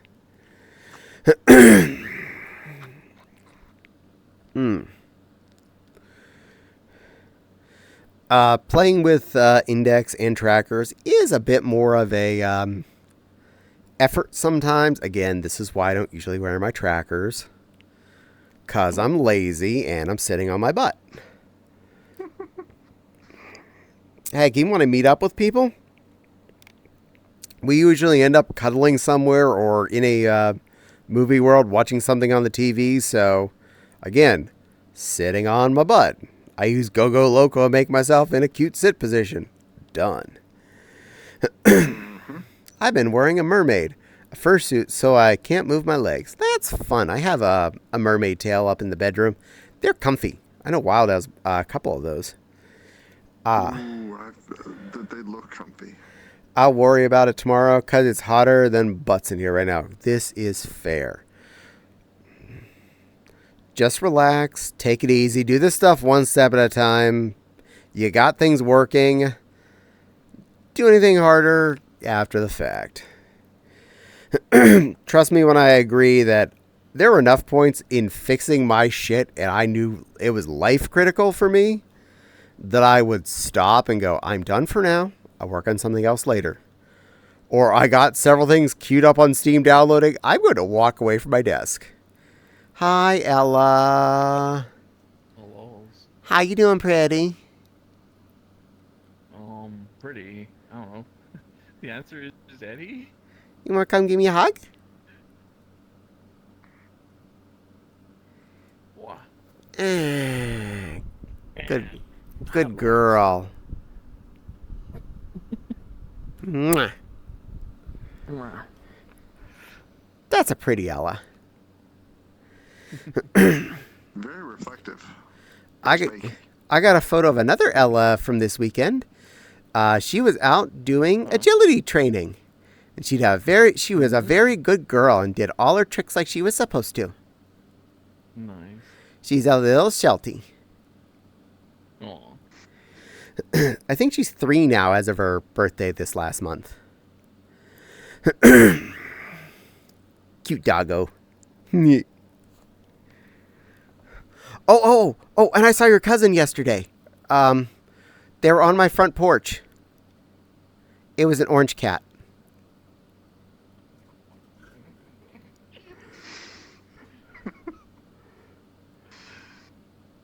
It was definitely an owned orange cat because it had a collar on.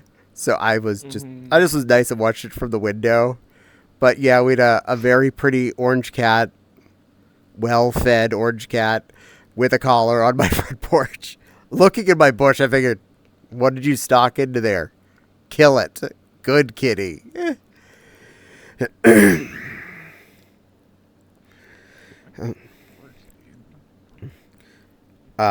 Yeah, I bet it's nice. Full suit is hot. It can be. Kind of stabbed my finger with the drill, so that, don't drill your fingers. Rule number 1, no drills in fingers. Full suits are very hot. This is why I don't wear one when I'm streaming. Mm-hmm. In or out of VR. Yeah. Just got a Yamaha 4-channel mixer in the junkyard, and it still works. Nice. Nice. Not my fault the screw was being fussy and wouldn't go in the wall. Okay, fair. We own like 5 power drills in this house for many different reasons. The different times when they were acquired. First one, Dad bought me when I was a teenager. It's a corded Craftsman. Back before auto chuck, so you got to use the little wrenchy nut to tighten the drill bit in. But it is the most powerful drill in the house because it's a wall plugged Craftsman. I have our older battery operated drill Dad got me when I was in my 20s, which works at this point. Question mark, question mark, question mark. It's was from my 20s, and you know about how old I am, so battery operated things don't work forever. Yeah, the batteries probably need to be replaced. And do you think you're going to find a replacement battery for that specific weird power drill, and or care that you got one for that specific weird power drill? I mean, that's why you take the case apart and you pull the standard 18650s out of it and you replace them. True. But when we got our lawn tools for this house, our first set, they were all matching batteries. And to get more batteries for them cost $10 less than buying a new power drill with a battery. And around Christmas time, it was $10 to buy a new power drill with 2 batteries. Was only $10 buying 1 battery. So 1 battery is $40, but a second battery to drill, that's only 10 more bucks. So twice I have bought power drills at Christmas for $50 for 2 batteries, until eventually I was like, I wonder if I can buy knockoffs. So I went on Amazon and I found matching batteries, like not brand name ones, twice the storage capacity, over twice the storage capacity battery wise. 2 of them, $20. Yeah. So I bought a couple of those. I mean, they last more than twice as long when I'm using the weed eater or whatever. And they're new, and they were $20 for the pair. So, heck it. Yeah. I use a step-down power supply for my haircut machine because it's 110. Nice. Good night, Caddie, and all. Good night, Maggie. Goodness glaciers, I'm being requested on again. Well, let's see. You know what?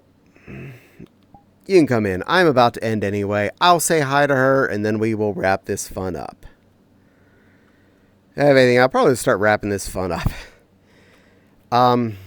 It has been real. It is 11:30. I am going to raid you all out to somewhere. If you see someone hop into the room, let me know. I won't be able to see it where I'm at. Fair enough. Let's see. Who be on that I can bother? You know what? What's he playing? Nah, I'll go to the other one I would consider going to. Open new tab. We have somebody in here. I'm a hedgehog. Hello, Hedgehog. Welcome to the stream. Thanks, Caddie. How you doing, buddy? Pretty good. I was about to raid out. But I figured I'd Oh, see you're you at leaving? least. Well, I was about to turn off my stream. Oh, geez, no, I had no idea. Yeah, I'm just being a hedgehog. You're allowed to being No, a I'm just- hedgehog. Yeah, I just want to be beyond the shadow of a doubt. Ah. Oh. One. Huh? It's not a hedgehog. Remove the H. No, I'm a hedgehog. She's No, it's an edgehog because that's what Shadow is. It's very edgy. Yeah, I'm not Shadow. I'm Babs. How you doing? Babs is special Hi. children. Hi. Hi. Yay! Can y'all see me out there in TV land? I just finished Sonic Monday. Normally I'm a little pink wolf, but I felt I want to be a hedgehog today. You are well on camera. Well, Yay. what if there's not a big fat cow in your way? And you- Oh, okay. And she meant that specifically because she's currently a cow. Yes, me. I meant me. Oh, there you are. I was like sitting like, all right, all over you. There you go. Sorry about that, buddy. You're fine. There we go. Me, move. Mo. Yes, you are. It's okay. Well, here, I'll take care of the rating out part, and then I can be social. Yes. Bink. Stream manager. Parachute thingy. Hey, so follow my stream and Yeah. t.babs on Twitch. Yeah, go I do follow fun her. things. Go follow her. She's good. t.babs. If you haven't already.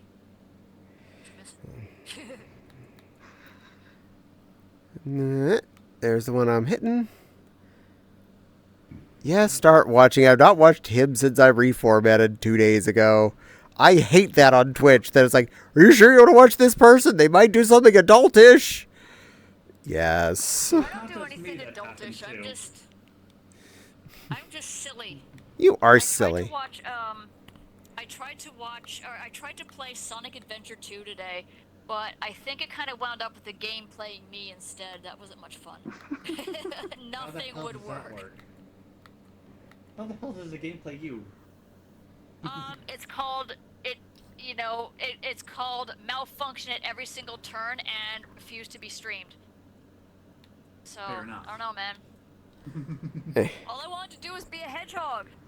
meh. So I'm a hedgehog now. There we go. Took care of that.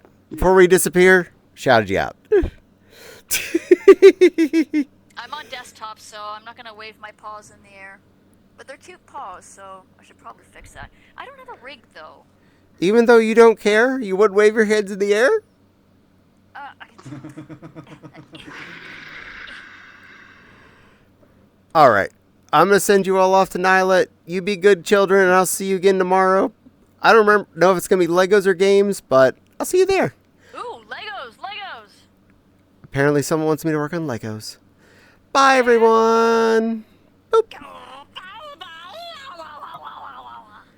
Stop.